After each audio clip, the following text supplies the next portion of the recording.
And here on the side out back a little bit, Nathan Erznosnik. And again, welcome. I just want to kind of throw a shout out to everybody who's joining us. We would encourage you, if you by chance happen to have any friends out there that are in the quilting world, and I know there are many, a few different things we're going to go through part of this agenda, but I would invite you to send them a share, invite them to come and join us today. We're going to be talking first off about a few things pertaining to the Fantastic Fall Festival. But again, we're excited to have everybody. I do know we have people, as Mark was mentioning, several people. If you can add comments, we would love to see you participating in part of that. If you're on Facebook, if you're on YouTube, again, send a link, a share out to somebody to have them come and join us. We've got a lot of wonderful things. So again, Nathan Erznosnik here at the Grace Company. I've had a great opportunity to be here with the Grace Company and part of this family for 14 years, and it's been wonderful. I've had a chance to travel the world and see quilters all over. And again, welcome quilters from all over for joining us today. It's something we put a lot of time in. And maybe before we go back to Mark and Carl, I just want to put a shout out. There's been a lot of individuals, both educators and individuals out there who've helped us manage part of this. We have all of our behind the scenes team. You would imagine that putting together a multi-day, which we'll be doing 4 days of streaming activity. And we'll look again at that schedule, but there's been a lot of efforts from everybody. So again, I wanted to thank all those people who've had a chance to help participate. And again, a lot of you for joining us. Thanks. And the quilts. I know this morning we looked, Mark and Carla, we had over 1,300 quilts. That's pretty exciting. I think 1,350, and it continues to rise. With that, maybe I can turn over some time back to you two to introduce yourselves a little bit more and share a little bit more about your enthusiasm for the Fantastic Fall Festival.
Then you are all signed up to win those fabulous prizes. Are we headed back to Nathan? Yeah. We're getting some information stating that, we'll go ahead and bring me back up here for a minute. I think everybody can hear me. There's a couple things with the audio on these guys. So Carla, we're gonna have you repeat yourself here in a minute. So we're gonna go ahead and put me in front of everybody here for a second. And continue talking. I know Carla's going to share a little bit more here about her super excitement that she has as we look to get their camera, their audio back up and going. For some reason, it's been working great all day, but we're going to continue with this. So while we're doing and working through part of this, I'm going to go ahead and take everybody and share with everybody the agenda. What kind of is going on? What to expect today? Give you a couple insights I would like to share with you as well. Regarding ways so that you know how to kind of submit your quilt and doing a few other things with this. So what you're looking at here, this is if you were to go to Grace Frame's main website, you're going to find that we have an easy way of simply selecting up top here the Fantastic Fall Festival. And again, I believe most of you have been here. A lot of you have registered and you've had a chance to be invited to part of this event. I'm going to go ahead and kind of move down part of the event schedule today.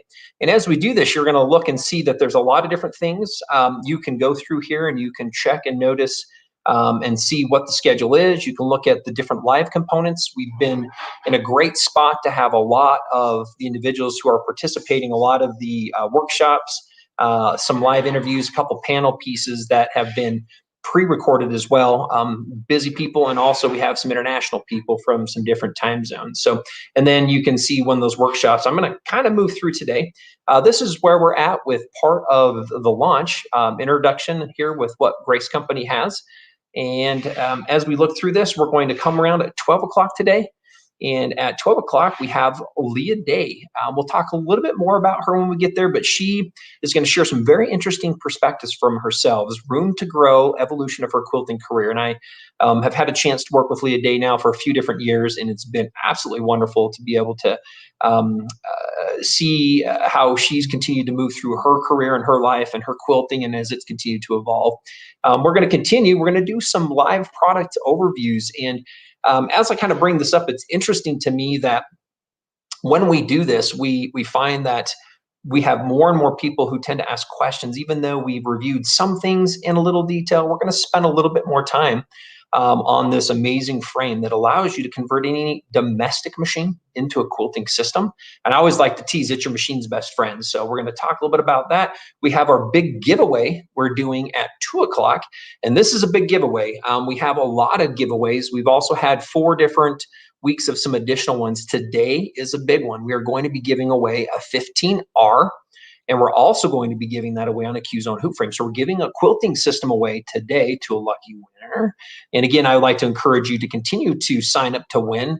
We have several other gifts here over the next couple weeks, and then we also have our big grand prize that we're going to be giving away here at the end on November 6th, which is going to be a 19-inch quilting long arm on a frame with automation. And so it's a complete system that we have. Some of you, if you're professional quilters, we have people refer to this kind of as a business in a box. I like to call it it's your home studio system if you're just at home quilting. So that's a great opportunity to have a chance to participate and win. Later on this afternoon, we're going to be having another chance to hear a little bit of an intro.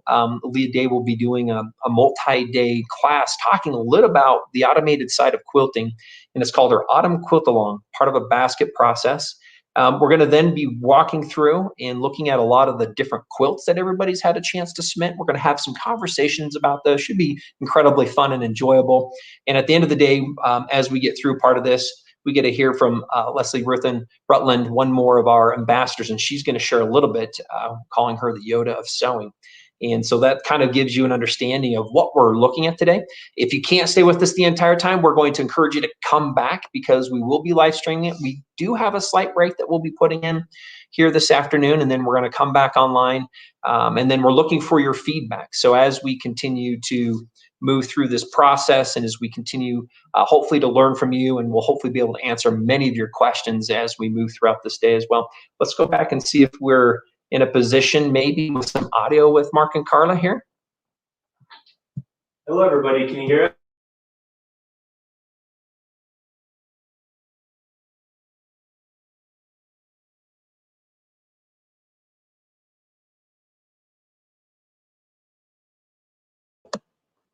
So here, are we good to go on that one? Anybody? Can you hear us? Anybody hear us? Maybe put new comments in that.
there's no.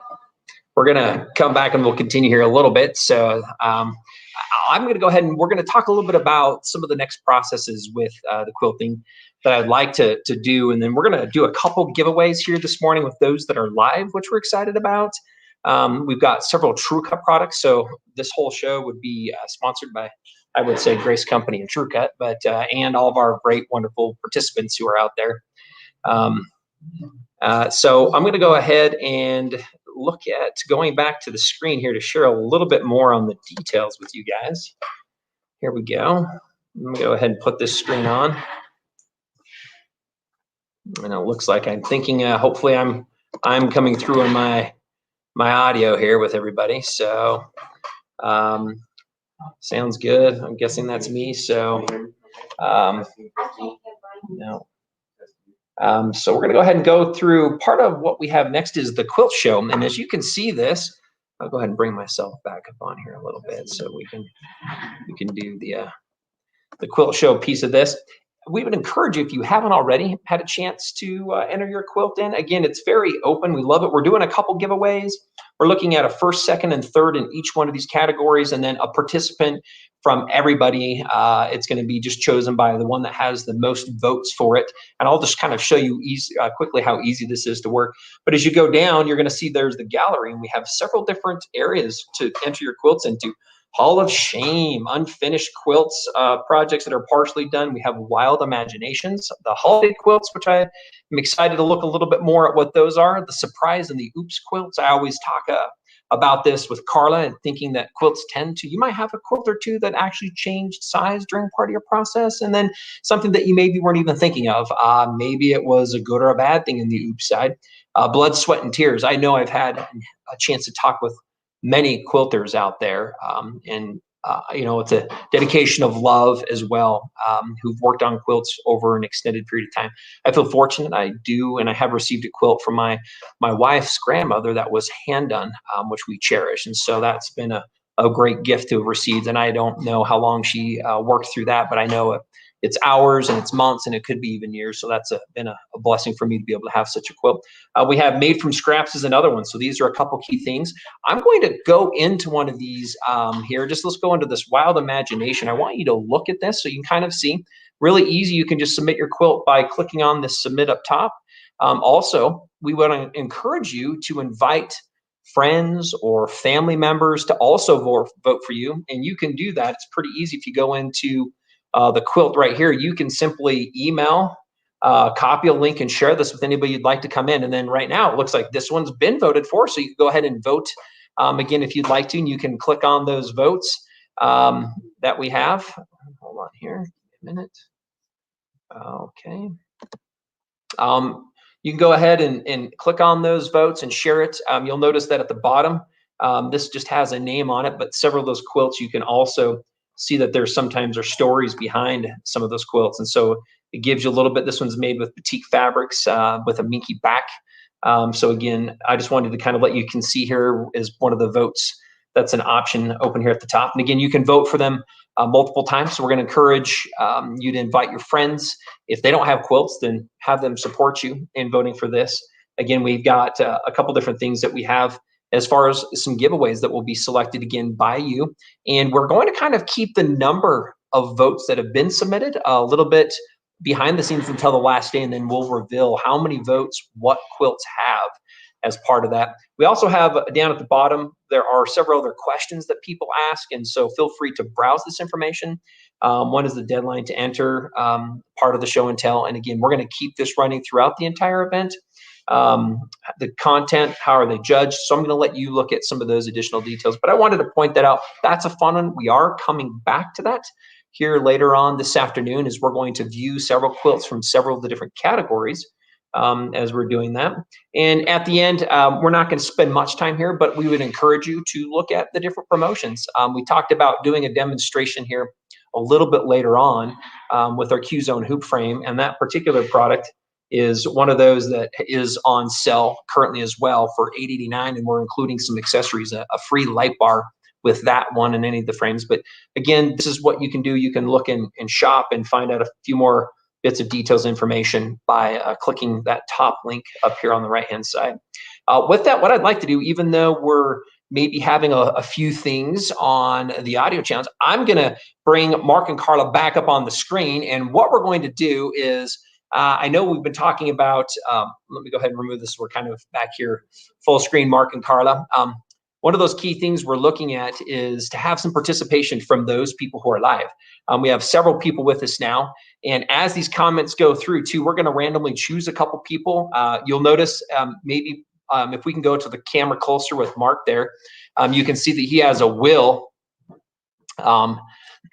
as part of that is. And he's going to be able to spin that wheel, and we're going to give that person. Now, two things. One is for the main contest, our big giveaways. We are going to be shipping those throughout the world for the winners who are participating. The ones today, the live giveaways, will be for the contiguous 48, so the 48 states.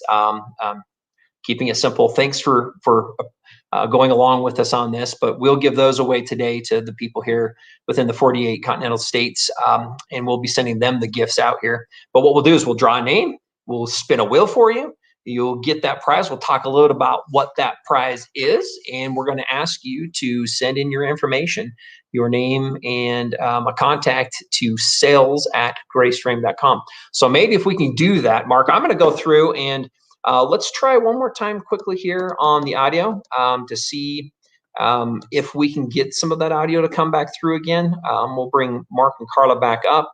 I'm going to go ahead and put myself on mute and see if we can.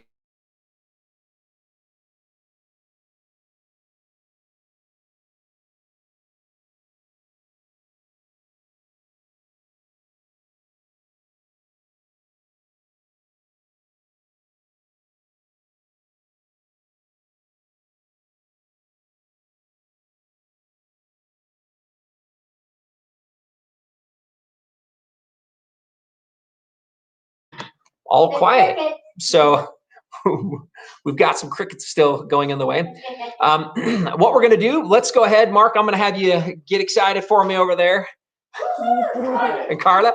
And so before we do so, let's see if there's a key question that I'd like to throw out today. And now this is an interesting one. You can look on your site if you have this, but we're going to have a couple key speakers today. If you would go ahead and post, the first person to post one of the names of the key speakers, we're going to go ahead and pull this up right now. So we're looking for a key speaker that's going to be with us today on our site. So we're going to see here. What do we've got? I'm looking, waiting for somebody to put a comment in. We can hear Carla now. Leah Day. There we go. We actually have, we're going to put this up here. This is the first one. Melody Cole. I'm going to say Melody. Okay, so if we can get a zoom in on Mark here and the wheel, because Mark is going to spin the wheel for you, Melody. So, and then Melody, what we can do is if you can, hold on really quick, email sales, S-A-L-E-S. Is that correct, Mark, right? Sales, S-A-L-E-S @graceframe.com with your information and contact. We're going to go ahead and get you this prize out. So, Mark, let's go close in on Mark so we can see what this winning prize is going to be. I don't know if we have a close-up camera on Mark over there so we can do a winner chicken dinner shot on this one. Because I want her to see, I want Melody to see on the wheel here so we can see her spinning the wheel. Can we get her on the wheel? Brent over there on camera 2. And it is what, Mark? Read that out for us. Finesse thread. Finesse thread. Okay, so this is the finesse thread winner. Now, what this is Mark, you want to go ahead and bring that maybe a little closer to camera 3 for us all so you can show them what's inside the box. We're doing a 4-pack of finesse thread. So Grace Company, we do have amazing thread. It is what we call a 3-ply soft polyester thread. It's 1,500 yard spools or cones. And we've made these very specifically. They do work good for sewing. You'll notice that most quilting threads are right around 40 weight. This one looks and acts like that, but it's a little bit lighter, a little more forgiving. So let's bring that up to the camera here. Let's bring one up. Let's get that closer, Mark. Bring one of those up here. I want to see what that looks like in front of the camera here, because it looks, let's show some of the top. Put them all in the box maybe and show us the different colors. This looks like it's a 4-pack of variegated threads. Normally they're $9.95, so this is about a $40 value. We're going to go ahead and send to Melody Cole. Tilt it up a little bit higher there. There we go. These are our 4 most popular finesse thread colors, by the way, on the variegated side. So we're excited to be sending this to you. Again, get in contact with sales@graceframe.com. Mark, let's go back and let's choose another name here. Let's see, because we did Leah, and I was going to find out who was the first one who mentioned Leslie. And what we have is Linda Childers. Welcome. I'm going to say congratulations because we're going to have Mark spin the wheel for you and see. Now, Mark, on this wheel, what do we have? We have rotary blade sharpeners. We have rotary cutters. Do we have an electric sharpener on there as well? You have electric sharpener? Electric sharpeners. So we have all sorts of items. Do we by chance have a quilters combo? Would be something I'm not sure if we have on there now. Quilters combo. So let's go ahead and zoom in on that wheel and Mark again, spinning this for Linda. Let's go ahead and give this a spin for Linda. And Mark, go ahead and shout out to me what we have. Let's do it. Is it the same? Yes, the same. Okay, let's go ahead and we can spin it again, unless she wants the threads, but we've got a lot of different things up there. The linear sharpener. Mark, why don't you go ahead and pull that out and let's show some people on the camera there. This is, let's keep that close up on there so we can see that. So this is a rotary blade sharpener that does work with most all brand on the cutters.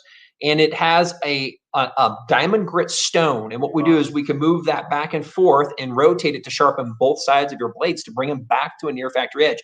And I don't want to go into a whole lot of detail. A lot of people ask, you know, does it really work or how does it work? And we always like to talk about it. It absolutely does. And the reason why is we're using a process that people have known forever, which is honing. So you take the stone, you take that blade and you rub that blade against that stone until that blade matches to sharpen that right back up. And so Leslie, again, if you are available to email sales, and that would be SALES, so Linda here, so I'm going to spell that out. I'm going to put this in our notes really quick. So sales@graceframe.com would be the email.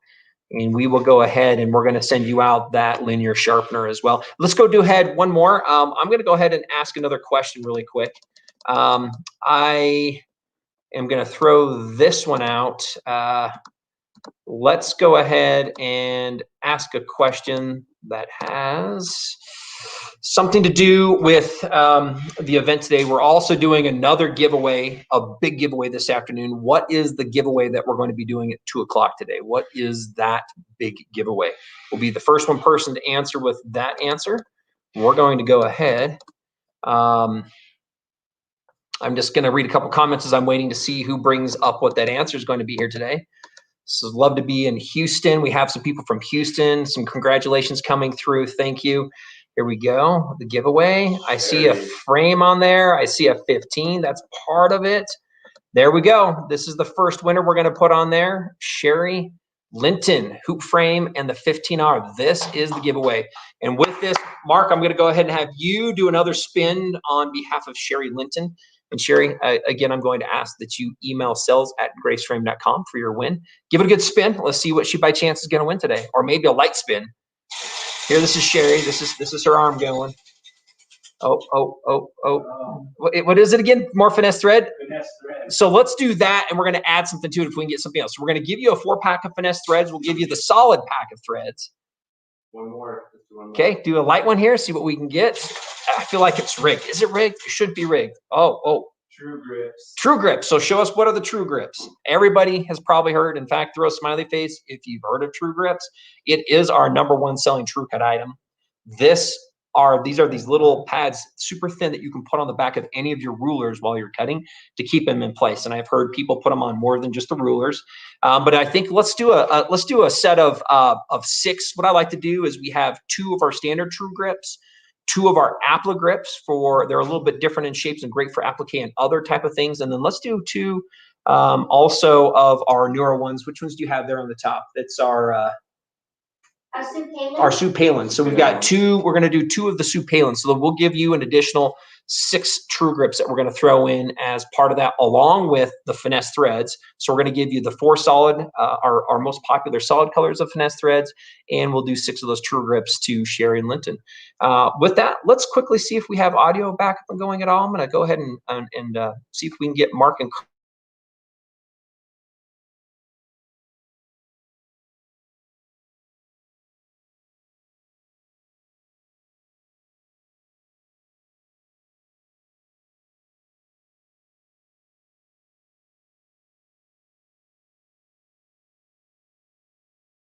because I can only hear it on my computer. So go ahead and say that again. Yeah, we'll just do a little testing here. Oh, just to hey, make sure. here's our background here. We're gonna turn this here from our backside and see if we can get some audio from you guys. Go ahead, Yeah. behind the scenes. Does everybody hear us again? I know we're working off now a computer in the back. We get just some comments to make sure that you can hear us, because I know Nathan's been doing a lot of talking, and we want to get Carla and Let I him do the involved. talking. Till we get it going. I don't think they can hear us. Okay. No. Yeah. That's it, brother. So keep on going, and let's see if they can keep on hearing as you guys continue your conversations. So if we get a close up on.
There you go. All right. Can you hear? So we're Even though we're echoing? Go ahead, Carl. All right. Is everybody okay now? We're coming through. Audio? They're echoing. They still can't hear us? No, they can hear you. Okay, sorry guys. All right, finally. I keep looking up. I apologize. That's That's where right. the cameras are, so we gotta look down at this camera right here, Carla. So anyway, welcome everybody. I'm Carla Jerome. Hi, My Mark Martin. sidekick. Yes. How's everybody doing? And again, fantastic fall festival. We are excited. You heard a lot already from Nathan, and but Carla and I put our 2 cents in. This is really fun, even when it's not working properly. That's That's still right. okay, because we've done a lot of testing prior to this, hours and hours, and everything was okay. So, but we can go ahead and do it this way, and we're fine. Yeah, we're fine. Yeah. As long as you are. That's right. So introduce yourself finally, Mark, because this is your chance. yeah, Fifth time. the fifth time. Again, Mark Martin with the Grace Company, and 10 years with this wonderful company. Couldn't be any happier. My wife's a quilter, so I think she is more happy, is that in the right way? Happier that I'm here. So I'm excited to be here with everybody, and we'll continue to move down this fall festival. Hi, and I'm Carla Jerome. Like I said earlier, that you didn't get to hear, is that I've been with the company forever. Grace is my mom, who loves quilting. She's a little girl. She saw her mother quilting all the time, and so it was just kind of something that she instilled in her daughters and her son. So my brother Jim started the company years and years ago. He wanted something to do, so my mom suggested that he make a quilting frame. And my brother, he's quite ingenious, I have to say. He designed a quilting frame, kind of patterned after a quilting frame that my grandpa designed that my mom remembered. And that's kind of how the story started. The company started years and years ago, and we started with hand quilting frames, and now we've moved to machine quilting frames and quilting machines and accessories, and how it's so much fun to be a part of a company that isn't just a job. It's something that I love, and I enjoy meeting new quilters. So that's a little bit about me and the evolution of the company. And so let's turn the time back over to Nathan. Oh, well, we're not. It's just us now. Yeah, who needs him? Come on. But I also want to just make sure, because we are live, comment, as many comments, please. And as well, phone calls. We have wonderful promotions going on with our website and throughout with all of our dealers as well. So take advantage of these promotions, especially during this time, right, Carla, that they can get into a free frame with the purchase of the machine. There's tons of other fantastic promotions. So please call in if you already know what you're wanting to get. And ask those questions. Yeah. Because like, we're sure that we're not going to answer every question that you have out there. We're going to try.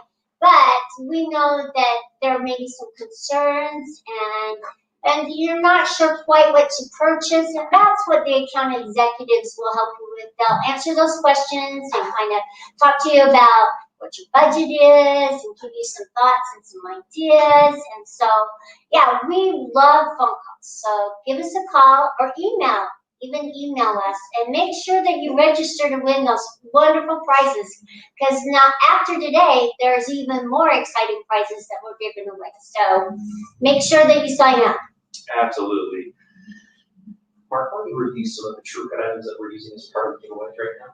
Yeah, let's look at some. Nathan had just asked me to look at some of the true cut items that we're giving away. I'm going to come over here to this box right here, and then we also have some right here. But we have our True Sharp sharpener. That's our electric sharpener.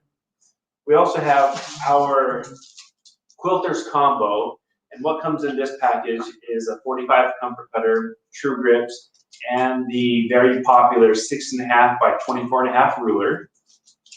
We also have a circle cutter. Oh, wow. Right? And if you notice, when Nathan is on camera, there is a circle quilt that Carla made with this circle cutter. Yes. And if those who ever thought about doing circles and they have a tool that's not really working, this one is fantastic, and that's what you use on your quilt. Right. The prototype. Yeah. We also have our rotary cutters. We have the three sizes are 28, 45, and 16. This one right here is our 60 millimeter, and we do have our 45 millimeter cutter as well. So rulers, we have many different sizes of rulers.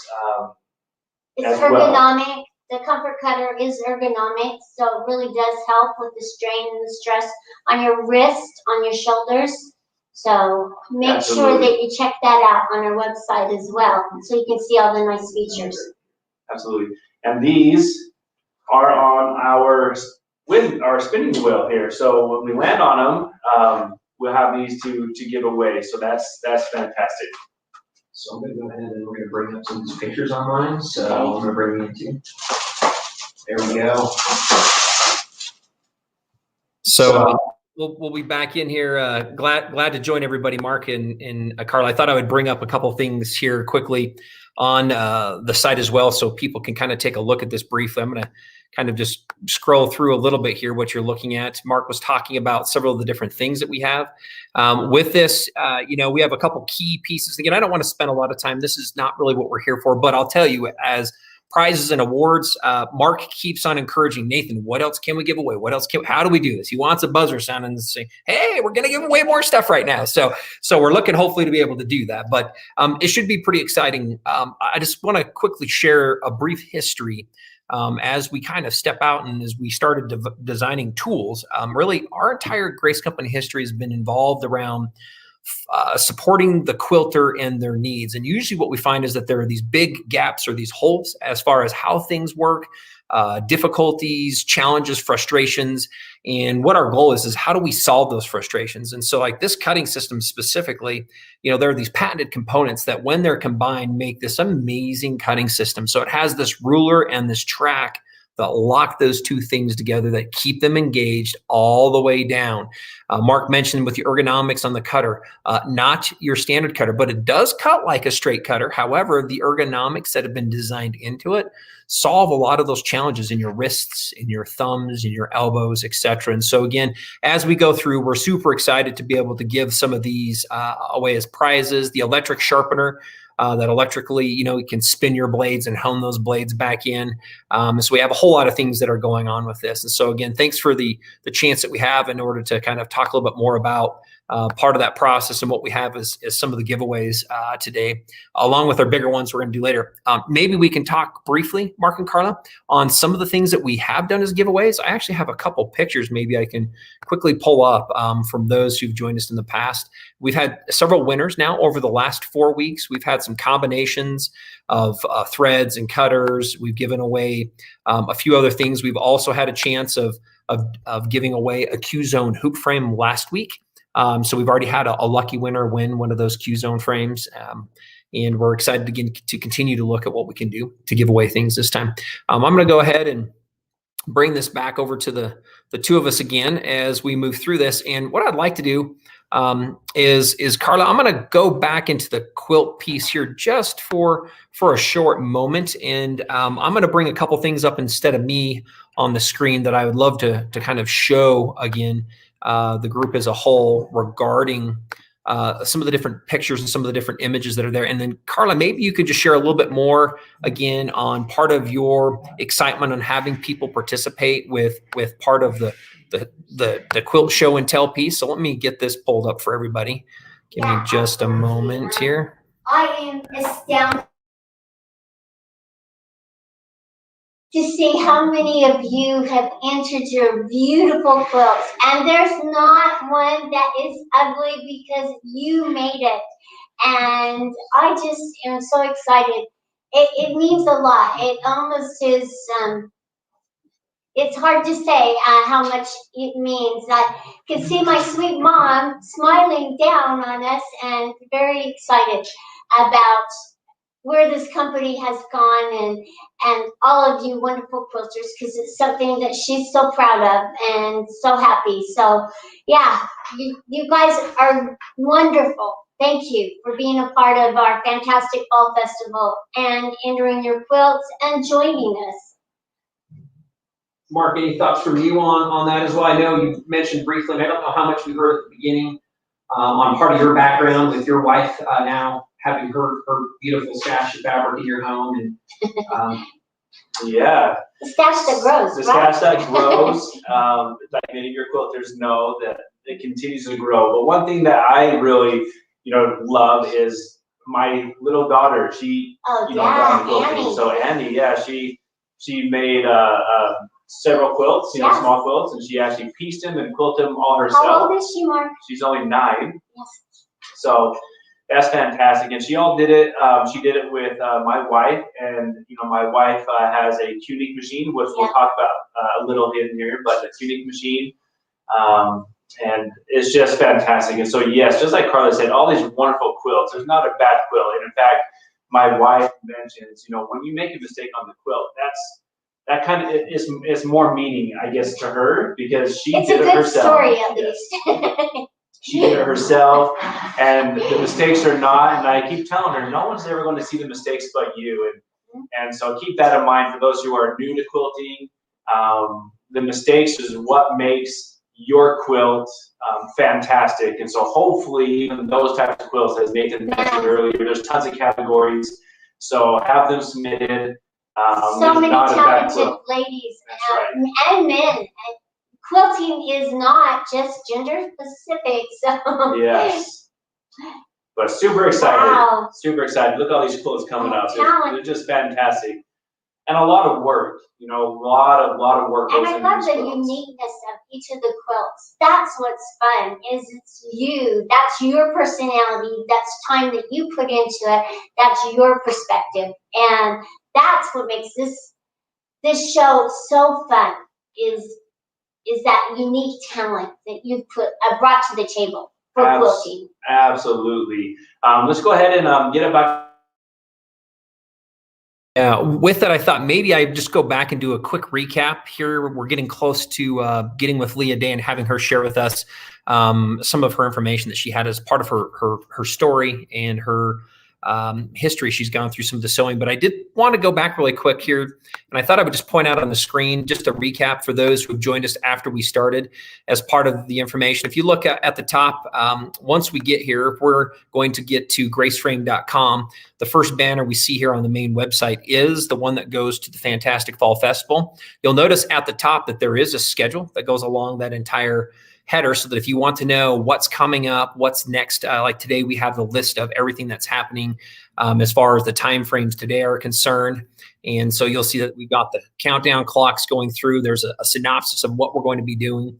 Right next to that at the top is the quilt show and tell. So if you would like to enter your quilt in, this is where we would go. Again, you're going to see that there is some information about the different prizes for each category. At the bottom, these are where you can go view all the quilts that have been submitted, but you can hit enter here to submit your quilt. Again, I'm going to scroll down a little bit farther, and I want everybody to see. I'm going to click on one of these categories just as a reminder. If you've submitted something and you want somebody to vote for you, if you come in on your quilt itself and we go into it, you can copy, you can send an email, you can Facebook and send a friend. You can see someone's already voted for this one, but you can click to vote for it. And what we're looking for is invite your friends to come through and vote as well.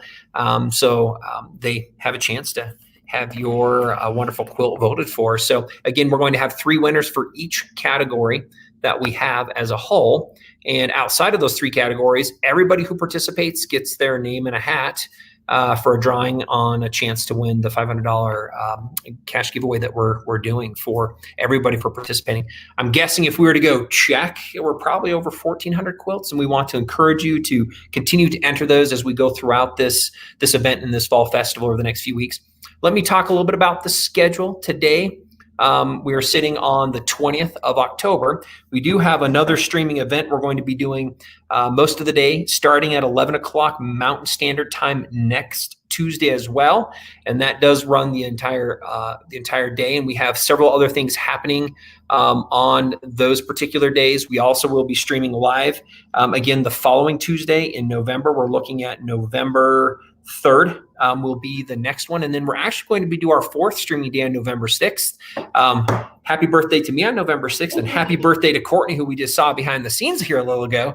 She was a little surprised, so was I, but we wanted to make sure we're all up and running here with the audio. So with that, again, we're glad for everybody to participate, but you can go through and look at what is coming up with those top pieces. And the last one, Mark mentioned that there are a lot of different things that we have as far as promotional items that are going to be giving away, that are available to purchase. And I thought maybe just really quickly, I know this isn't a fun piece, but I do want to share it because it is a fantastic price right now for what we have going on with the Fantastic Fall Festival. Mark mentioned that in lieu of the big fall event that we normally go to, we wanted to go ahead and bring some additional content to the quilting world and all of you. So thank you. And we also wanted to bring our show promotional specials as well. So the Q-Zone hoop frame, which we'll be demonstrating a little later this afternoon, we have 2 versions of those. And you'll notice that those are on sale. One's for $889. The professional version is on sale for $1,189. We have other frames, an 8-foot frame and our professional series frames that are also on sale. And I wanted just to really quickly get into this next piece, which is the 15-inch machine.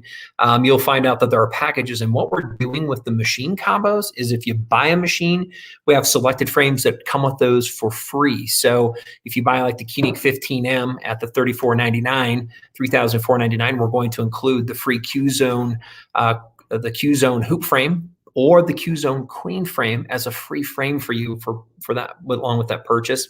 The 19 is also on sale with a free frame. And then we have our 221s, our wonderful new 21 Pro machine that launched earlier on in this year. And we have our Unique 21 that's been with us for a couple of years. And those are some of the prices. So I would encourage you to look at what those are. And again, with questions, you can chat on our website with open questions. Our account executives are really just here to help answer questions. I like to talk about this with Mark and his team is, our goal is not to sell a good. Our goal is to help educate. And then if there's a product that helps you with some of the processes you're working through, we would hope to pair those and help you understand what might help you accomplish that the best. So with that, maybe we'll go back and I'm going to kind of go back to Mark and Carla here. We're getting ready here in just a couple minutes to bring Leah Day on. But with that, Carla, and I know that you didn't have a whole lot, but I'm pretty sure if I were to ask in the comments, how many UFOs, what is that? Unfinished objects. How many unfinished objects do you by chance have out there in the industry? So I would recommend, and I'm going to ask that you comment. I'm curious to see what everybody else comes up with. Carla, I'm going to kind of go over to you here for a second. How many do you have? I don't know, and that's an honest answer.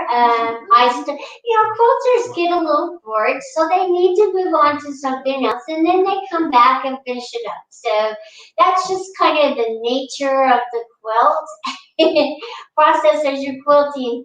Right now, off the top of my head, 1, 2, 3, 4, probably 7, maybe more. As I was digging around in my fabric trying to find my very first quilt that I ever quilted because I wanted to show that, I found a UFO that I had started. I hadn't finished, and I thought, hey, I really like these colors. I don't know why I didn't finish it, so I did pull it out. It's now sitting there waiting for me to work on it when I find the time. So, yeah. So, yeah, Heather has a lot too. I know she's doing. Yep, she does have a lot.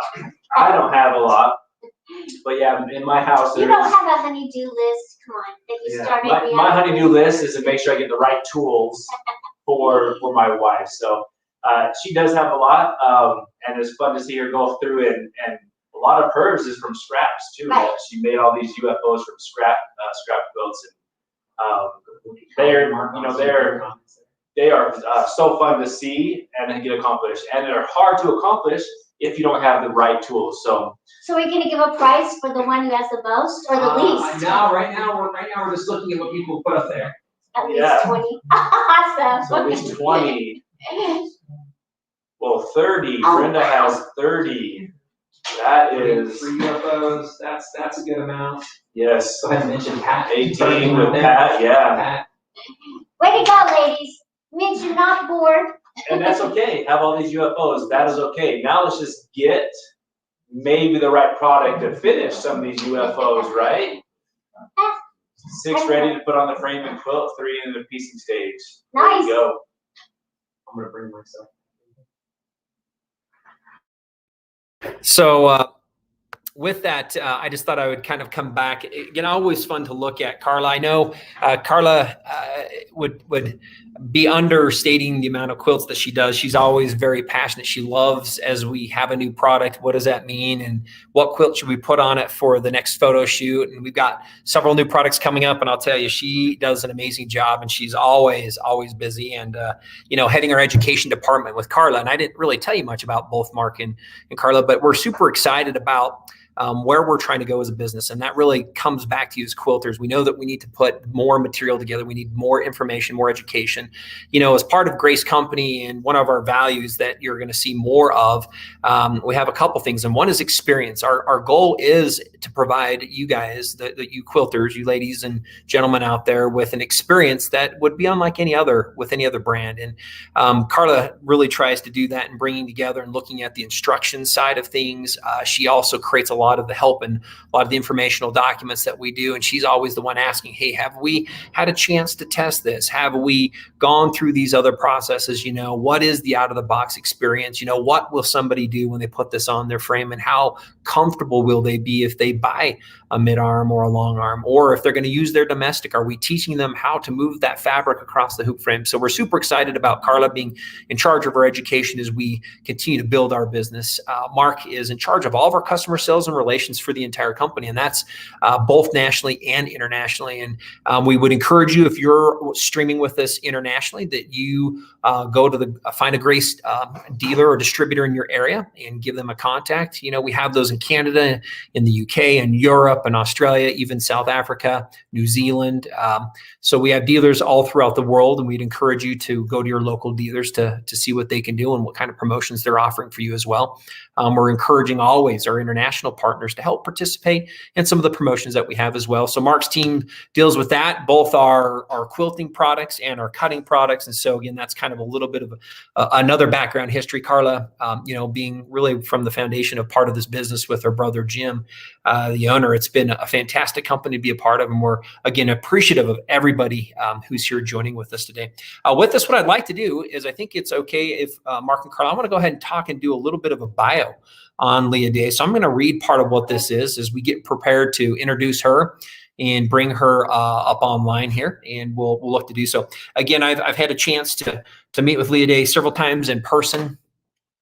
She's always just super enthusiastic. And it's one of those things where I'm pretty sure she'll talk about this in her story, but as she continues to learn in this profession, and part of what this is, one of the passions that she loves most is quilting. Is she really started and was looking at doing as much as she can to help those people that were following in her same footsteps. And so Leah Day, she's an online instructor and a quilting supply dealer. So she actually is a dealer as well. She shares her evolution, or her story on the business that she's had within quilting. So from her beginnings, her humble beginnings as a hobby quilter, to competitive show quilting, to grow a massive online quilt-along following, which a lot of you probably, if I were to say, put your hand up. If you know Leah Day, we would put our hands up.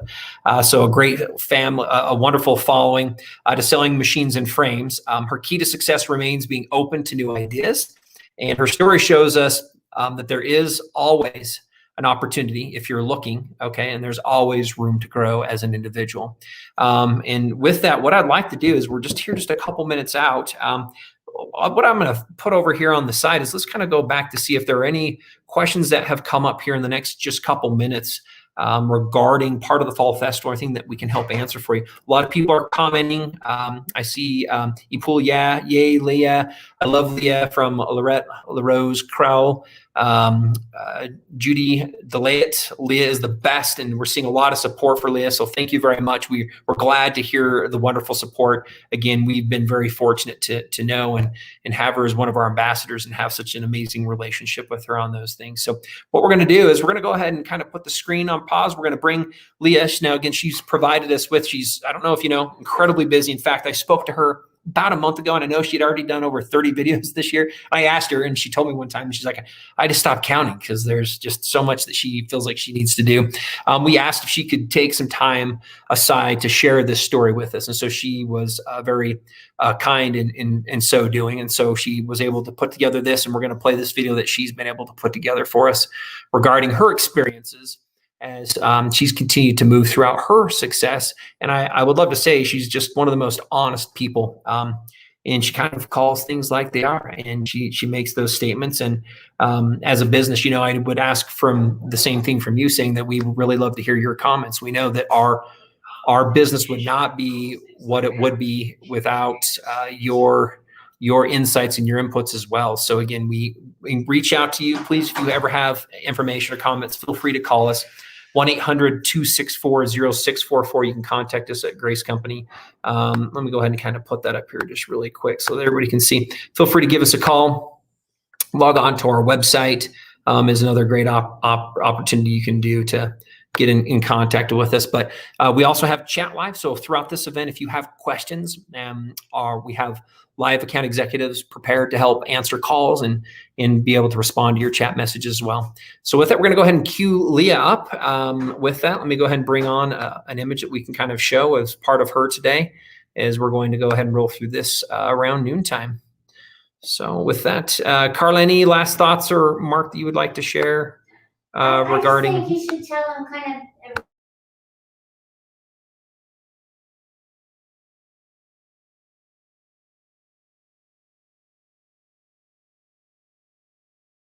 So Carla's asking, so right now Leah Day will be with us for about 54 minutes, and then she'll also be coming back later on this afternoon to share a little bit more around, I want to say it's 3:00 our time, to share a little bit more regarding some automation and some computer quilting that she has with part of a project that she's planned to put together for us.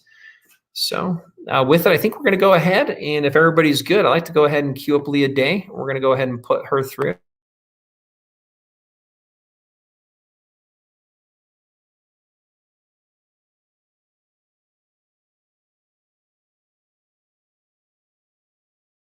Hello, my quilting friends. My name is Leah Day, and welcome to Room to Grow. This is a 1-hour presentation on my evolution as a quilter. I started out making quilts as a hobby, mostly making bed quilts and throw quilts for my couch, something to cuddle up with, or give as gifts to my family. And slowly this has evolved into now my business and how I make a living. I run a business, leahday.com, with my dad and my husband, and we share weekly videos on how to get the most out of Grace Unique long arms and frames and Janome machines. I'm a dealer for both Grace Company and Janome. And it has taken a long time to get here, guys. I've been in business now for 11 years, since 2009. And I started quilting, though, in 2005. And I can say the most important thing that has carried me through quilting all of these years has been the importance of leaving room to grow, of keeping my definition of quilting as open and free as possible.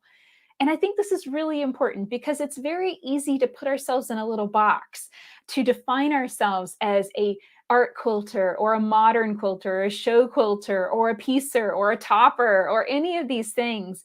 It's very easy to let that definition become a limitation and put you in a box where you don't have room to grow. You don't have space to play.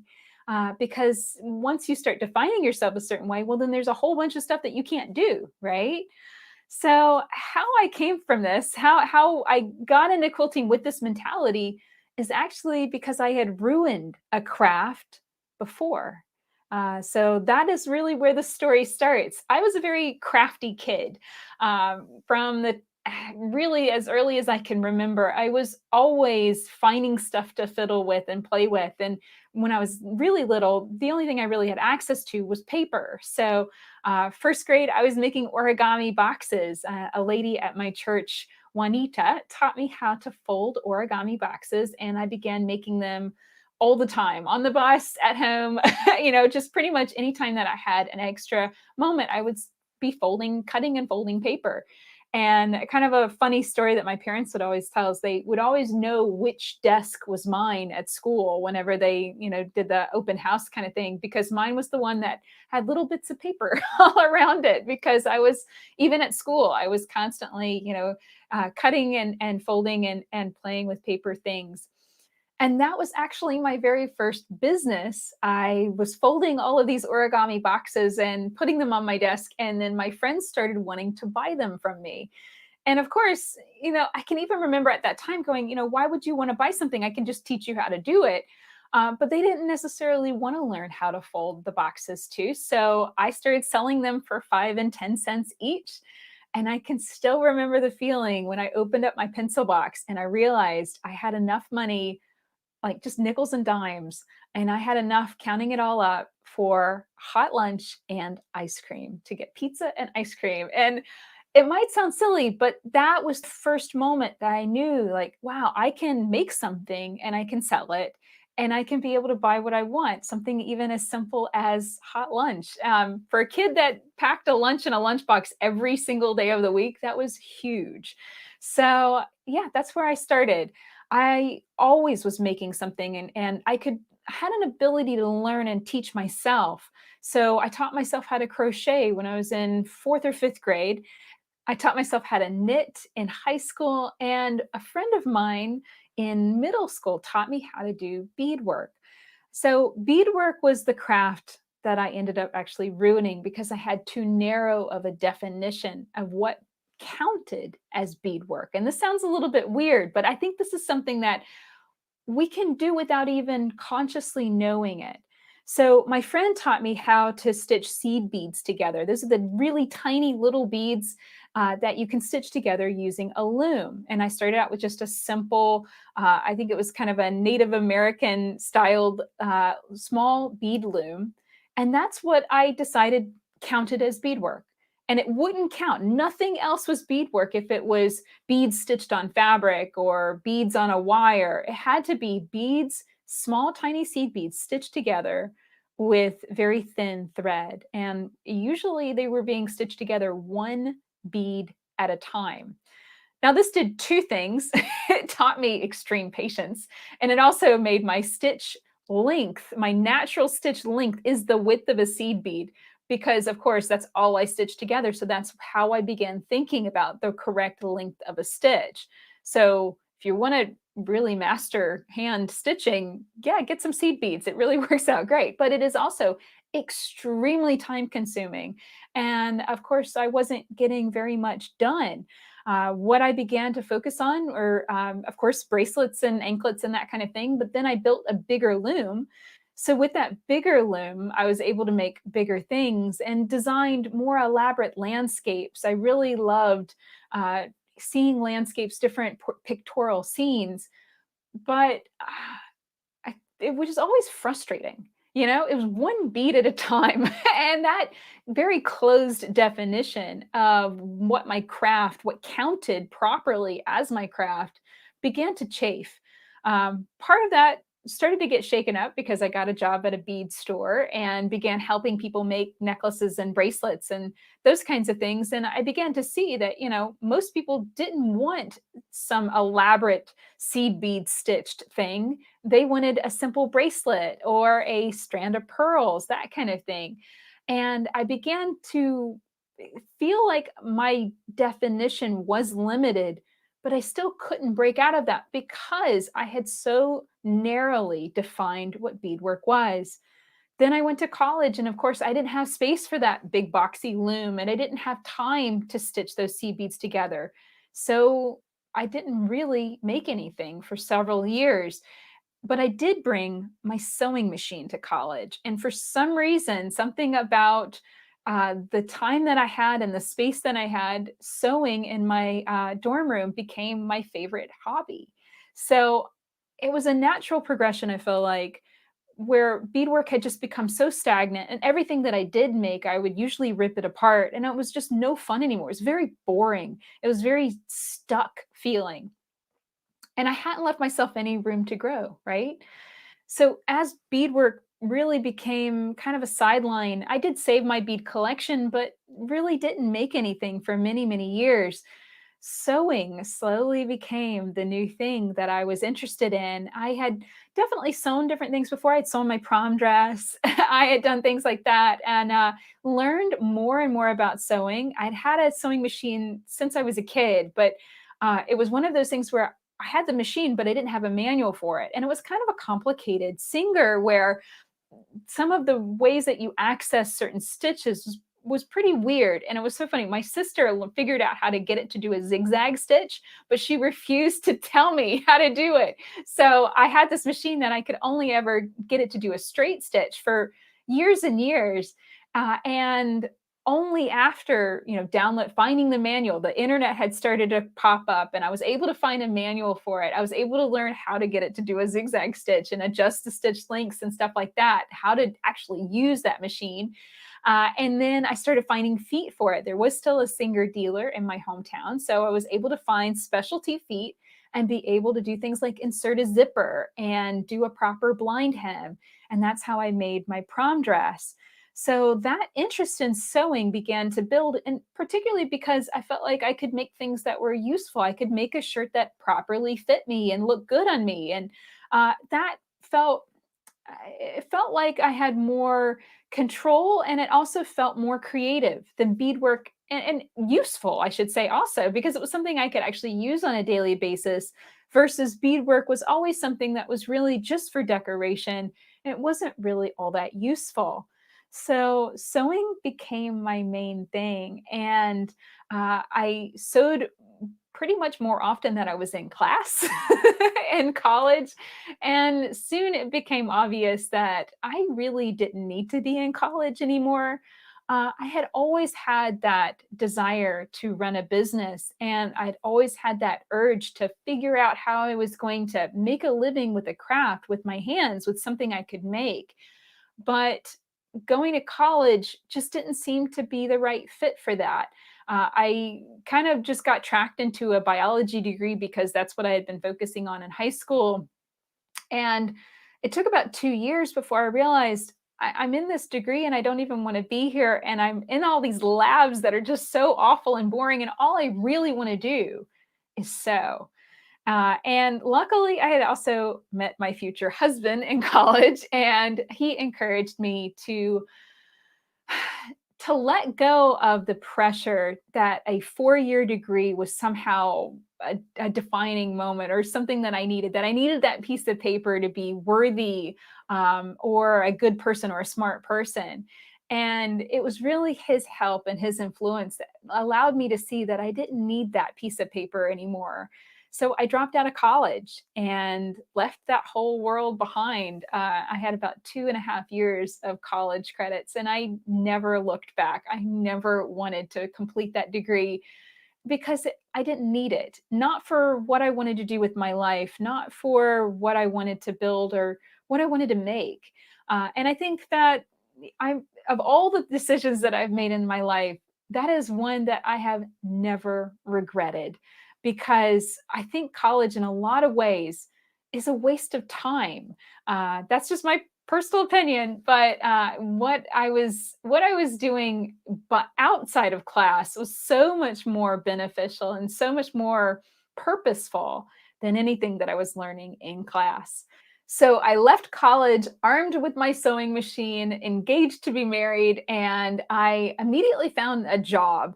And it wasn't the best job, but it was a job that taught me a lot about making and the value of our handwork. And basically, I was sewing about 50 to 60 garments a week. I had my sewing machine. I had a serger right next to it. I had about this much space to sew in. We had a very, very tiny apartment starting out. And I was just slamming through 50 to 60 garments a week. I would pick them up. They were pre-cut. I'd sit down and start sewing. And I would just pedal to the metal on my sewing machine from about 6 o'clock in the morning to about 9 o'clock at night for about the first year and a half of our marriage. Josh and I got married in 2005. And that's really what I did for those first few years. And I look back on that time and I really wish that hadn't been what I did, because of course I lost all of those beginning wonderful years because I was just working constantly, flat out, just to get the work done and be able to pick up more garments at the end of the week. And the level of fine detail. You know, if I dropped my scissors on a shirt, it was ruined. You know, if I nicked it a little bit, you know, if I didn't handle how the slinky fabrics I was working with, sometimes I was inserting like an acetate shirt into a velvet collar. And there are so many fabric combinations that I look at now and I just cringe because they're just really, really hard to work with. But I built my skill. I learned everything that I could about sewing for speed, about being an excellent seamstress, about, you know, how to press a garment and make, you know, insert a elastic waistband and insert pockets and the whole 9 yards of that. I learned how to make a button placket in 30 minutes or less. And I was timing myself constantly to the point where, you know, by the end, I was able to crack out a extra large pair of pants in 45 minutes or less with pockets. So it was crazy to actually be able to handle that level of detail and speed and precision. It was crazy. And I really burned out. By the end, I was just looking for any reason to quit that job. And so what happened was we moved far enough away where it didn't make sense to keep that job anymore. And I finally felt like I could quit. And, you know, it was just one of those situations where I had, again, defined myself too narrowly. Like, I have to have this job. I have to do these garments. This is the only way that I can be a professional seamstress. This is the only way I can make a living with my craft. I had just got myself into that box of, you know, limited thinking.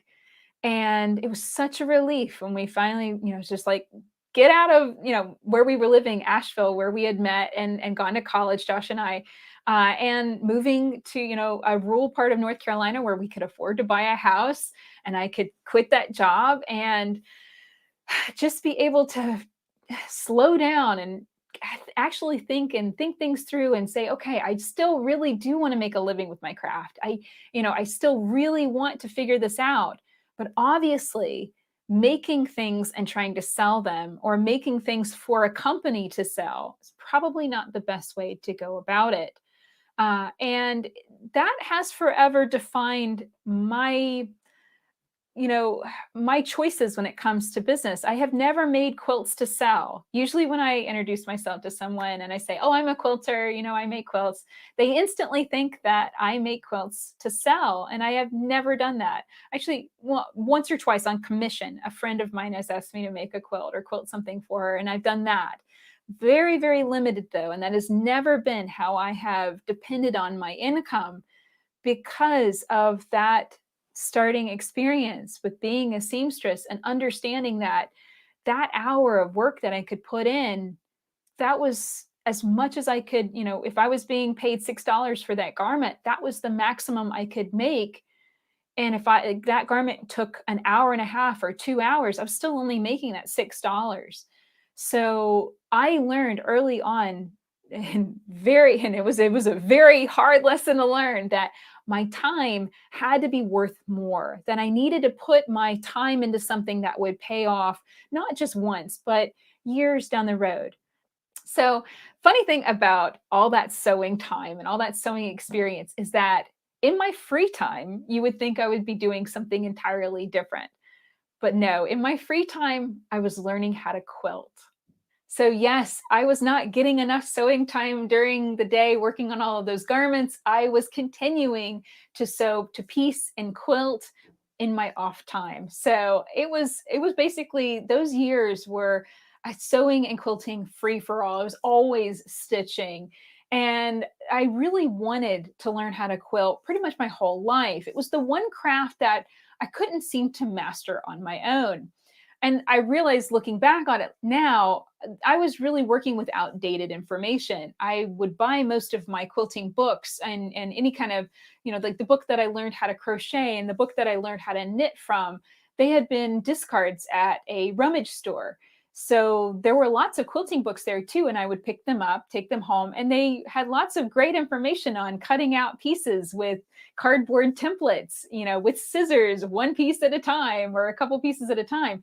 And I didn't realize that quilting had already evolved. There was a reason why people were getting rid of those old quilt books, because the information was outdated. It wasn't teaching you how to use rotary cutters and rulers. So I was still trying to cut and piece quilts with, really outdated materials. And I would always get frustrated because, after 200 hexagons cutting out and they're not coming together accurately, you just end up getting frustrated. So I had never been able to master quilting as a kid. I taught myself crochet and knitting and sewing to a degree, but I could not master quilting. So I kind of put my foot down. The year that Josh and I got married, I really wanted a double wedding ring quilt to celebrate our wedding.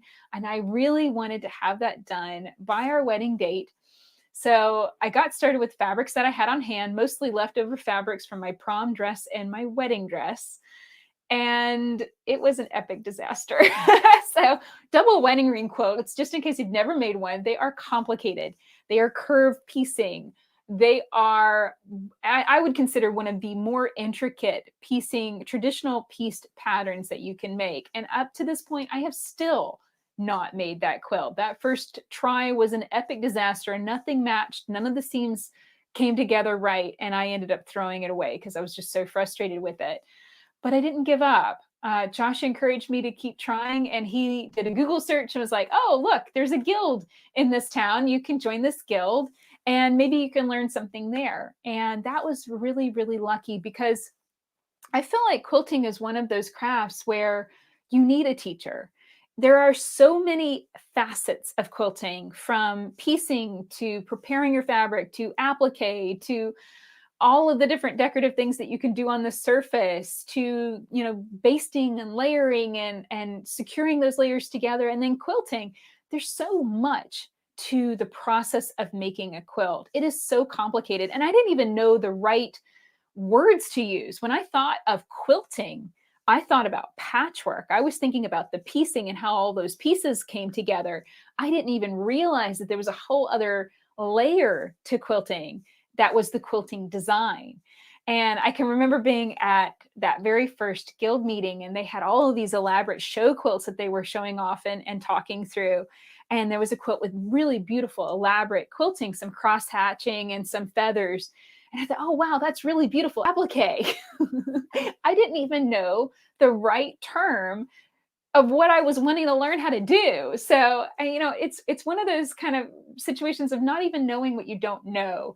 And I can look back on it now and laugh, but I know that joining that guild was the very best thing that I could have done. It really was one of the crucial points of my quilting career and craft, because it allowed me to understand and get a very, very important knowledge very early on. So this is my very first quilt.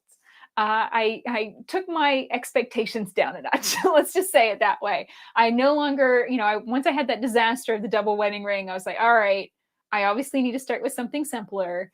Let's see, a 9 patch. Let's go with the 9 patch. And yeah, so I put this together with fabrics that I already had collected. And it just happened that I had, kind of a nice variety of blues and some white background fabric. I did not pre-wash my fabric, and it did bleed over time. It bled into the white a little bit, and that was a first learning experience of washing my fabric. And after this experience, I started washing all of the fabric that I used before I would starch and press it and cut it up for the quilt. And I think it's really important to have mistakes happen. Not everything is perfect and not everything works out right, but we have to have those things happen, and then we learn from them and then we adjust accordingly. And so my very first quilt had bleeding blue fabric onto white fabric, and that right there was something I never wanted to experience again. So from then on, I always washed my fabric. And that's a bone of contention. I know with professional quilters, a lot of professional quilters do not bother to wash their fabric. They don't have time to wash their fabric, in the whole grand scheme of trying to get quilts done really quickly. But that has always been a sticking point for me because of this very first quilt. I always wash my fabric, starch it, press it before cutting.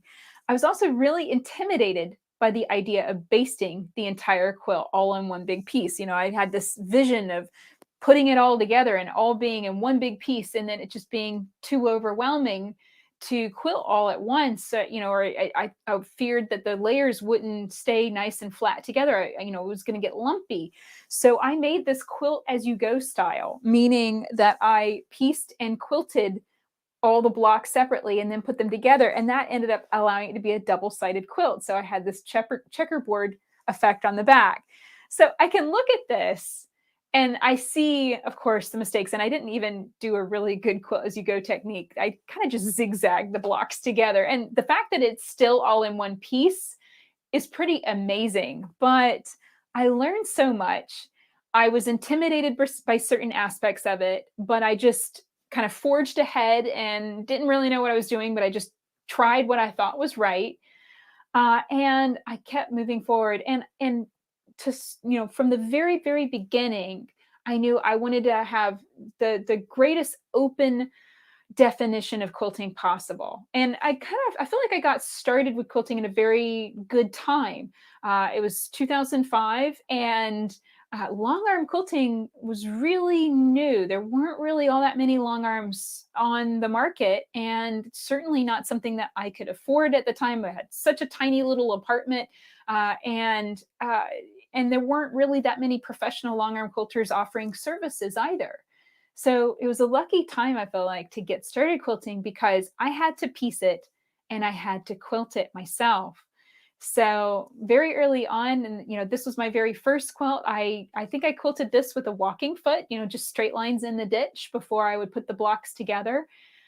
Most of my beginning quilts were walking foot quilted, and then I took a class on machine quilting just to figure out if there was something else I could do, figure out if there was another style of quilting that was open to me. So that class mostly focused on walking foot quilting. I think more than half of the class was focused just on using, straight line quilting, walking foot, very traditional stuff. But the last half of class, we put on a darning foot and tried free motion quilting. And I don't know whether it was my machine or just something about the skill that I had built with sewing and crafting my whole life. But I took to free motion quilting like a duck takes to water. I mean, it was kind of like an instantaneous click. That makes sense. I understand how to do it. And I loved it. I loved the speed. I loved the freedom. I love being able to just stitch whatever I could come up with. And it felt like it was somewhere I could begin and I could grow with it. So I quilted many quilts, and I think a very important thing was that I kept my quilting and my piecing skills at the same level so that as I would piece a quilt, I'd quilt it. And I would always quilt it on a small home sewing machine. I didn't really start getting into using a bigger machine until many, many years later. So every quilt I pieced, I would quilt it. And a lot of times I would quilt it in pieces, whether it was quilt as you go or I just break the quilt down into a smaller chunk.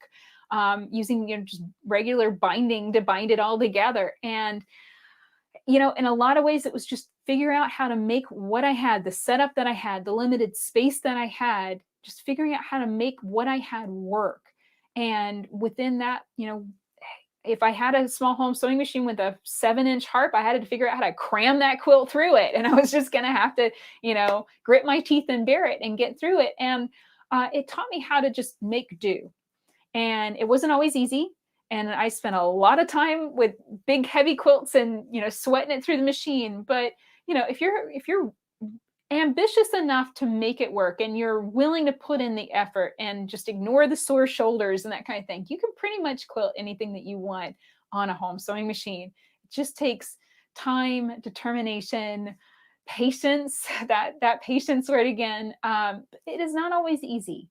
And as I started, getting into bigger quilts and more elaborate quilts, I reached a point where I just I think that plateau where you realize that you have enough quilts for all of the beds in your house and that you have given a quilt to everyone in your family and all of your friends that want a quilt. And that was a point where I kind of went, all right, maybe I need to be doing something else. Maybe I need to try something else. And there was a quilt show. I had moved and I had joined another guild and there was a show. And all of a sudden I saw this whole other aspect to quilting, and that was show quilting. So this is the Duchess. This is my very first show quilt. And this was largely inspired by Karen McTavish. She is a famous long arm quilter that has written many books on quilting. And the two in particular that helped me the most are white work quilting and quilting for show. So I specifically designed this to compete in quilt shows. I learned from Karen that whole cloth quilts are the way to go because it's the smallest category. Very few quilters make whole cloth quilts. So you're not going to be competing against, 50, 60 different quilts. You're going to be competing against maybe 10. So if you go into that and design some really elaborate motifs and really make an over-the-top whole cloth quilt, you're more likely to win that ribbon. And of course, that was my goal. So I wanted to enter and win my first ribbon. And I was inspired by a movie, The Duchess, and the biography of Georgiana, the Duchess of Devonshire. Read that book, watched the movie, absolutely loved it. And I decided I wanted to make something like the costumes, but in the form of a quilt. So I looked up Georgian wallpaper designs and motifs and kind of became really obsessed with it, designed all of the motifs, put it together, and created this whole cloth quilt. And it took months. This was 2008 to 2009. And James, my little boy, was about 2-3 years old, something like that. So in between, being a mom chasing after my toddler, I was working on this quilt. And I had this idea that, if I could compete at quilt shows and win, then, maybe that would be a way of starting a business, and it's kind of funny when I think about it because, of course, show quilting is like winning the lottery. You never know if you're going to win. You don't know who you're going to be competing against. You don't know really what the judge wants. And I kind of look at it and I feel very lucky that I got into it and I made this quilt, and then this quilt kind of got ruined. And that was a good thing. I know that doesn't sound like a good thing, but I think it was a good thing because it forced me to keep growing and moving and not get stuck in that show quilting box, which, it's a fun place to be and it's fun to compete, but I don't think that that should be the end all be all. And it certainly wasn't something that I wanted to stick with for very long. So what happened to the Duchess? How did she get ruined? She went to her first show, and yes, I did win that first place ribbon. So that was really exciting. I got the quilt back and opened the box, and there was the blue ribbon on top. And it did give me that sense of like, yes, you are good at this. This is what you should be doing. And that was exactly what I needed. But she came home and she was looking just a little bit dirty. I mean, it was 100% white quilt. And I am the kind of person that if I wear a white shirt, I'm going to have coffee spilled down the front of it within minutes. Usually I can't do white anything. And so it was kind of a silly thing for me to even try to do an all white quilt from the very, very beginning. But she came back looking just a little bit dirty, a little discolored. And I asked around at my guild, and this is one of those things, guilds are great, but they can also have a double-edged sword. And that is, you can learn information from a variety of sources, and it might not all necessarily be right.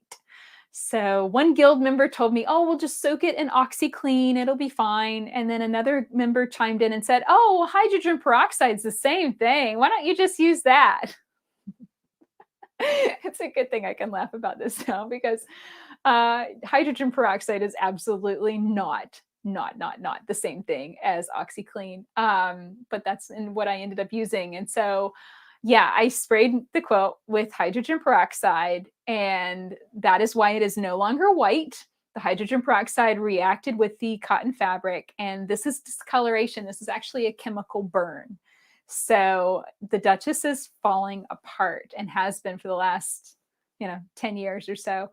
And she only competed in 3 shows. By the time she came back from the 3rd show, the discoloration was already becoming apparent. And, again, you can have something happen. And this really was a major disaster. I mean, it took months to make this quilt. I did lots of extra stuff. I did hand stitching, beads and lace and all kinds of extra stuff with it. To have it be ruined when I had really anticipated, wanting it to show for a year or more before I got another show quilt ready to go, it was devastating at the time. It really was. But on the other hand, I'm looking back on it, I can say I'm glad that happened because it forced me to say, wow, show quilting, number one, it's like winning the lottery. So it could be very subjective. I could have the best, quilt there, but if a judge doesn't like it, or judge is having a bad day, or judge just misses seeing it properly, it won't do well. And that's not a great way to base a living, right? It's not something I can control. And it's like buying lottery tickets and expecting to win. It's not something that I could put effort in and be sure I was going to get that effort back out. And then the damage of the quilt let me know that it was just a little too fragile for me to depend on that to pay our bills, especially with, we had a baby by this point. I had my little boy, James. I wanted something that was more stable, and immediately saw the limitations of show quilting. So that was a good thing. And that forced me to expand my horizons beyond just show quilting, beyond just competing and needing that ribbon to feel like I was good at something. Although that first ribbon was so, so important for that time, I quickly was able to see, that's not all of everything. I don't need all of those ribbons to make me feel good about myself. So around this time, I really wanted to teach. I really wanted to connect with other quilters. I wanted to do lectures and trunk shows and go to different quilt guilds, like the people that inspired me at guilds. I wanted to be able to do that. The problem was that nobody knew who I was, and I really didn't have that many impressive quilts to my name. I hadn't done that many things. Of course, the one quilt that I had made and competed with had been kind of more or less ruined. So I had this feeling of, wanting to do these things and this impatience to get there, but not knowing what the next step was. I wanted to own this business. I wanted to teach. I wanted to, share my knowledge and the things that I had learned, just through the beginning of my quilting journey. But I didn't know how to connect with anyone. I didn't know how anyone would learn who Leah Day was. So I was thinking about all of this one night, and I had this vision of this gorgeous quilt. It was a goddess quilt, a woman in the middle of a ball of flame, and like a fiery sun. And the thought that entered my head was just that I had all of this light inside of me, and I wanted to let it out. I wanted to just tap into that creativity and release it to the world. So that inspiration, I jumped out of bed. I had that vision of the quilt in my head, and I jumped out of bed and I quickly drew a sketch of it in the bathroom on a piece of paper. And that is what I wanted to dive into next. So I had this experience with Duchess. It was a blow, definitely, but I immediately put all of my energy into making this new quilt, and she is called Release Your Light. And I made this quilt in a really interesting way. I first quilted it entirely on my home sewing machine. I designed, figured out the design and marked it. So it was very much like a whole cloth, very similar to the Duchess. But after it was all done, I painted it with Shiva paint sticks. And this is something that I think is really fun. All of my quilts, I get bored really easily. I get bored by doing the same thing over and over again. And so I always want to dive into a completely different technique. So I went from whole cloth quilting an all white quilt that was really not my style to quilting a huge goddess art quilt and then painting it with a crazy kind of paint. I sealed the paint, and I have to say, Shiva paint sticks and color pencils, you can get some really, really vibrant colors, but it is also really time consuming. And I'd done all the quilting before I started painting, and I had that moment. And when I actually started scrubbing the paint into the fabric, oh my gosh, what am I doing? Am I going to ruin this quilt? Am I going to completely wreck it now? Thankfully, it all worked out great. Release Your Light ended up turning out absolutely perfect. But through that process of creating that quilt, I had a lot of time of very tedious stitching. It was quilted on a very tiny scale. Of course, the painting technique ended up taking a solid month of scrubbing the paint on the surface and then sealing it. So I had a lot of time to just sit and think and chug through that idea of, what do I want to do? How do I want to teach? How do I want to connect with people and kind of share my knowledge with the world. How do I release my light, basically? And so while I was quilting on Release Your Light, I was stitching the design stippling, and I had done stippling for years, and I'd stippled everything to death and back again. And then I had learned a new stitch called McTavishing from Karen McTavish. And she has another book called Mastering the Art of McTavishing. Great book. And that design really kind of, it rocked my world because it included travel stitching, and it was really swirly, and it created a totally different texture from stippling that really just blew my mind. I was like, oh, wow, you can do all of this other stuff with free motion quilting that I didn't even know about.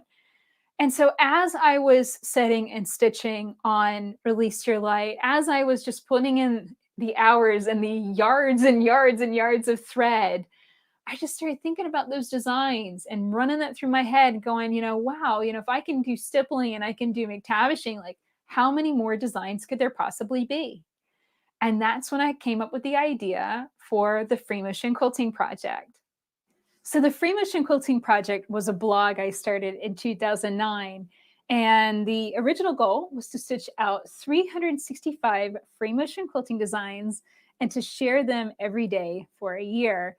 And this is how I would stitch them. They were 6-inch squares of fabric with the batting and backing fabric. And then I would mark a 4-inch square in the center and quilt the design. And each design, how they were different, how I look at free motion quilting designs is they all have a different set of rules. And so by changing the rules ever so slightly, you could create an entirely different texture. So in this example, this is underwater rocks. And to stitch it, it's like paisley, a circle, but you scribble, you go around and around and around, and that creates the design underwater rocks. So I just started running with this inspiration. And I love that I picked 365 because it really pushed me. Sometimes you might have an idea, and if you have a low challenge, like, oh, well, I only need to create 50 designs, you probably won't run down and try every single idea that pops in your head. Well, because I had such a huge number and it was kind of scary and intimidating just even thinking about it, I knew I had to try out every idea that popped in my head. Some things totally didn't work, but some things did. And it was a marvelous challenge to have that excuse to sit down at my sewing machine, and I had to quilt every single day.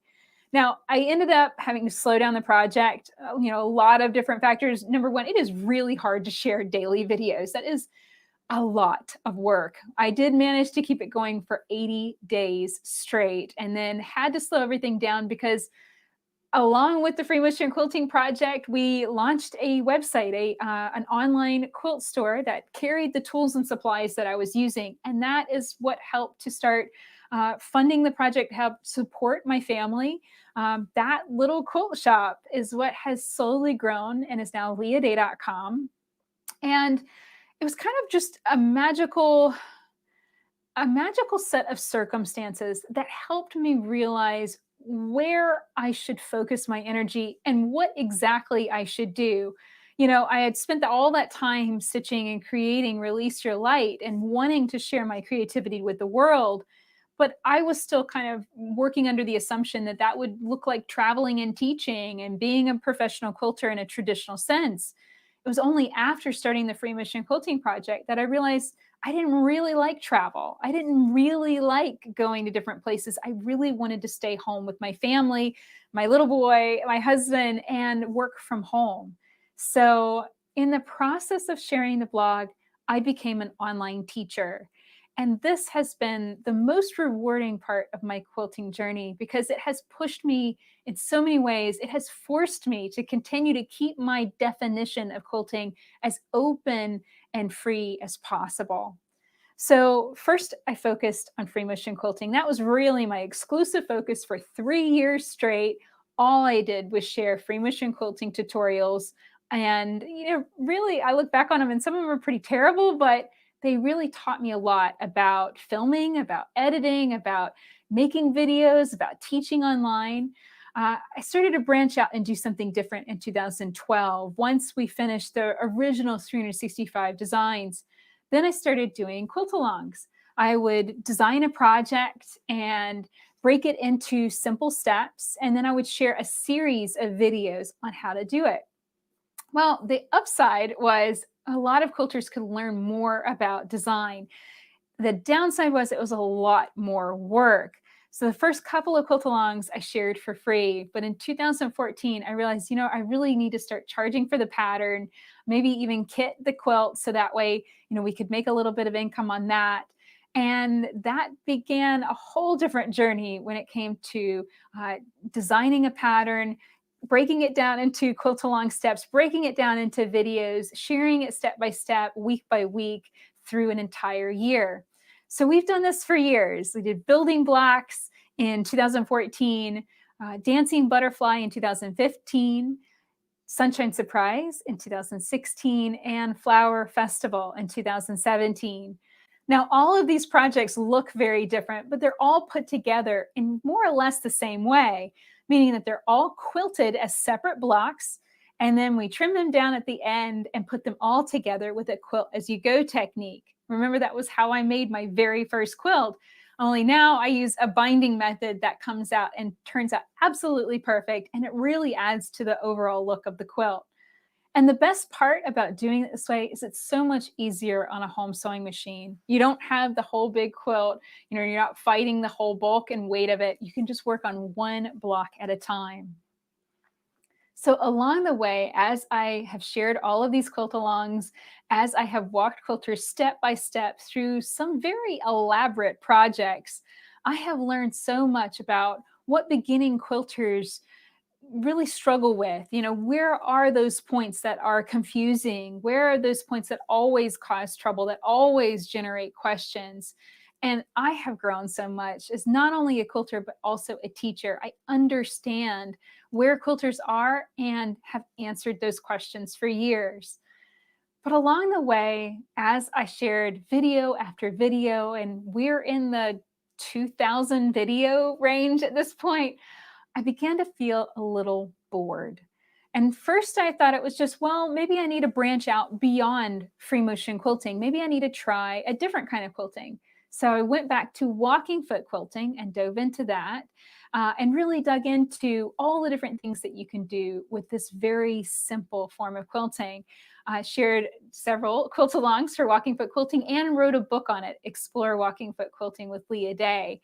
So that really kind of helped, it really pushed me out of my box. I'd really boxed myself into free motion quilting on a home sewing machine. So that expanded my box a little bit. I went to walking foot quilting on a home sewing machine, shared a lot of information about that, but it still wasn't enough. I was still catching myself realizing, I've made this video before, I've answered that question 100 times before, I'm just feeling frustrated covering the same thing over and over and over again. So in 2016, I decided to do something about that. I went to Quilt Market with an idea that I was going to look for a company to work with and start sharing about long arm quilting. Now, I'll be honest, I never anticipated wanting a long arm. I kept thinking about it over the years, but every time I would go and look at them, they always seemed so huge and so expensive, just really out of my ballpark, out of the arena of where I would fit in the quilting world. And I also felt like, well, I needed to stay on a home sewing machine, that Leah Day should continue teaching free motion quilting and piecing only on home sewing machines. And I did that for years. And you know what happened? The exact same thing that happened with beadwork all those years before. I started getting bored. I started realizing I wasn't finishing anything, not anything fast. It would take me upwards of a year to finish any particular quilt. And I really wanted to quilt faster. I wanted to make more quilts for my son, for our beds. I wanted to be able to give more quilts away. I wanted to be able to quilt for charity. But I didn't feel like I could quilt fast enough to do any of those things. Around this time, I also started getting some physical issues cropping up with my neck and back. I was about 29 years old, and I started going to a chiropractor. And I didn't really connect the dots until another professional quilter said, Leah, it can really damage your back. Hunching over your home sewing machine, fighting the weight and bulk of a big quilt, it can really mess you up over time.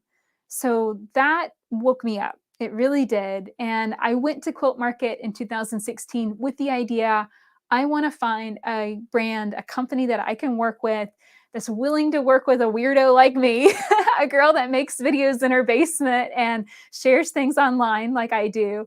Surprisingly enough, Nathan and Jaron from Grace Company were interested in working with me. And that was really an amazing opportunity. I just started sharing videos on a Unique 14 Plus, a set-down model that was in a table. And of course, that model is no longer available anymore. So whenever we discontinued that, I decided to move it to a long arm frame or continuum frame.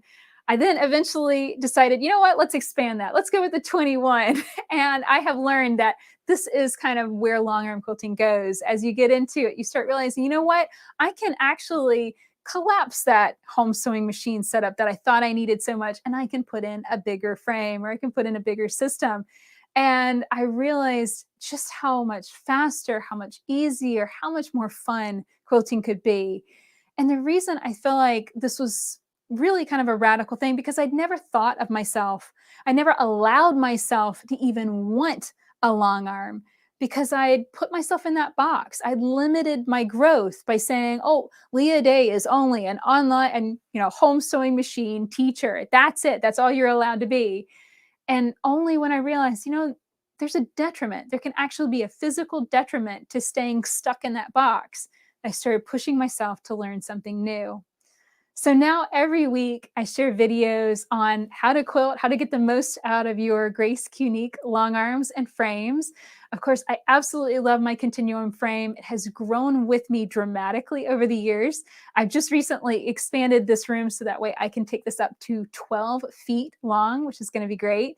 But I also love our smaller frames as well. We have a Q-Zone hoop frame, and I've been playing with Janome home machines on that, just to explore all the different things that the smaller frame can do as well.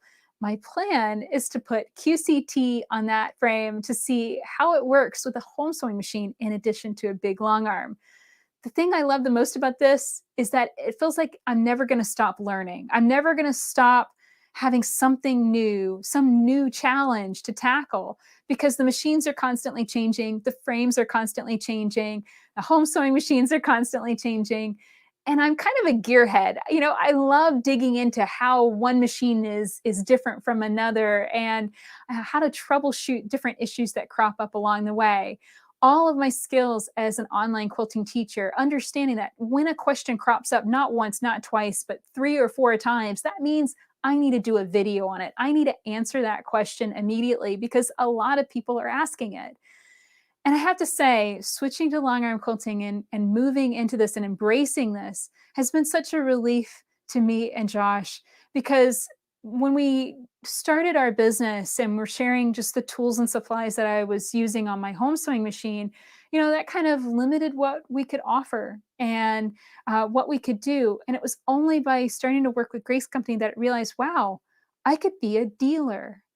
And I never thought of myself that way, ever. I never allowed myself to think that I could handle something like that. But it was the support and confidence of Nathan and Mark at Grace Company. They said, you know what? You can answer all of these questions. You already are answering all of these questions. Why don't you just become a dealer? And that really has changed my world. This past year, 2020, has been extremely challenging for my family. Our house flooded in February, and it pretty much destroyed my entire quilting space for more than 6 months. Through that process, through it all, being a dealer for Grace Company was the single biggest relief, and was the reason we were able to get through this challenging time. We didn't have to close down fully. I was able to continue shooting some videos here and there, but also all of the videos that I had shot and shared before were continuing to get traffic, were continuing to be found and watched. So even though my house was a complete shambles, I didn't have to shut down my business. And that allowed us to be able to rebuild. So I can 100% say, I don't think I would be in business today if it wasn't for Grace Company, if it wasn't for having that ability to keep my world as open and as roomy as possible. Because every time that I've limited myself, every time that I've said, oh no, that's not allowed, or oh no, that's not who I am, I've been shortchanging myself on what I could do, on who I could be, on the things can great. So that is pretty much it for my journey as a quilter. I firmly believe in giving yourself as much room to grow as you possibly can. You never know what techniques you might be shutting the door on. If you define yourself as an art quilter, then you're limiting yourself on the beautiful traditional quilts you can make. If you define yourself as a modern quilter, you're limiting yourself on many techniques and skills that you could build. Try not to think of yourself as a home sewing machine quilter or a long arm quilter. The simple definition of quilter says it all. And that's all you need. When you leave your definition as small and short as possible, it leaves the entire world open for you to grow and change and embrace anything that you want to create. So I hope that you have learned a lot from this. It has been a very convoluted journey to get here. I'm now sharing videos every Tuesday, so you can learn more about long arm quilting, on quilting on a frame with a home sewing machine as well. And you can find all of those videos at leahday.com. Until next time, let's go quilt.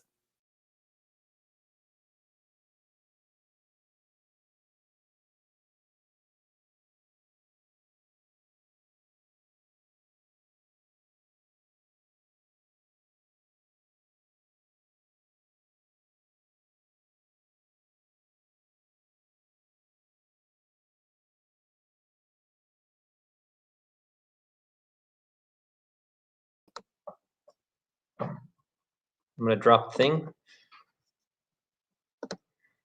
Hi, everybody. Welcome back. We hope that everybody enjoyed the Leah Day video that she was so kind to put together and shared her entire experience with it. Now, thanks for staying with us as we've done part of this. We're going to be doing a couple of things. We have here coming up in about another hour our big giveaway for today, along with some other prizes. We have Mark and Carla. We're going to go back and see if we have some audio now. So let's go ahead and see. Hopefully, we're good to go with some audio. So we'll go ahead and have Mark and Carla share a few things with us from their perspective and see how they felt about part of what Leah Day shared as well.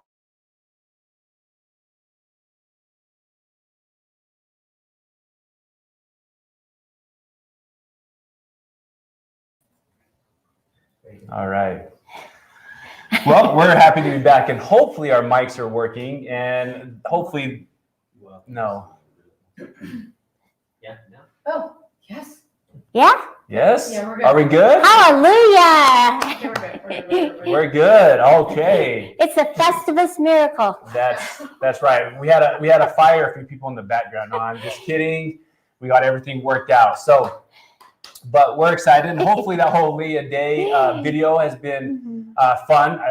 As Nathan mentioned earlier, she's a wonderful person, and where she came with our product and where she is, and to have that experience has been fantastic. Yes, and just to have that knowledge, and she loves quilting, and it's a passion with her. So yeah, so it's so fun and so wonderful to see. You know, she was a very great quilter when she first started with us, but to see her expand her business, it's fantastic. Fantastic. All right. So with that, I thought maybe quickly, Carla and Mark, what I can do is go ahead and bring back up and just do a quick recap again, letting everybody know kind of what we have left for today. And then I wanted to briefly talk again, and I know it might seem like if you've been following us quite a bit today that there's going to be some recap. I know that several people have questions looking at maybe how to process and do some of the additional information when it comes to submitting your quilts. And so what I have is the site, and I just wanted to point out here at the top on the page, if we can look at this, we end up with the event schedule, which is kind of where we're at today. And we've had a great opportunity to participate in watching and doing the live, Leah. We've got coming up now, we're going to do a demonstration on the Q-Zone hoop frame. And we have two here, one with the 15 that we're going to talk about here in just a minute, but we're really excited about showing people how this process works. Carla's going to do a few things as she sews on this. We're going to be putting the machine. She'll talk also a little about a couple accessories called stitch regulation.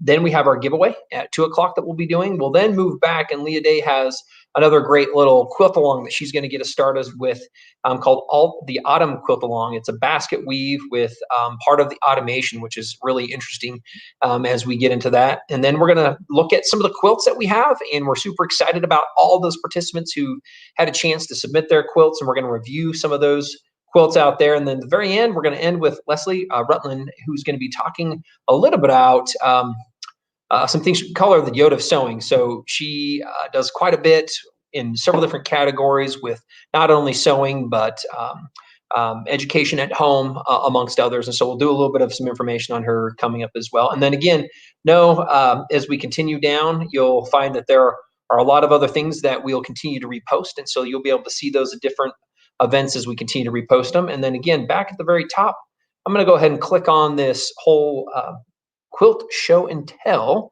and this is where you can submit your quilts. And again, just a quick reminder is that we're doing prizes for each category, and we have several fun categories for people to be able to participate in.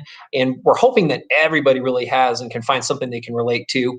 We call, Hall of Shame is one of those first things. Is it anything that you're kind of wanting to hold off on, but you're going to share it with us anyway? We would love to see that stuff, any kind of unfinished, wild your imagination, anything that's been put together, holidays, the surprise or the oops, the quilts. There's the blood, sweat, and tears made from scraps would be one of our last categories. And remember, as you go into those, if you've submitted a quilt, and just so you know, if we were to look at this today and now, you'll see that there are several more quilts that have been submitted even here this afternoon since we've been streaming live. But you can go in there and you can ask and invite friends to come vote for your quilt. You can send that to Facebook, you can email, you can copy those links. So I just want to encourage everybody to share, go out and share with them where you're at and what quilts you've submitted, and let's have them go ahead and vote for you. So we're excited about that whole process.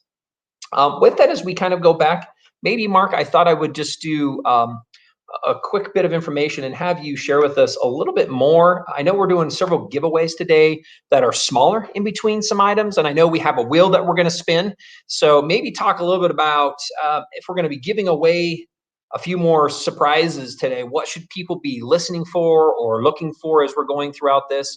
And let me go ahead and get you your mic back, Brad, back on here. So there you go. Thank you, Nathan.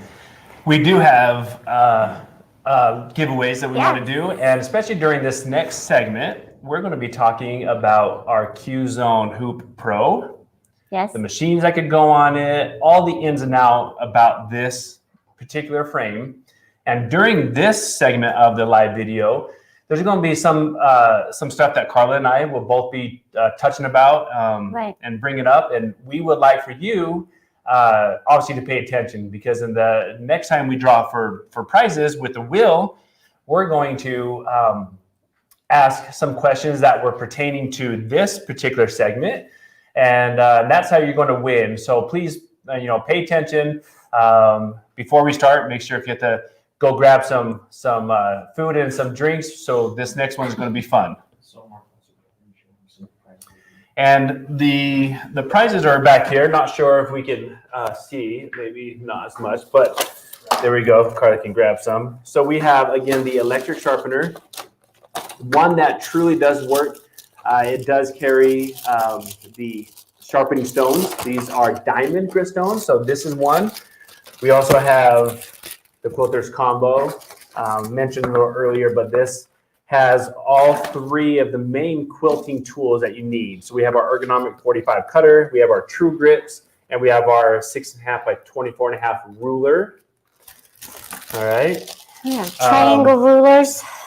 And we also have circle cutters, triangle rulers. So this circle cutter is able to obviously do your circles, right, as you cut. So we have this to give away. We have individual rulers for different processes. We have threads, just many wonderful gifts, and a lot of them obviously are great for your cutting experience, and one that will allow you to continue to cut straight and be more accurate and be more safe than before. So wonderful gifts to give away. These types of gifts we will go ahead and do over the spinning wheel in the back. And again, the questions that we'll ask to win these prizes will pertain to this particular segment. Well, wonderful. I appreciate appreciate you taking some time and sharing some of that. We'll probably do some demonstrations on some of those products. I know we have some other time slotted in some of our other streaming events as well that we'll be doing here. Again, can't help but encourage you to go back and find out what we have going on next Tuesday, the following Tuesday. We're also going to be doing some streaming on November 30th, which is the first week of November, and our last full day will be November 6th. So we're really excited to be coming and bringing several different things back to you with many different educators. We're going to have panels with some guest speakers. We've had some great education shared with us from some of our international ambassadors as well. So we're excited about that. I'm going to stop. Mark, what I would like to do is have you and Carla, and again, please bear with us if you've been with us here in the past a few different times. This is probably the product that we get most questions on. And I think the reason is it's actually one of the most popular products because it spans such a wide variety of quilters.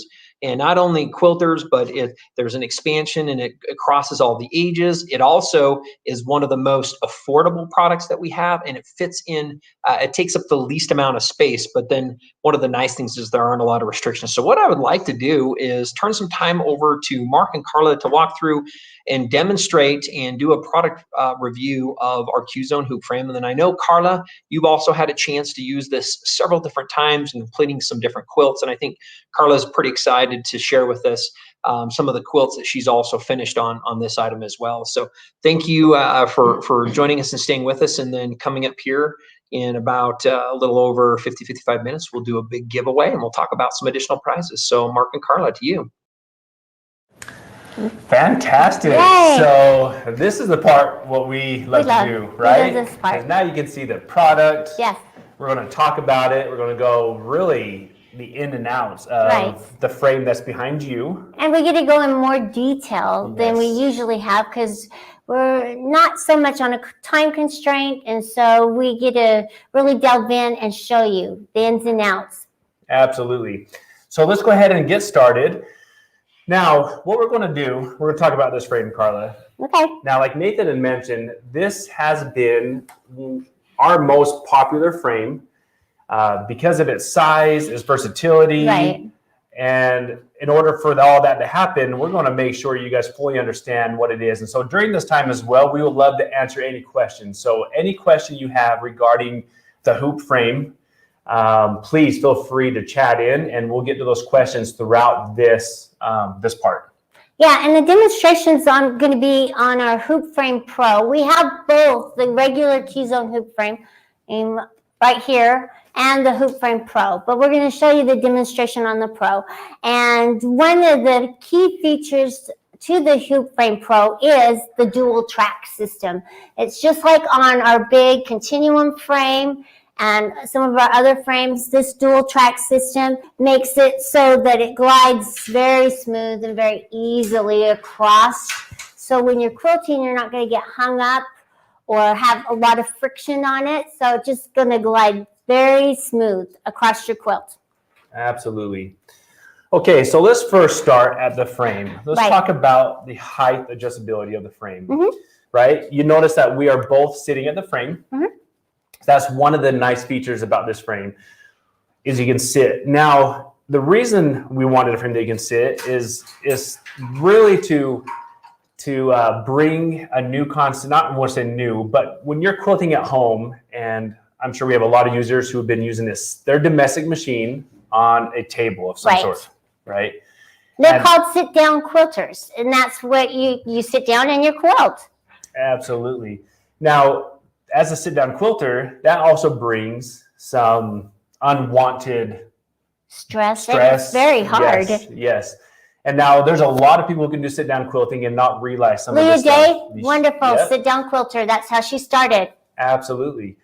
But when we know there's a better tool out there, we want to get it. It's a tool that makes it easier for you to quilt. Absolutely. Now, as we mentioned, sit down, right? The machines that can fit on this frame is a wide range, right? Going from domestic up to 19 inches. So domestic up to 19 inches. And that's a huge, huge range of machines. But before we get to those machines, let's go back again. Now we're sitting at the frame. and you can sit to use your foot pedal.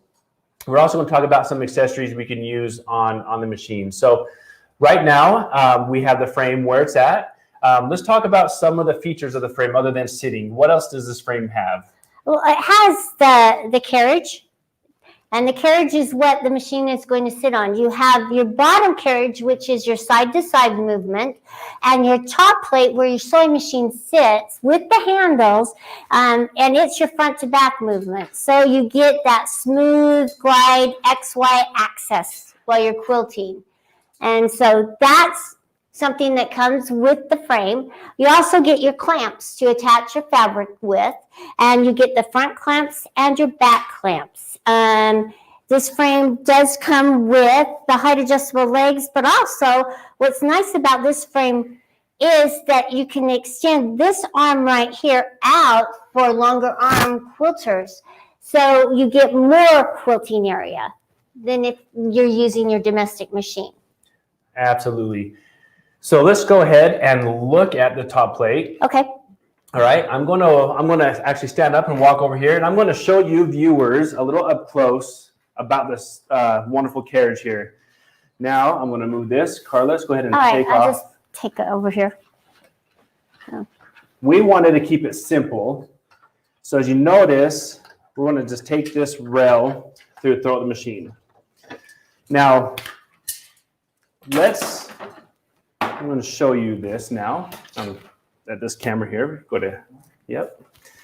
So I'm going to tilt it. The reason I'm tilting it, I'm going to show you a couple things. One, these 4 black holders are for your machine. So your machine won't slide off. Now they're pretty heavy anyway, but this secures your machine on this top plate. This also top plate has the handlebars. So you notice the handlebars on the front and handlebars on the back. So you can do front work and back work. And they're cushioned. So And they they're feel cushioned. comfortable. So they got a nice grip to it, so it's comfortable in your hand. Absolutely. Now, as you put this on, it has ball bearing wheels. So this is where the smoothness come into play. So these are ball bearing wheels. If we can see here, I'm going to maybe get a different angle here. These are really, really nice for your smooth movement from left to right.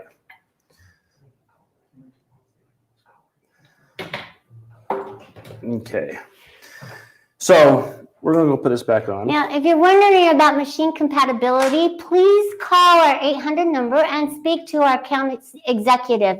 They are very informative. They will be able to help you understand and know. And also check out our website so you can see the dimensions of the carriage, and maybe you can measure before you call. Mm-hmm. Absolutely. Okay, so there's other couple questions that are coming in. In particular, there's other frames on the market that's similar to this frame. There are a lot of features to this frame that other frames don't have. We're going to go over some of these. We'll probably answer some of the questions. We'll go over the square rails, which is what this has, the ratcheting system with the quilt clips that we mentioned earlier, as well as the features of a larger frame compared to this frame. So as we go ahead and get this going, I'm going to show you the quilt clips. Okay, we have it now ready for our machine to go on. Now, as we do this, Carla mentioned the quilt clips, and these quilt clips, I'm going to go ahead and show up close here. So there are ridges around these quilt clips, and these ridges actually are the ratcheting system. Right. Okay, so we all know we want our fabric nice and taut. And we don't want any wrinkles or bumps, and That's right. Don't want anything in between them, even scissors or pins. So that's right. And let's go ahead and put the machine on. Wait, let's fix that encoder wheel before you do put it on the top, Mark. We're just changing around. We've got an accessory called the Sure Stitch on this that we're going to show you. We're just fixing the wheel. There you go. And let's go quickly back to Nathan, who has a few comments. Yeah, I just thought maybe what I could do is just answer a couple of questions that continue to come up as they're making some adjustments before they put the machine on. If anybody has bought a Qnique sewing machine, a 15 or a 19, remember Carla and Mark mentioned that this frame does accommodate machines up to 19. So yes, the 15 and the 19-inch machines will work on this frame. And I know that there are a few different questions on, well, what about my machine? You have multiple different brand machines out there. A good rule of thumb is that pretty much most all of the domestic machines will fit, even if they're wide in the back.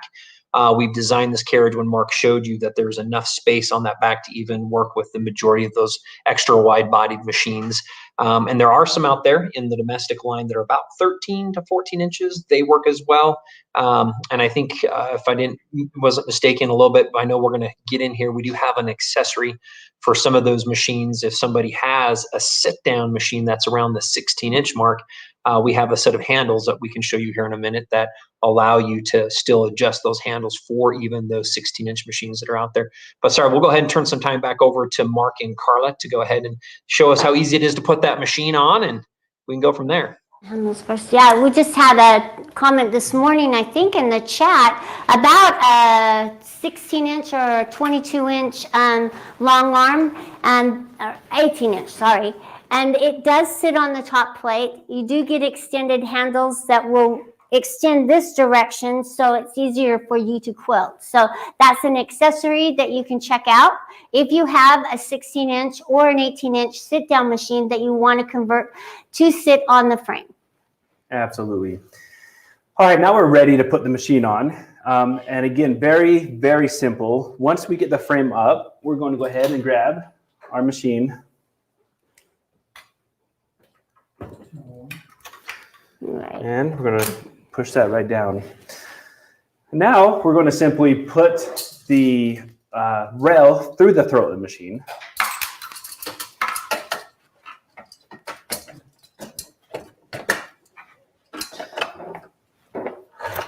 And we have one thumb screw to put this in on this particular frame. It does come with three.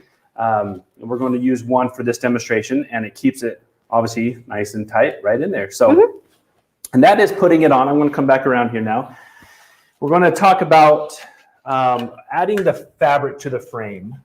Yeah. And this is a very simple process as well. And you could actually do it just with one person. But before we do that, in the past, we've been getting a lot of questions on how exactly do we want to put the fabric on the frame? Do we spray base? Do you want to pin base? What do we do before? I mean, start from the beginning process of putting the fabric on. Okay. You do need to sandwich all three layers together. Okay. And I do have a video on how to use leaders. They're an accessory that you can purchase if you want to. You don't necessarily have to use the leaders, but it is encouraged. And the leaders are just an extension of your fabric so that you can quilt all the way to the edge. Since I'm not using the leaders, I'm going to use my quilt as kind of my leader cloth, and I can't quilt all the way to the edge, so I will lose some right here. So that's why the leaders are very nice and very important. So check those out online as well, because we have some specifically for the hoop frame, but you can spray baste if you want. You can baste along if you like. I do not like basting. I never have. So I don't baste, and I haven't had any problems with the fabric shifting. Now, if you have a piece back that you want that exact square or piece to be in the exact location, yes, I encourage basting so that it stays. And so as you're clamping and unclamping, you don't need to worry about it. And I would even encourage that kind of on your rolling frames as well. If you want it specifically in one certain place, make sure that you're spray basting.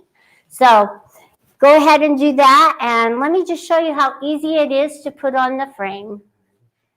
So let's talk about that right now. Let's talk about how wide what we're doing right here, Carla. We have a question that came in asking how wide is what we're doing. And with that, before we get to that answer. It's about 45 inches. 45 inches, okay. Now, the 4.5-foot frame, right. We're going to get in this a little more, but you have a 45-inch quilt, but we are going to, you can do much bigger. Right. Right. You could do king-size quilts. King, queen, crib, twin, table runner. Anything that we can do on a larger rolling rail frame, which we get into with some of the features and benefits of the frame with that caliber to the 4.5, you can do it on this 4.5 foot frame. Well, and the difference is on the rolling frame, you're limited to the size quilt that you can quilt. This one doesn't limit you. You can quilt any size quilt. So that's a real feature and a big difference between the hoop frame and the rolling frame. Yes, you're shifting your fabric from side to side, front to back, but it's not that hard, and it's so easy to do. And because you don't have the room in your house, yeah, you can actually quilt and keep quilting, and you don't need to take up the whole house. Absolutely. Now, as we go ahead and put this on, there's going to be more questions. So do we have any other questions right now that we would like to get to? Right. So then that's the size that the quilting frame is with the quilt on it. So this one, I'm going to start it so that I'm going to show you how I'm going to hoop it. So I'm just going to unclamp my clamps. I'll hold those for you.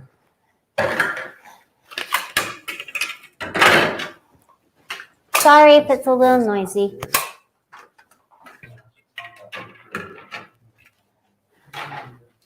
Yes. And yes, you can add computer automation to it. And I actually have some quilts that I've quilted with automation.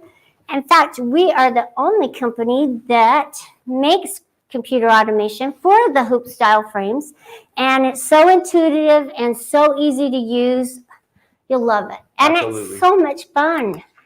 As she's doing that, we talked about the computer automation. That's just one accessory that we could actually put on the hoop frame. Because we're using a domestic machine, so check the compatibility lists for those, for the automation. I'm going to turn it but this also way.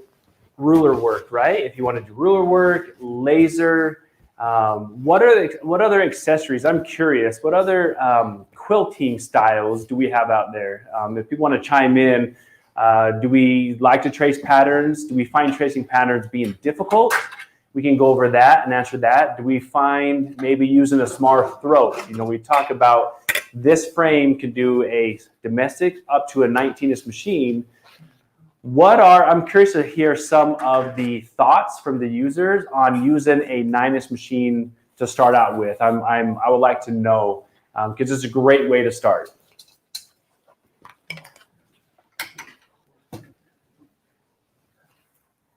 All right.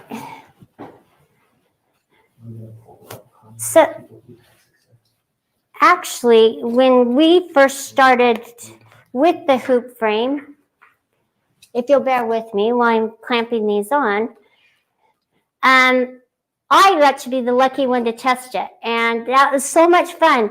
And it was so different.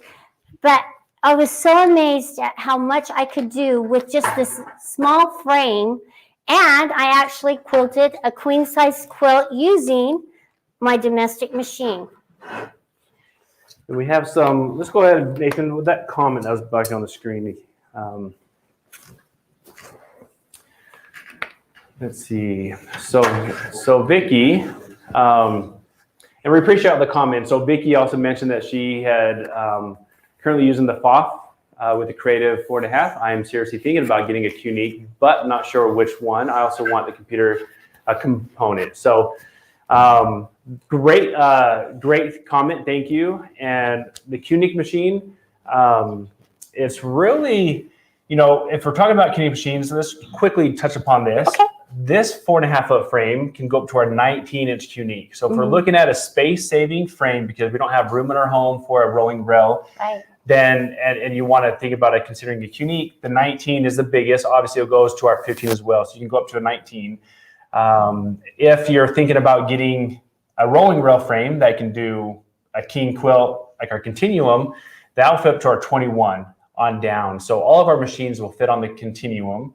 And this particular frame, the 19 and the 15 will fit on it. So good comment on that. And then Sonia, so Yes, the Destiny Baby Room. Lock, too big. It is not. No, it's not too big. It will fit. Absolutely. So any other comments? To upgrade QZone to Pro, you can buy the dual track Yes, Yep. you can upgrade. That's So just- if you have the single track system, you can purchase the dual track. Yep. And we'll get into that a little bit here down the road, talking about the upgrade from our previous. The frame that's by me is our standard hoop. The one Right. by you, Carla, is our pro. So we'll get into the feature sets between the two. What other thoughts do we have as we put that on? Now, you guys notice that she did that all by herself. Yeah. Right? I just sat down while she did that. So quick and easy. But now that we have it on, is there a particular spot you like to start quilting? I see that you have your fabric more on the left showing. Well, yeah, that would be my starting area. And I maybe didn't get it shifted down quite as much. So I would move my machine down so that I could start it more to the edge of the quilt. But we don't need to worry about that because this is just a demonstration. So yeah, move your machine down, and that will give you kind of an idea of where you want to start quilting, just barely in, just a little bit. And then you'll just quilt, and you'll get done, and you'll shift it to the side, and then you'll start working your way down your quilt. Now you can see that I did the quilt lengthwise rather than width, just to show you that how you clamp it on with the extra length. Absolutely. Now, as we look at doing the machine, there's a couple of things we're going to do. One, we're going to operate this machine by foot pedal, right? So those who have just a foot pedal machine, not a problem. We also have our stitch regulator. Right. We're going to also use a stitch regulator. And again, for the regulators, you want to check the compatibility list on our website to see if your machine is compatible with the stitch regulator. And Tammy, no, you don't need a large throat machine. Now, I'm going to stipulate that if you have a machine that's like 5 inches, yes, you're going to be hooping a lot more and you're going to run out of quilting area. You're only going to be able to quilt so far. I suggest that it should be at least a 9-inch throat or larger. However, you can quilt with what you have.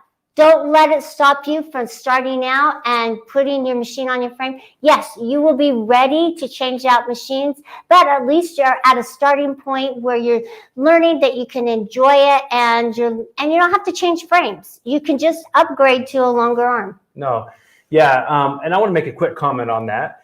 So we're getting a lot of other questions, like Julie, will my 11-inch machine work? Absolutely. Yes. So we're talking about a domestic machine, right? Machine that you're piecing your quilts with. Yes. Yep.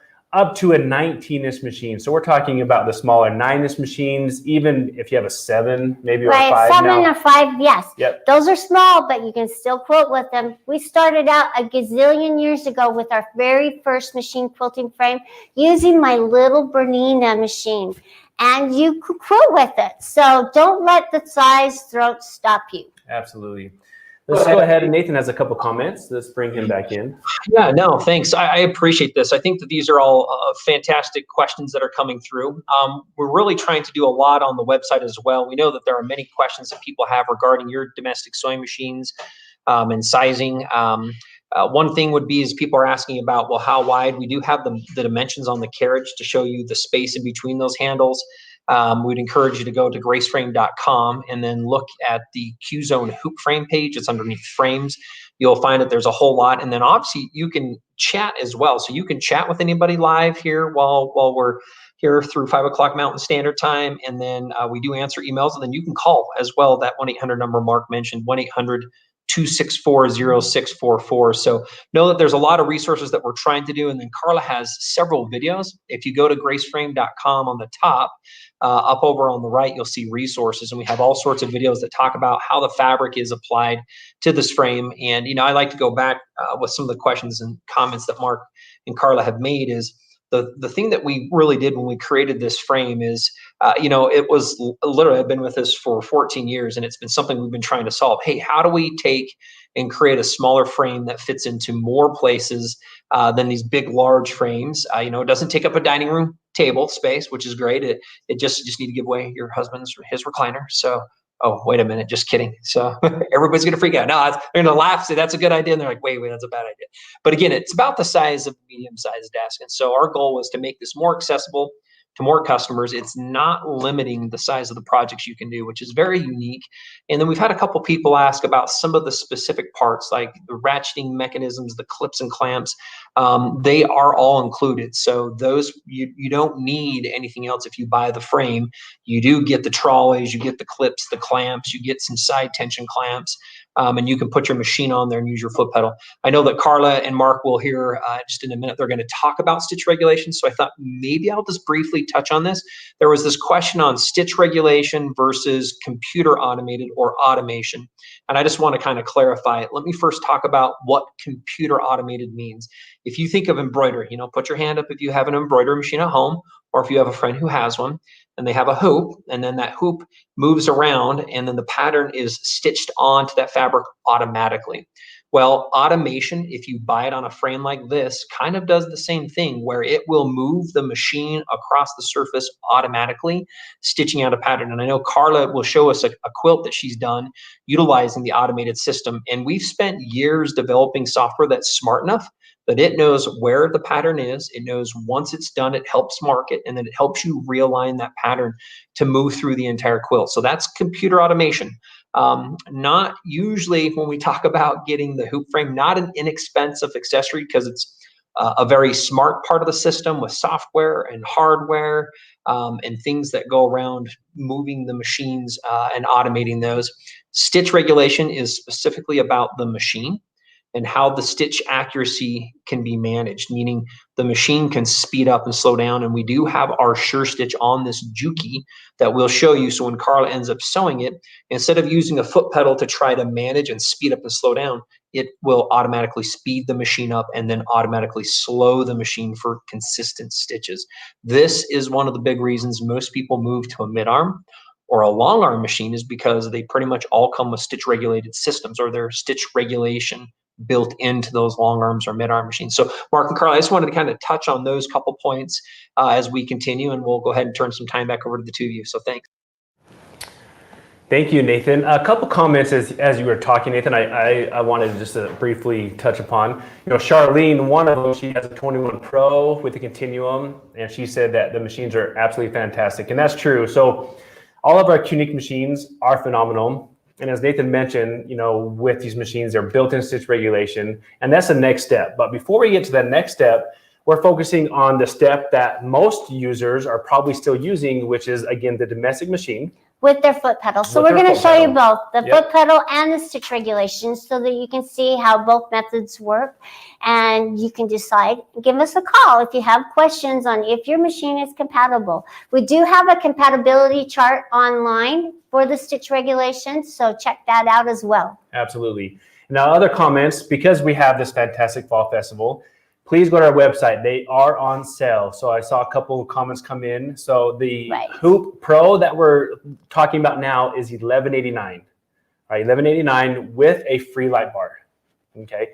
And then the frame that I'm next to is our standard hoop, and that's $8.89 with also a free light bar. So they are at a fantastic price. So if you have been looking and you want to pretty much turn your domestic machine into a long arm by moving it on top of the fabric instead of moving the fabric underneath, what a great opportunity is. So please, if you're ready and you've been looking at it, now is a great time to purchase. Yeah, so is the stitch regulation on sale as well? So if their machine's compatible with that?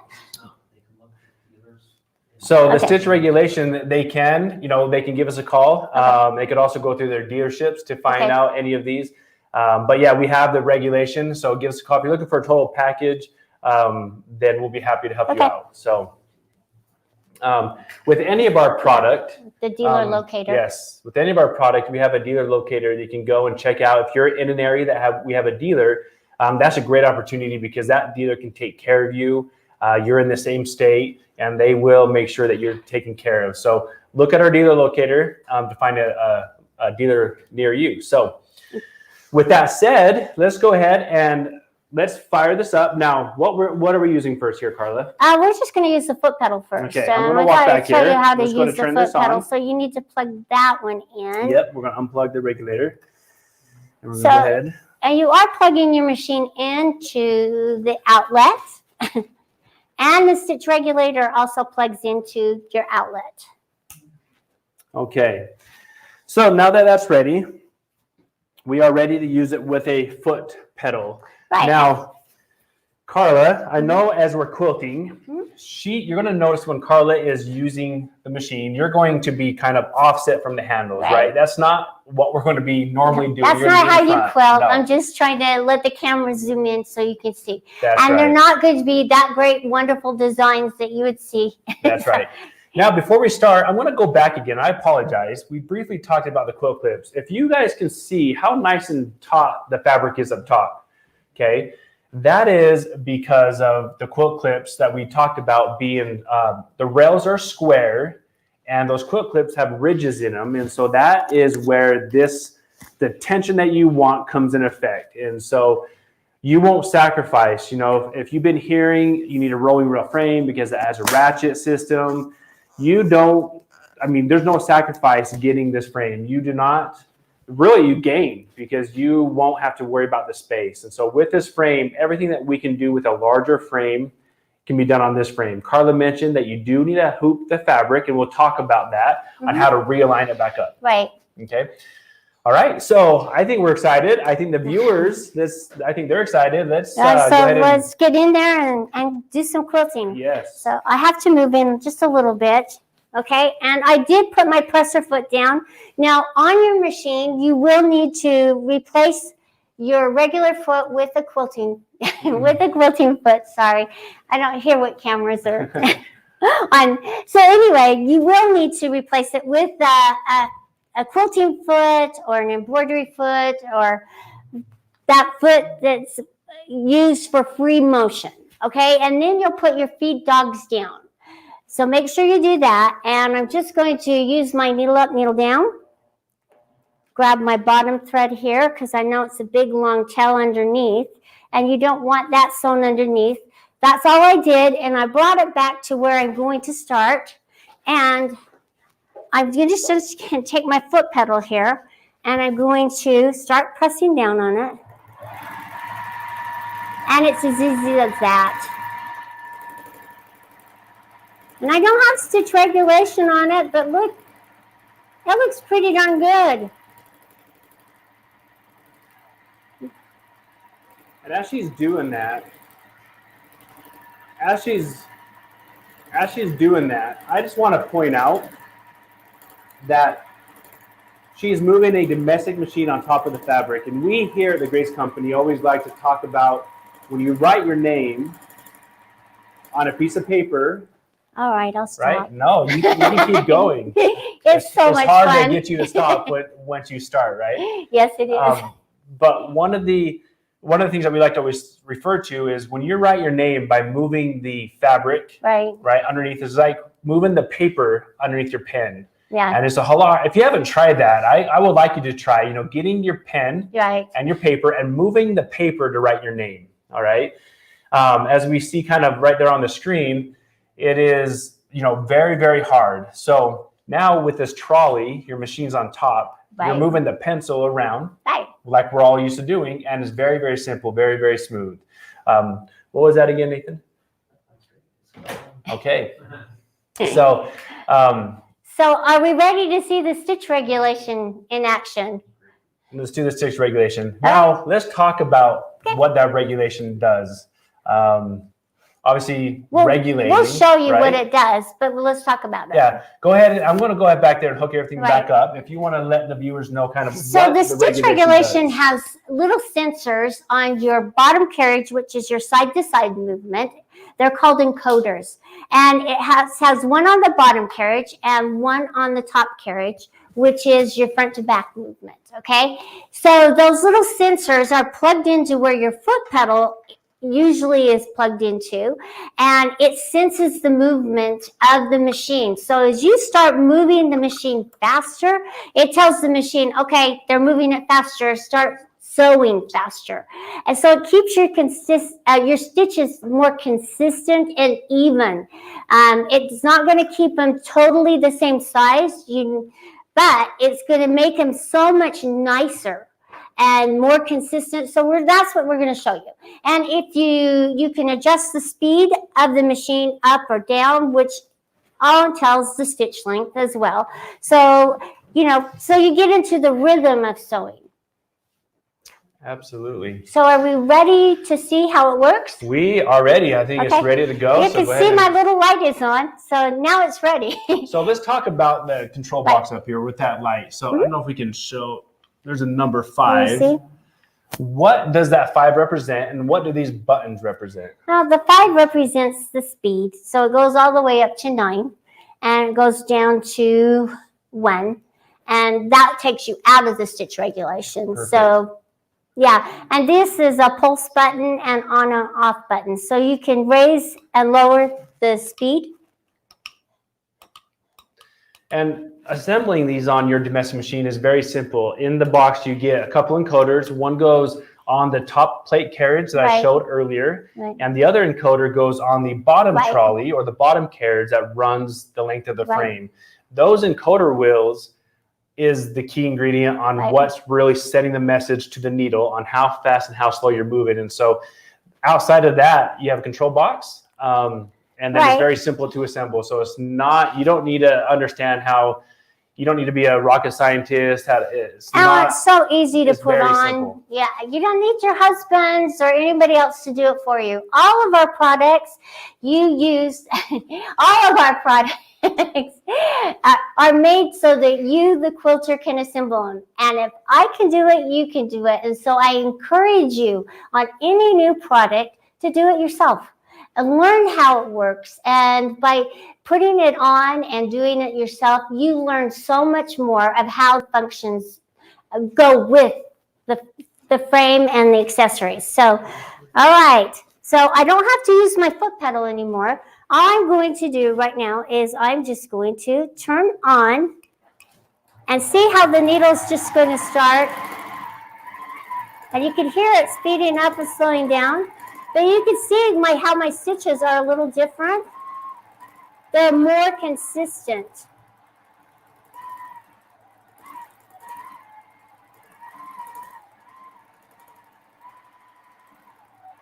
That's beautiful. All right, I'll stop now. No, you don't need to stop. You don't need to stop. But see how easy that was? Now, if you're the type of... too. Yeah, it's fun, right? Now, if you're the type of person that has a hard time keeping your stitches consistent by using your foot pedal. Right, and it is hard with the foot pedal to keep it at 1 even because you're pushing down on it and you know your design and you want to push a little harder. So yeah, this eliminates all that. Absolutely. Now, I will say with the foot pedal though, Carla, that the foot pedal with a machine, as you're moving it, is much easier to control your stitch length, because you don't need to manage your fabric with your hands, keeping up with the speed of how fast or how hard or how soft you're pressing your foot pedal. Yeah. So with that said, that would keep it easier. So if you could only use a foot pedal, having it on a frame, you're going to find that using your foot pedal is easier than to move your fabric and use your foot pedal. But then, like you said, the regulator, you don't have to, now if you speed up or slow down, you're going to get the same consistent stitches. Right. So yeah, check it out. Check out our stitch regulator online and see if your machine is compatible. But like Mark said, you don't need the stitch regulator to quilt. We've just proven that. So don't let that be the hang up and stop you. Absolutely. It's a nice accessory, but not needed to start quilting. All right. Now, outside of the stitch regulation, and we saw how nice and easy and beautiful, right? It was stitching. There are other accessories we can use, right? And I saw some other comments come up. There are many accessories. Now, whatever you can use, like ruler work, right? The platform, right? Laser. Laser is one that, as you see on the screen right there, can you add a laser to the Gracie frame? Right. The laser is actually done with the carriage, and so any of our Grace carriages, you can add the laser to it. And there's holes in the carriages. There are holes. You have 2 holes in the front for the right and left, and then 2 holes in the back. So you can mount it either in the back of your machine or in the front. And let's keep that camera. Go back to camera 2 real fast, Brian. And that's a great picture of it. Let's point it out right there, Carla. Just a second. The laser. Let's go ahead and point that out. I was just going to point it. We mounted it to the back. So there is the laser. Right now we have it at the back. The reason why we have the laser at the back is because that's where most quilters will like to do their quilting is from the back, right? Well, it's got that surface. Yep. And that surface we're talking about is the tabletop. So underneath, let's go and pull that up. Underneath this frame, if we can see, there it is, the black. This right here is the tabletop. I'm going to come up here and point. So this down here is a tabletop that we're talking about. And so the Hoop Pro comes with this tabletop. That is essentially what you're going to use to do your laser work, right? So if you're doing your paper patterns, that's where you'd want to put them. Outside of the laser, we also have our Pattern Perfect basic set. That is a very, again, basic set that you can just attach the really much like groovy boards. Yes. Right? Put them on the tabletop. There'll be a stylus that attaches to the carriage, and that's how then you'll follow within the groove. So very simple, right? Now the laser, though, however, let's talk about some of the laser practices. And maybe I'm just going to move it to the front. The laser is a little more, I want to say, advanced, right? The laser is advanced because you can pretty much trace, you can print out any patterns, you can design patterns. We actually have on our site a software called Quilters Creative Design Pro. That is a design software program only that allows you to design your own patterns, and you can print them out and then you use a laser. So what a great opportunity it is to get an accessory that you're not really bound to only a few designs. There are many, many designs that you can do. Now, with that said, let's talk about, Carla, some of the practices that's best used when we're using a laser. Because the laser, I'll tell you, it's not the easiest thing. It's not. It does take practice. Okay, it's just like anything, practice, practice, practice. But if you don't get so hung up on being exactly on the line and try to do it just like you're writing a letter, you do much better when you're using the laser. Now, I have changed it from the back to the front because I thought it'd be easier for you to see and use, but I hurried and stitched out or drew a pantograph. And let's see if I could do it just right down here. Now, before you start that, as you talked about practicing. Now, yeah, I just wanted to say, you can pull this extended arm out this direction, so you have a little bit more area to follow your little laser or pantograph along the front. That's a nice feature of the frames. That is a nice feature. Pull it from the front or the back. That's right. So that is good because with our hoop standard, they don't come with the tabletops. We'll get that here just in a minute. But that way you could either purchase them if you would like, but the frame, as Carla mentioned, you can actually put the patterns in front and quilt from the front side. Right, and then you'll just kind of roll it up, readjust, and you'll want to pin it in place so it's not going to shift or move as you're going from side to side. But, yeah. All right, let's go ahead and then fire that up. All right, so I'm just going to turn it on.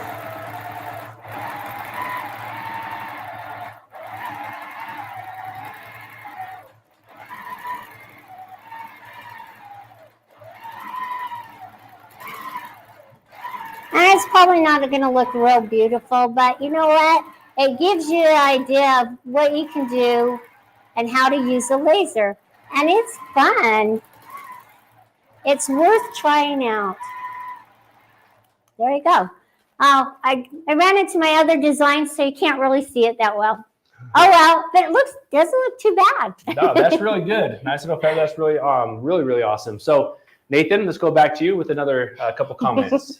Yeah, no, I just really wanted to say thanks, Carla, for demonstrating that. I know as we've done this in the past, they've always really, there's this kind of a lack of understanding how might we engage with this product. And I know that this is probably still generating several more questions. Again, I would just wanted to come back to encourage everybody to feel free to go to our website, look under our resource tab on the top. If you're on a mobile device, you're going to see 3 small lines that you can then utilize in order to find the menus that then let you select resources. And Cara, I just want to say thanks for showing that. That's one of the great things about this frame is you can expand that front area out. In fact, let me just kind of bring that back up because we do this for a couple of reasons. We do this because you're going to start with your domestic as one of those things, and you're going to need to potentially put larger machines up to 19 inches. However, it's also great to use as a workspace. And so if you end up with a little more room that you can put in front of your machine, that can become your work surface. I know for me, if you were to look at a table or an accessory and work from the back, that I feel you get a little disconnected because you're behind the machine. I do prefer, if I can, to be out in front of the machine. So thanks for showing everybody. I know that that's something that people have been asking in the past. And I thought maybe what we can do as well, is there any other questions that we might have, or any last clarifications you'd like to share about why you've liked using the stitch regulator? I know, again, it's not compatible with everybody's machine, but Carla, what are the benefits that you find? And I know we've talked about this a little bit here, but maybe Mark, with yourself, I'll maybe start off by just saying, I know that customers feel, and they become a lot more confident when there's less for them to have to kind of worry about as they're moving through this process. And I know that it's requested quite frequently, but any other last thoughts you might have regarding that would be great. So that you're not trying to do two things at once. I mean, yeah, it's not like piecing your fabric, because you're trying to concentrate on your beautiful design, and that's the only thing that you really want to worry about and think about. So concentrate on your design, and that's what's great about the stitch regulation. You don't have to worry about how fast you're moving. Well, you do, but you don't have to worry about overspeed and stuff like that to make your stitches look beautiful, and you can concentrate on your design. Absolutely. Now, here is probably, again, one of the most questions we get asked. Okay. Mm-hmm. You created a nice masterpiece up top. Oh, now you ran out of space, right? We have all this fabric underneath. Right. Because it's a hoop frame, you could actually obviously hoop the fabric all around the four sides. Mm-hmm. And we need to get to those sides to also do quilting. So now let's go ahead and demonstrate how easy is it to realign your pattern back up. Because again, that is a question we get a lot. Okay. So we're just going to shift our quilt really quick. And these straps are elastic and adjustable, so that as you fill up the space here, you can increase or decrease the size to have them hold really nice. So that's a nice feature with those elastic straps. Absolutely. Okay. And I'm just going to shift it down. Now, I have left my needle in where I've stopped and gently slid it along to stay in the place, stay in the location that I want to start quilting. But we're just going to shift it just to show you. And yeah. Now, Carla, I want to mention, you had talked about you're keeping the needle in the fabric. Uh-huh. What if I didn't put my needle in the fabric? How easy is it to still align your pattern It's very easy. You just go back to the last stitch that you left off, and you can just continue on. And you'll pull your bottom thread up always, but it's not hard to do. And you can just tell, I always put my clamps on first before I put my elastic straps, just to make sure that it's nice and straight. Now, you'll be using a pieced quilt, and so you'll have adjustments that you'll have areas that you'll know that it's on nice and straight. Okay. Now, I want to point out this. Now, what did we take? Was that probably 2 minutes? I'll make maybe sure if that you that, clamp 2 them. minutes. But it is really simple to shift your fabric. So we're not talking about a long process. We're not, again, sacrificing so much when you get this nice hoop frame. That is really not worth getting. There's so many nice features about it. And again, shifting the fabric was done simple by one person, which means you can do it by yourself in your own home, and it doesn't take a lot of time to really shift your fabric any longer than it does on a rolling frame, because you're unclamping your rolling frame and you have to go to the side and unroll it, and so it doesn't take you any longer. So don't let that stop you. And then I'm just going to bring it over here, and I'm going to start from where I left off. Oh, I don't have my foot pedal. I forgot. And you're just going to continue quilting.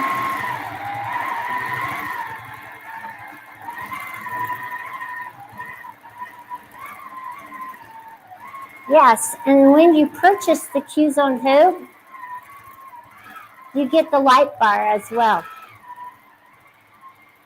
And Mark will just tell you a little bit more about that. Yeah. So again, going back to it, fantastic fall festival. We have some fantastic sales as well. Going back to it again, the hoop frame, either one of these hoop frames, you get a free light bar. So that's a $600 value for free. Oh, God. Yeah. And the frame's already on sale. So again, we're looking at $11.89 for the Pro, $300 less at $8.89. Yeah. We're looking at the standard hoop.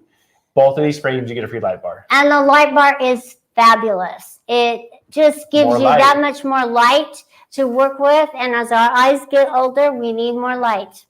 Yep, as you can see on the screen right there, the $449, I'm sorry, that is the 5-foot light bar. So we do have the $600 is for if you buy the continuum. So the $450 price is for the 5-foot that you would get, right? So that light bar is fantastic. Everybody needs or wants more light, and it is freestanding with casters, so they can actually roll that light bar around. And if you don't have the light bar, you already have a setup.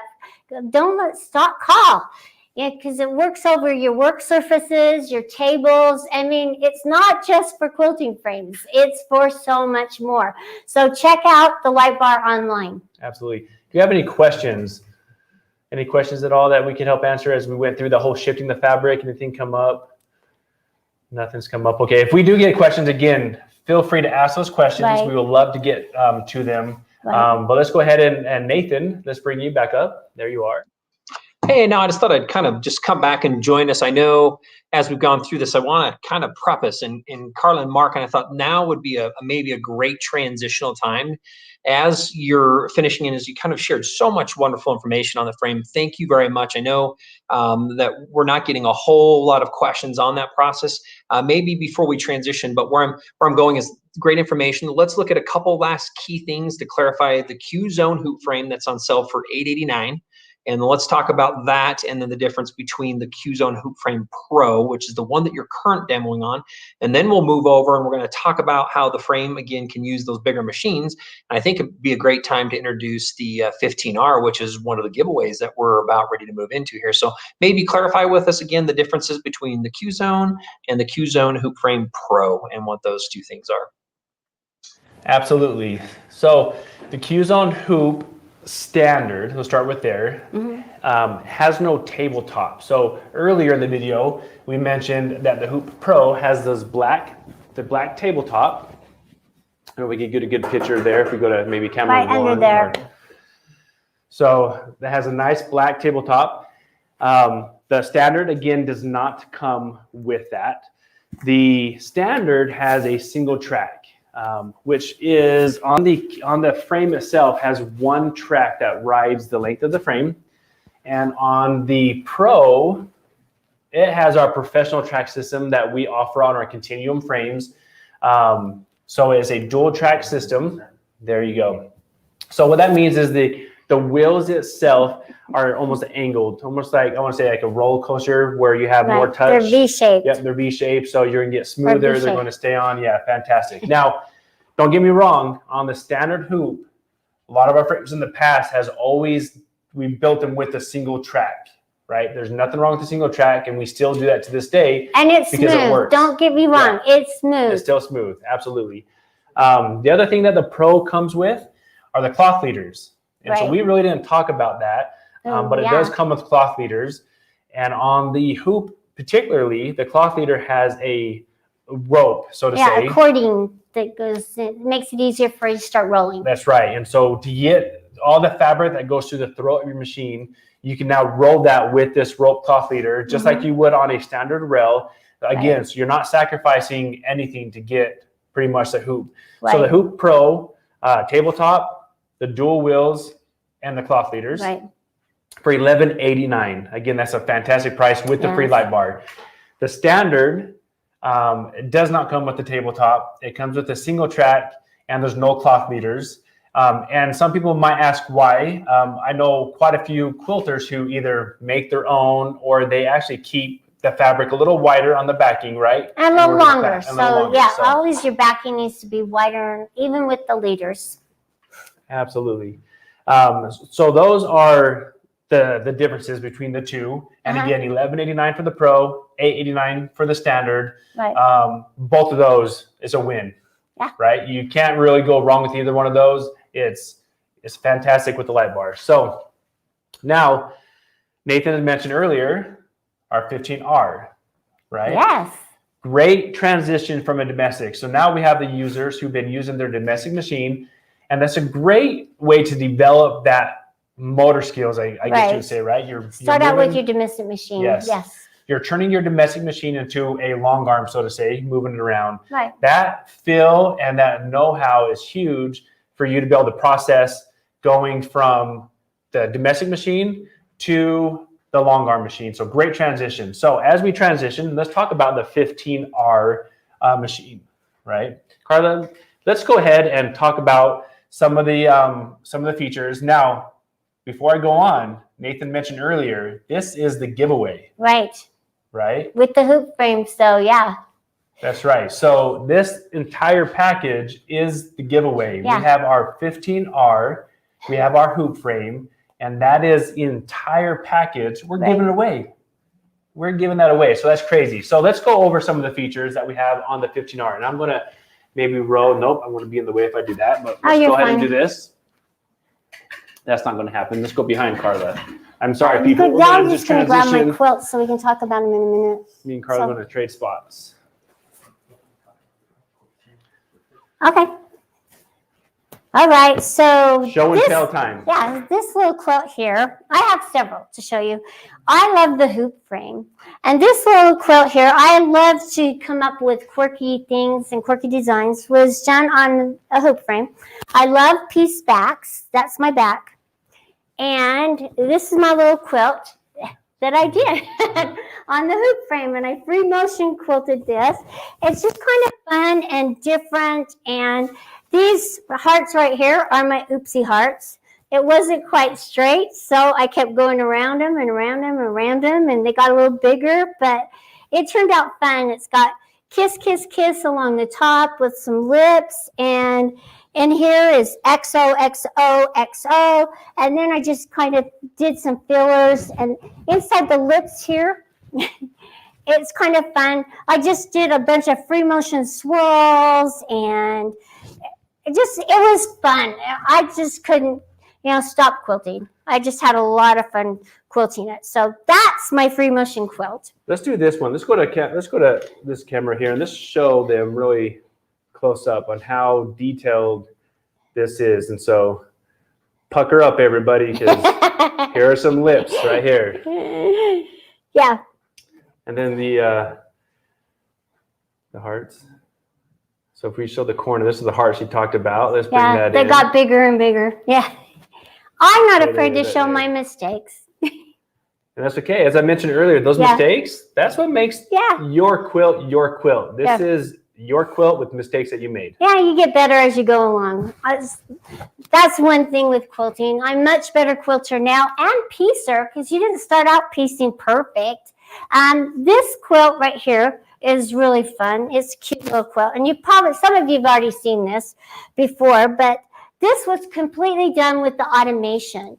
And I just love the green and the black and the white. It's a striking little quilt, but all this was with the automation, and you can see how nice on the hoop frame, so we had to shift it along and quilt the borders and everything. And, it's not absolutely perfect, but you're never going to know unless you're up here with a magnifying glass saying, uh-oh, that's off.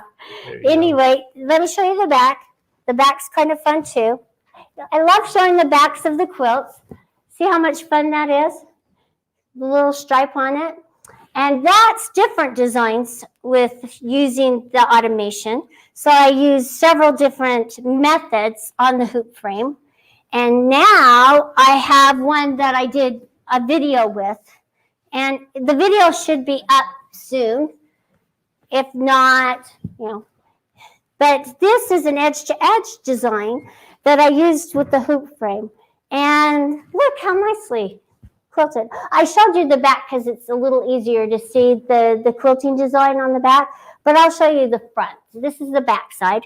And then the front is a little busier, so it's a little harder to see the design on it. But let's hold it right here, Carla. We're going to get a zoom in. Okay.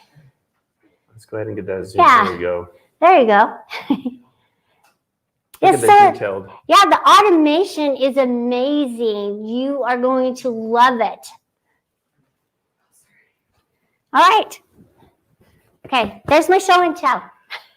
Now, all of those you done on automation.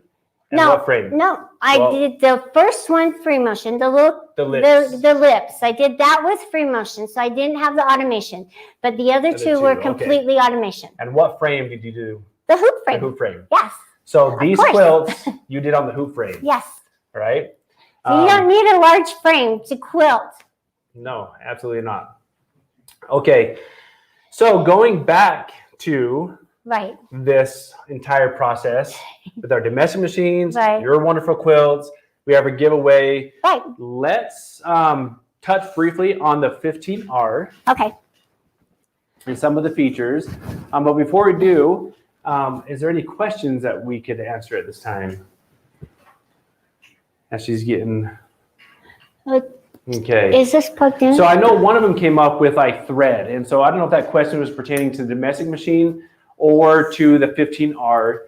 But once you're out of thread, the Quilting machines actually have a bobbin winder built into it. And that's a fantastic feature. So you can wind your bobbins on top. On the top. That's right. And then if you're using your domestic machine, if you have your own bobbin winder system, then you can use that. So if you run out of bobbin, then you just simply wind some more and put them in. And then a question we have, how can we find a computer compatible with your domestic machine? So with the computer, if we're looking at getting the computer automation for our domestic machine, as far as the specs, the tablet specs, that is found on our website. And it's also on our website. Anything you want to find out, if it's compatible with we get that a lot. Right, we do. With what computer to be used, what machine to use. But all of that can be found out, because no matter what you're looking for, you can find that out on our website. Because we do have the computer automation that is compatible with some of the domestic machines out there. So call them out.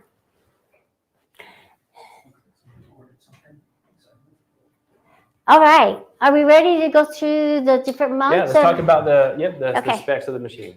Okay, so you notice that I pulled the machine forward so that you can see that extra throat space that you get, so that extra quilting area with the 15-inch machine. And it makes it really nice. So this piece right here extending out this direction makes a big difference, because you don't have to upgrade your frame. You can just upgrade your sewing machine, and instead of taking your domestic machine on and off to do your start sewing your piece quilt tops together, you can get a dedicated quilting machine. And so let me just go through the little modes. This is regulated precise mode right here. And all you have to do is change the buttons and move to cruise. You have base, manual, and you can go into your tools. You can change it from left-handed to right-handed. So you get different modes of quilting. And you get that awesome stitch regulation. So you get an encoder sensor that mounts to your machine for the top movement, front to back, and one for the bottom carriage. Now, if you're upgrading, you're going to use your bottom carriage, but you're going to take your top plate and handles off. You're not going to be using those. Absolutely. Now, we talked about the feature. So this machine has the 4 feature modes, right? Precise, cruise, based, and manual, right? 4 different ones. 2 of those are regulated. The precise and the cruise are regulated. Now, you notice right there on the screen, we have 3 buttons on the left and 3 buttons on the right. Those, for your thumbs, easy access to increase, decrease your speed, change your different stitch modes. It really doesn't, now you can have access, but just like Carla's doing. So, wonderful machine. stitch regulation, 15-inch throat, and it's easy to maintain, easy to use, and it's fantastic. And we also have some fantastic promotions for this package on our website. If you're looking, we mentioned earlier that you can get a free hoop or a free Q-Zone Queen with the purchase of the 15R. So check those out on our website. But let's talk about some giveaways at this moment. Oh, good. Yeah. Okay. Let's talk about giveaways, Mark. So we mentioned we're going to be doing giveaways. Mm-hmm. Let's bring Nathan in here. I got a question, Nathan. When are we looking at doing that? And as we get him back on, these giveaways are, remember, again, through this segment. So we're going to be asking questions like maybe what throw of the machine could go on the hoop frame, maybe what stitch modes the 15R has. There's going to be some questions we're going to throw out based on what we talked about, and those are going to be the winners on that. So let's bring Nathan in. So what we're looking to do, Mark, is let's do, I know you kind of got behind you in the middle there, the wheel. Maybe you can scoot that out. Let's go ahead and start off by giving, we have several different true cut items.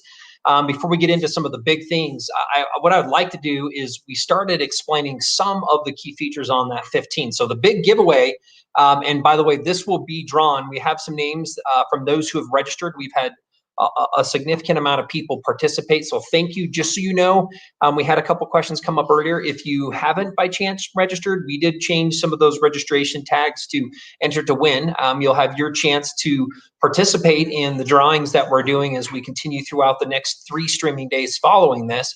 Right now, we do have a couple winners that we're going to announce. But before we get into those key winners, Mark, when we talk about the excitement of what this frame and this machine are and why they should be super excited about getting this and bringing this into their home, let's do a couple other key giveaways. It looks like you have a basket. And I know, Mark, again, maybe just quick highlight from the top, some of the things that are in there and why somebody should be so excited.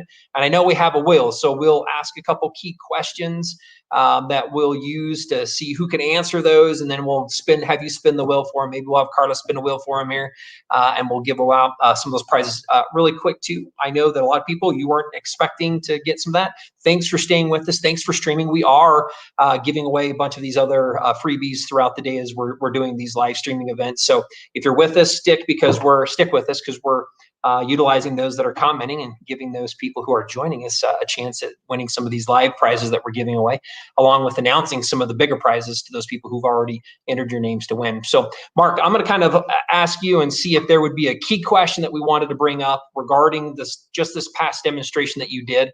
What would be one of those key questions you would like us to post for everybody and see what we can do as far as getting a first answer on that?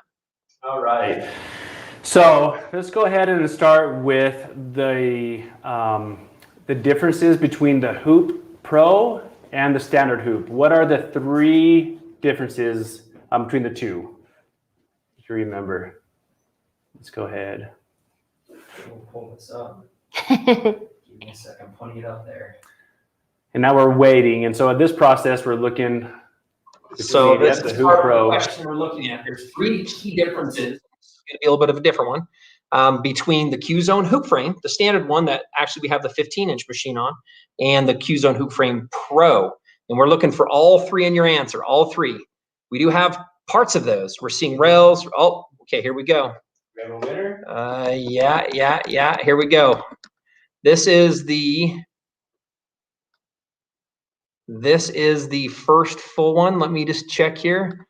Keep your eye on that one really quick for me. Let's see here. Oh,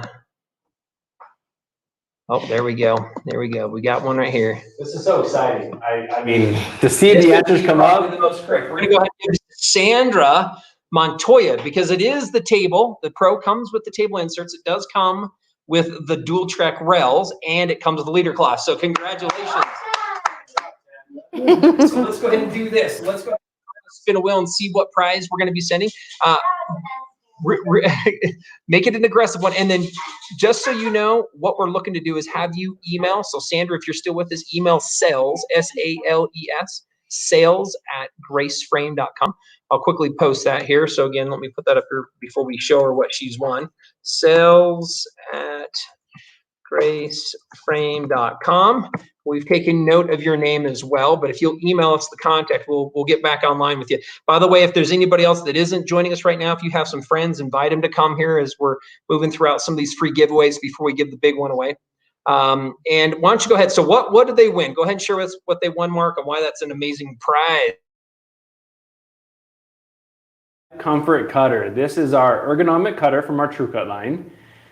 And what a fantastic price, Sandra. So this in particular, so it is, you see the curved handle. Now, I think I have one in here. I'm gonna pull out, so I apologize for this. I'm gonna get one out of the package. Okay. I'm gonna dig in my, all right, so, oh, we have some tape on here. All right, so here it is outside the package. The curved handle, I'm going to briefly talk about the features of this particular cutter. So with the curved handle, this allows you to really cut with comfort. You know, the blade is facing towards the fabric. So now when we go to cut, you simply just put it on. And now a lot of this stuff's on our website, but it keeps your wrist straight, one of the benefits. Okay, keeps your wrist straight. It is ergonomic, so you don't really use your elbow, your shoulder, your wrist, your fingers when you're cutting. You're really using the palm of your hand as you're doing the cutting. But with this cutter, you can cut through multiple layers easier. You can personalize your cutter too. So if you belong to a quilt guild or you're traveling, on the handle here itself, on both sides, you can put your name or a picture.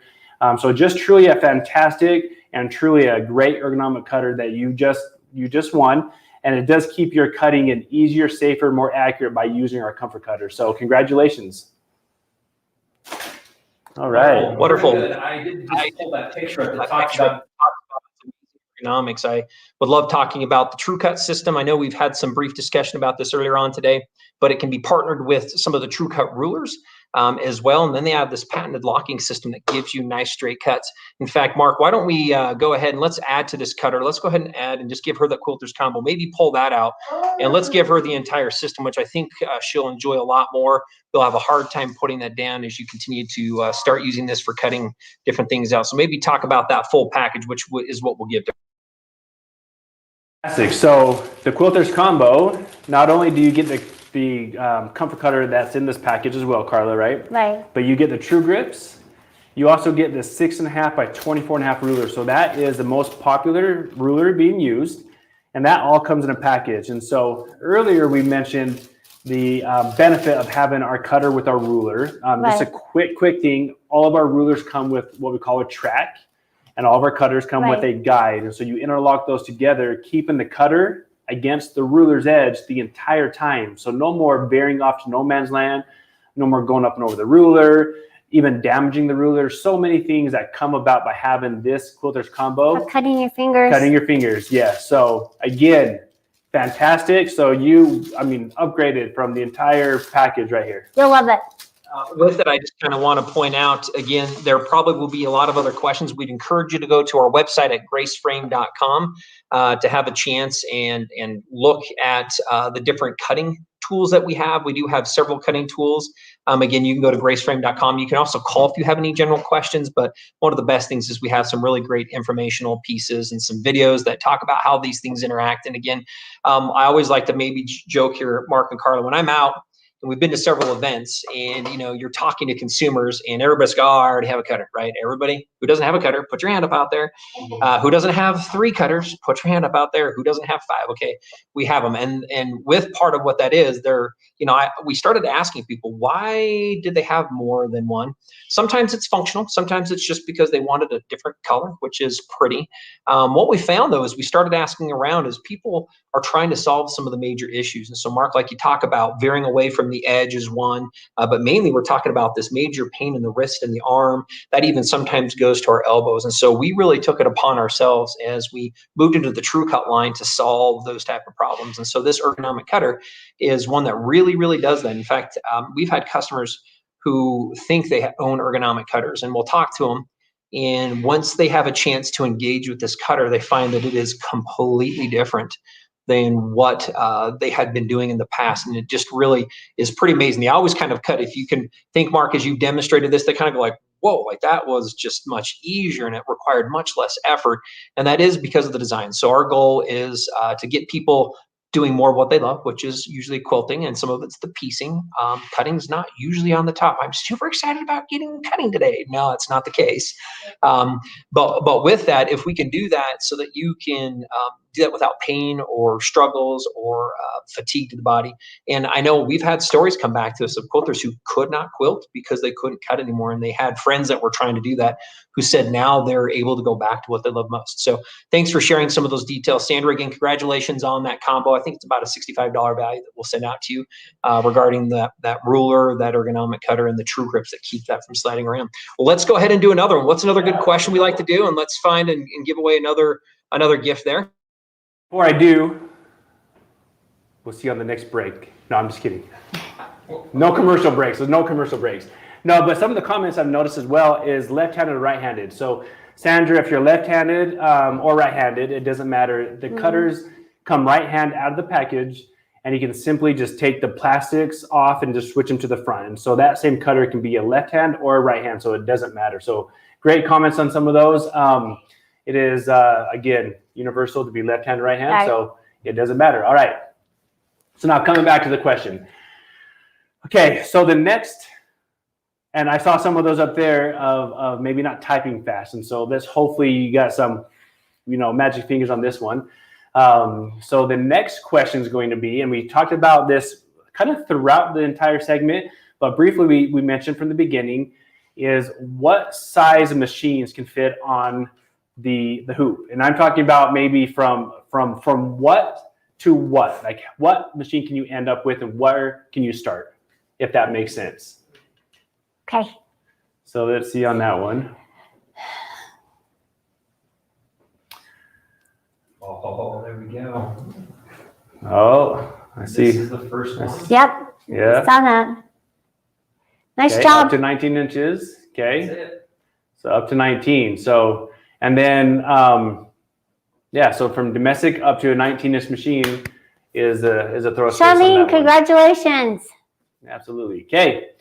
So Carla, spin that wheel again. Put some elbow grease into that. Go with the spin. Charlene, what's she gonna get? Oh, no, let's do something. Well, that's finesse thread. That's finesse thread. Charlene may want finesse thread. Okay. Finesse thread, right? It looks like we're up on it, Charlene. So she is gonna give you multiple.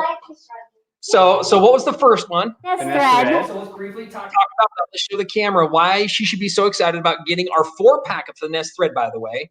And we're gonna go ahead and do we have a solid or a variegated pack over there? So solid pack.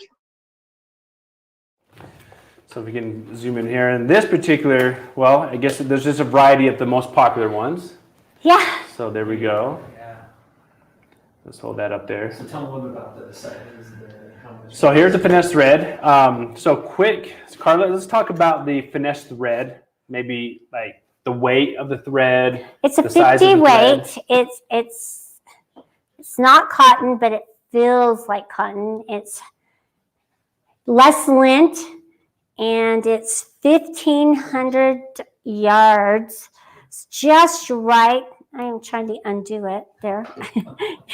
There you go. What's she doing there? There you go. So anyway, I just wanted to show you how nice, and it sews beautifully. You notice that some cotton threads will sit on top of your fabric as you're sewing or you're quilting. This one lays on your fabric, so it just sews beautifully and it blends in with the fabric. And it does feel like a cotton. It has a little bit of stretch and a little bit of give to it as you're quilting, so it makes it a strong, sturdy thread with beautiful colors to quilt with. Yeah, with that, I'd just like to go ahead and just add to that. We came out with this thread not because we're like, hey, let's get into thread, but I'll tell you, it's this experience that customers are wanting to have. And we talked earlier today about one of the core values of Grace Company is an experience, and we are focused on what kind of an experience does a customer have. And this thread is a very clear note on how and why. You'll notice that it's not a giant cone. What we found is when people move from their domestic machines and they start doing quilts, think about this. how many spools of thread are you buying? And then if you're not, then you're buying what? A giant cone of 6,000 yards, and oh, I want orange, and now I'll never use it again. And if you think there's this miss with our core key customer, which is somebody who's now getting into quilting. And what I know as we've talked to customers is you love buying all your fabrics, you love touching them, you love buying them, you love buying your patterns, and we think, you know, you love buying the thread. And so what we're looking at is the 1,500 yard spools. We call them like project size, great for one big project or a couple small projects. And so you're not overburdened with excessive threads, and it gives you a chance to come back and purchase more of what you want for those quilt projects you're looking to do. And so we do have 20 solids and 40 variegated threads. And so it's a really great selection, especially for quilting. And you can look at that online. You can download a free thread guide. If you wanted to call, we'll mail you one as well. But it's been fantastically created. We went and we sourced this so that it did perform. It pulls very smoothly through the machines. Like Carla mentioned, low lint is critical. So normally the solids are about $7.95 a spool. So this 4-pack is a great value we're going to give. But now, Carla, I know that you had a second item that we're going to give Charlene. What was the second item? Our circle cutter. Yeah. This is awesome, and not the tape's not included, Charlene. Don't worry. Let's see the tape. Tell us a little, why should you be excited about the circle cutter? I know it's been designed it's smartly designed in order to make cutting circles easy as all get out. So up to you can cut up to 4 layers of circles, the same size, or you can adjust it to do smaller or larger, up to 12 inches. You can see the circle quilt behind Nathan. It's done with various sizes of the circle, and it was the very first quilt that we prototyped using the circle cutter.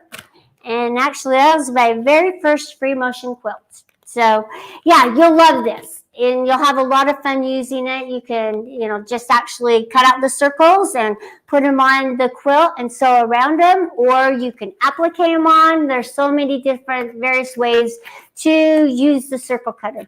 So I know you'll enjoy it. Wonderful.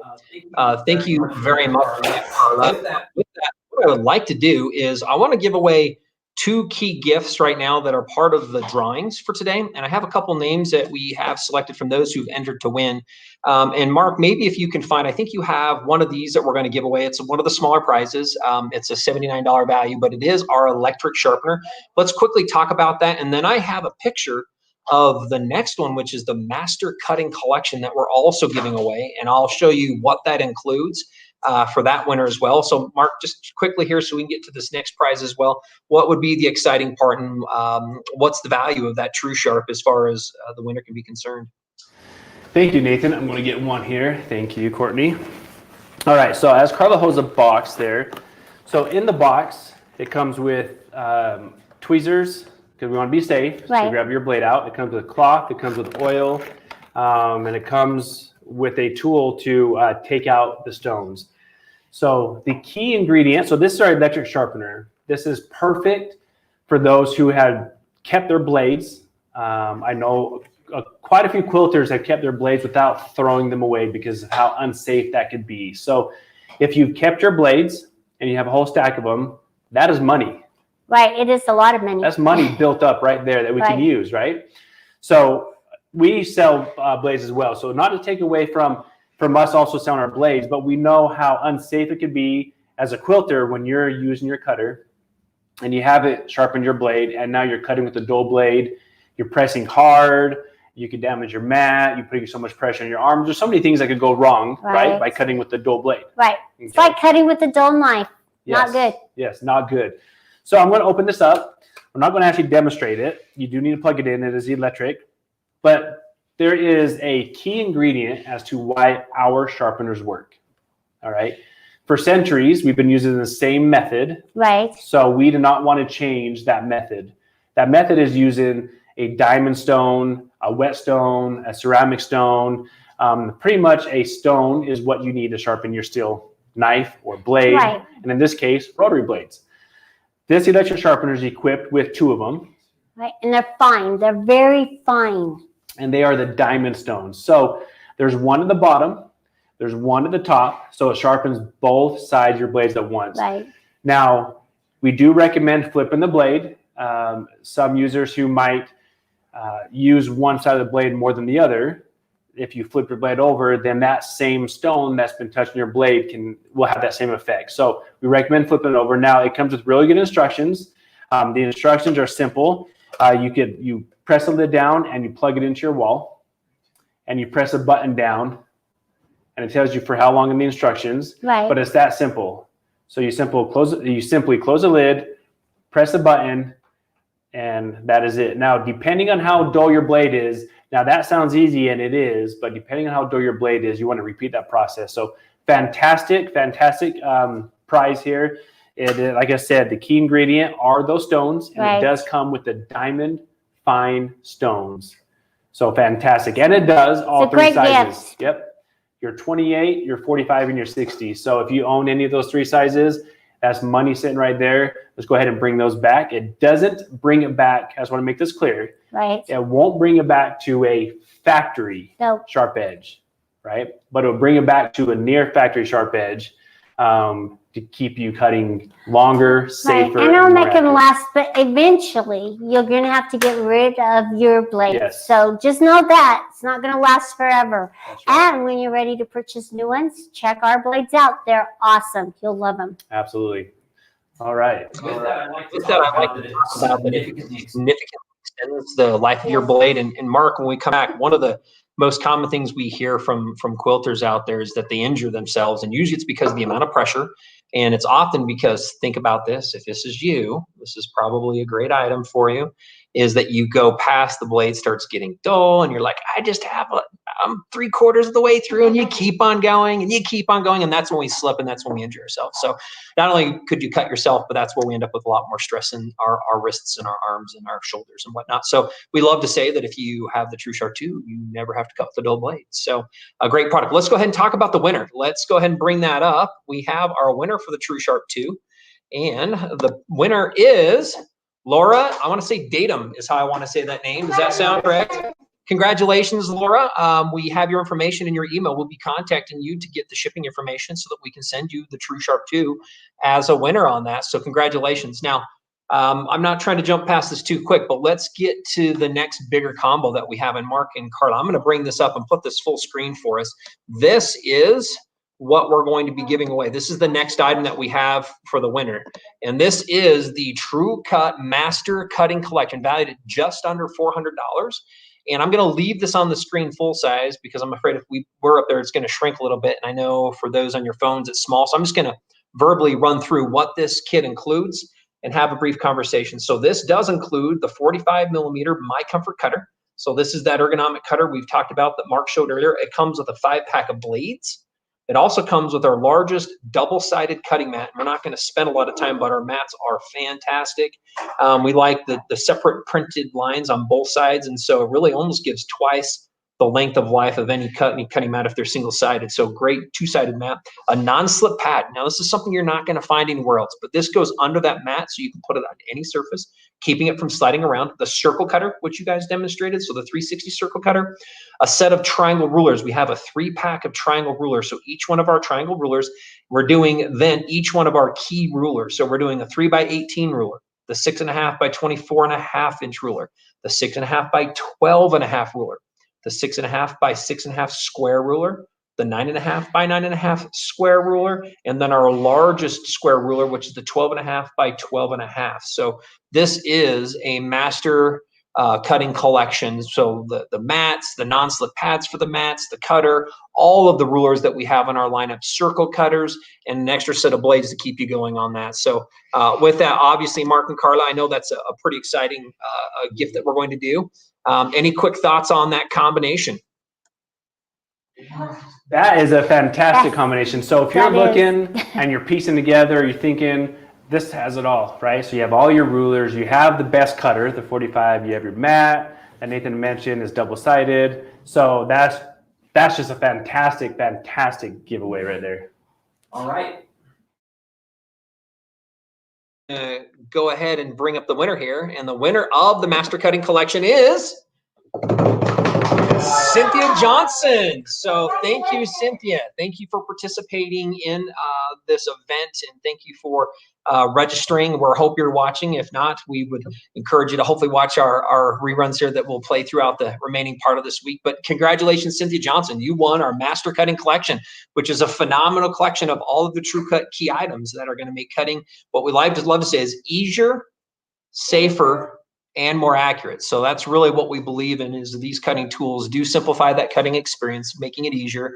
It does make it more accurate. And at the end, most critically, is that it's going to make your cutting safer. So congratulations on the winner. Now, I know we're about ready to go over and we want to talk about the giveaway, but Mark and Carla, I don't think we've had a chance to really stitch and talk. Let's talk briefly about that 15R and what we have in regards to that 15R and what that's going to do for somebody once they bring this into their home.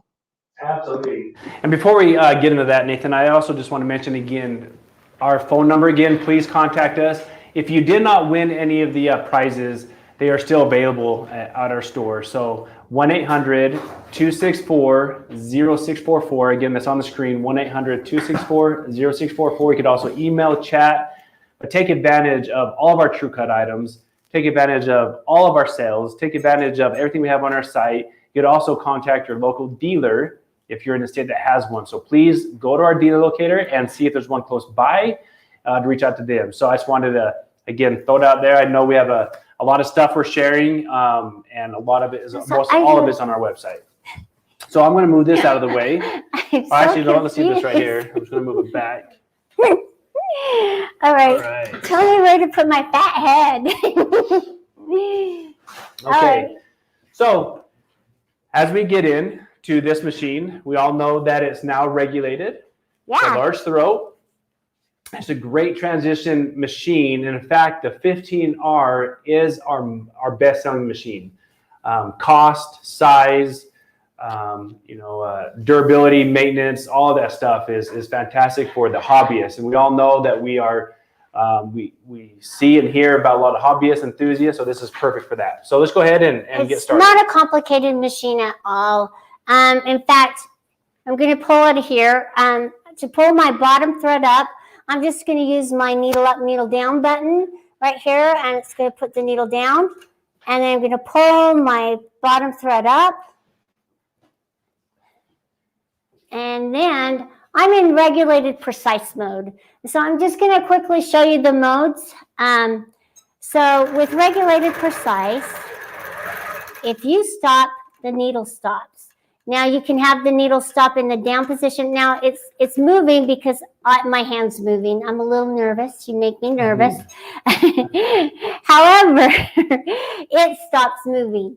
So you can use it with rulers. There's ruler bases. And yeah, you could really expand your quilting knowledge and use all these different items to really grow as a quilter. So that's regulated precise. So we're going to go quickly move to regulated cruise. And regulated cruise, the needle is going to consistently move up and down. So you don't want to leave it in one place too long. Now I'm going to stop it. Now we're going to go into the baste. You can baste along your quilt, tack down the sides. If you're worried about it shifting or moving, this would be a really nice mode for you to use to baste down your quilt. Then there's one of my favorite modes is manual. Manual is a lot like you're used to using on your domestic machines. And we turn it on. It's a little smoother. It's not stitch regulated. It's taking you out of your stitch regulation.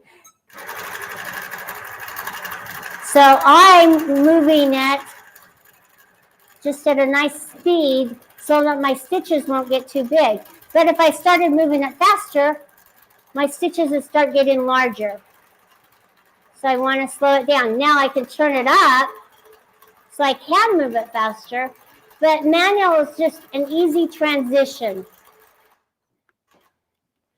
So that's a little bit about our 15R machine. So, check it out online or give us a call.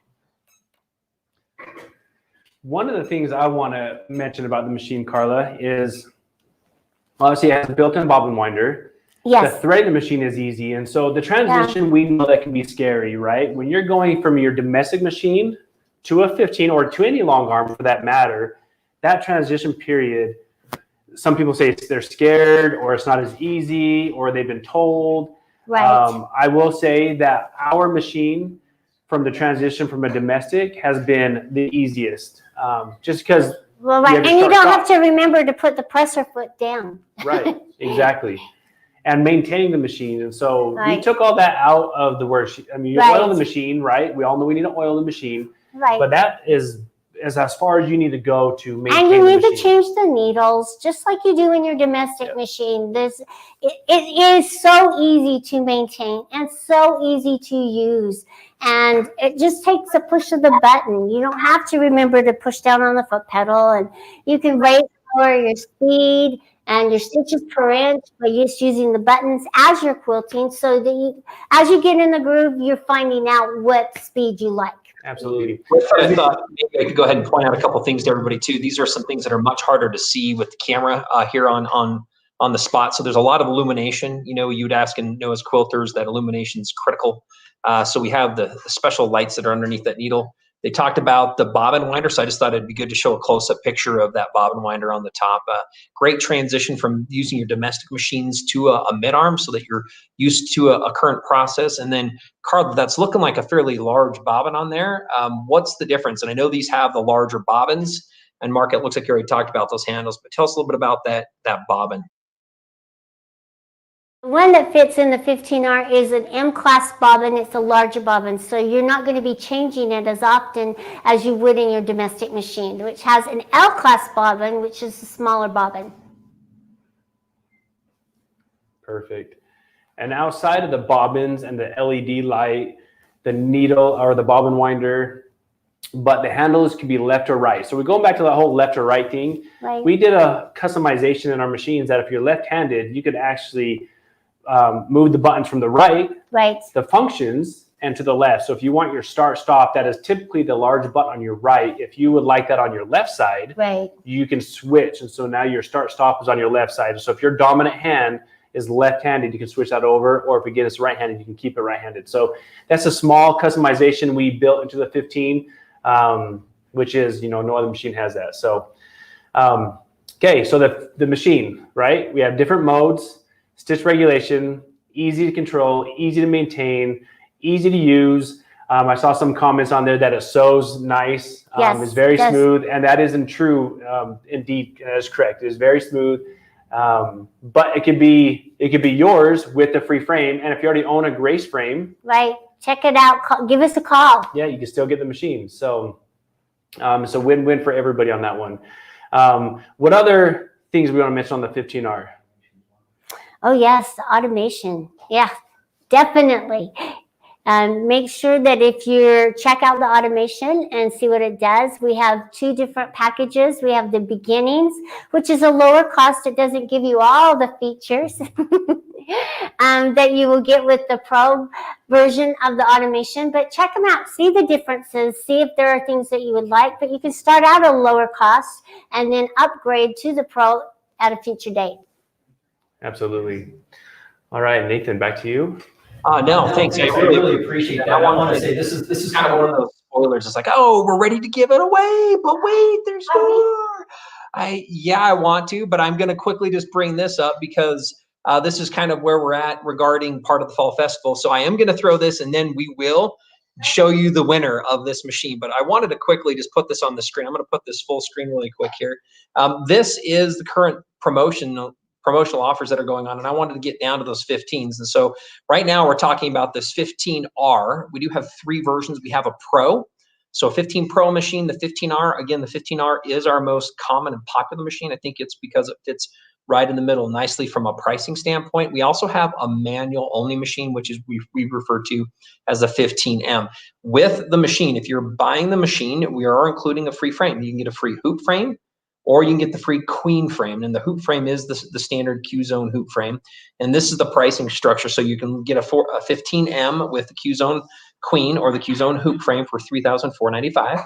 You can get the 15R, which is what we're giving away right now. It's a $4,500 value with that free frame. So $4,499.95 is what the current promotional piece is. And then we also have that Pro machine at $4,999. So just under $5,000 is what that premium 15 Pro is. And again, there might be a couple quick differences, really high level. The 15 Pro does have a touchscreen, and it does a little bit quicker and faster than the 15R, stitch regulated as well. But again, the 15R is our most common, our most popular selling product right now. So with that being said, I am going to go back and bring us both back online here.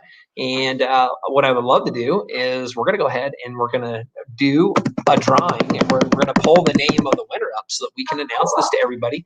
And then what we'll do is we'll just spend a little bit more time on that 15, and then we're ready to announce our 3 o'clock event, and we'll kind of do a quick recap. So the winner on this, and this is an exciting one. We need like a drum roll. We do need a Drum roll. Yeah.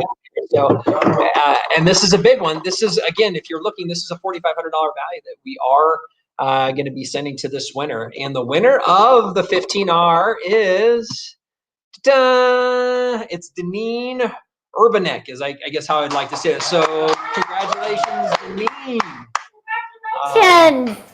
So with that, what I would like to do is continue to invite you to stay with us. And if you haven't already signed up for your chance to win, we're going to encourage you to do so. This is one of the smaller of the bigger gifts that we're giving away. We gave away a Q-Zone hoop frame last week. We've given away True Cut items. We're going to give away a couple more True Cut items right now.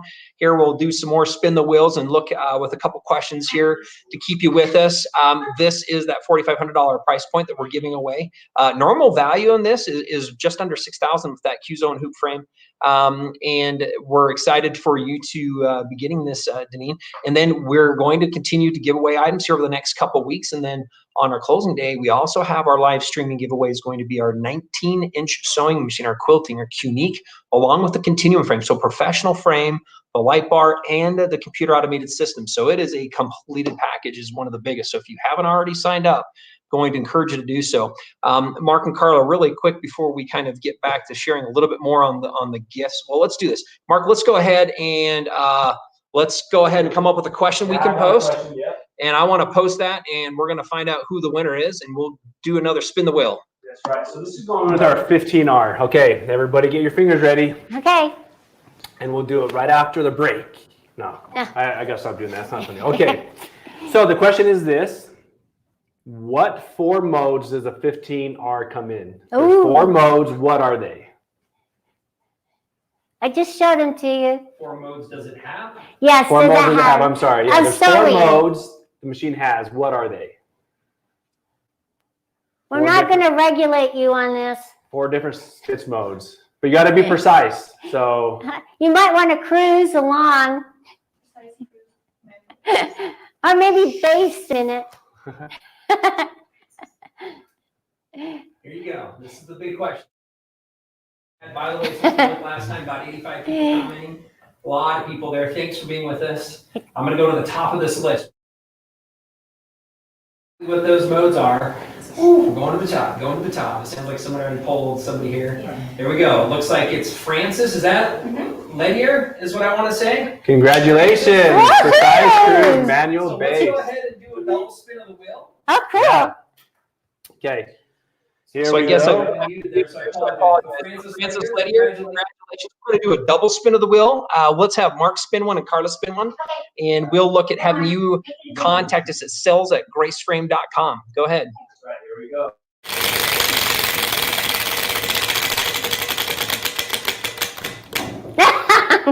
Finesse thread. That's like the I think it's rigged. I think you got some weights on that, Carla. Take it off the back. Take it off the back. finesse thread. Okay. So So, now so we're going to give you a 4-pack of solid finesse thread.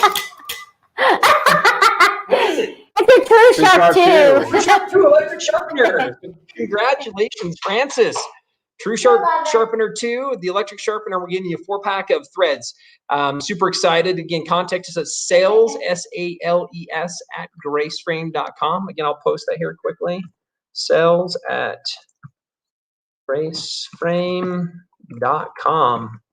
And thank you. And let's go ahead and do another one, Mark. Let's throw one other question out there. and see if we can get somebody else. Carla, can you think of a question that I try to think of some hard ones, some easy ones. What do you have any that we want to throw out? You put me on the spot now, Mark. I did. Let's do this. This is an odd gift. I'm gonna step in right here. So we have True Grips, right? They come in, and you can buy them one at a time, one pack at a time. Yeah. And I'm gonna be on your best honor here, quilters. Okay, we're gonna ask this, and I'm just gonna we're gonna post this. We're gonna take maybe the next 30 seconds as we watch what happens, and we're gonna give you a full 12 pack of True Grips. Each one of those True Grip packages has 30 True Grips. And the reason I'm doing this is I want to find out who has the most rulers for cutting at home. And I'm curious to have you post them. And I know that this isn't an exact thing, but do you have 5? Do you have 10? Do you have 20? We've had people with 25 and 30. So the question I have for you is, how many rulers do you have at home? And we're going to give you a 12 pack of True Grips. I want to say that's just right around $75, $76, I think, on value on part of what that one is. So that's a good little gift. Let's see, we're 72, 71, 50. So what do we got? Who do we have? Let's see what's coming up here. And everybody's posting them. We're getting a bunch here. Roxanne at 42. We got 24, 22, 15. We're seeing 8, 8, 8, 20.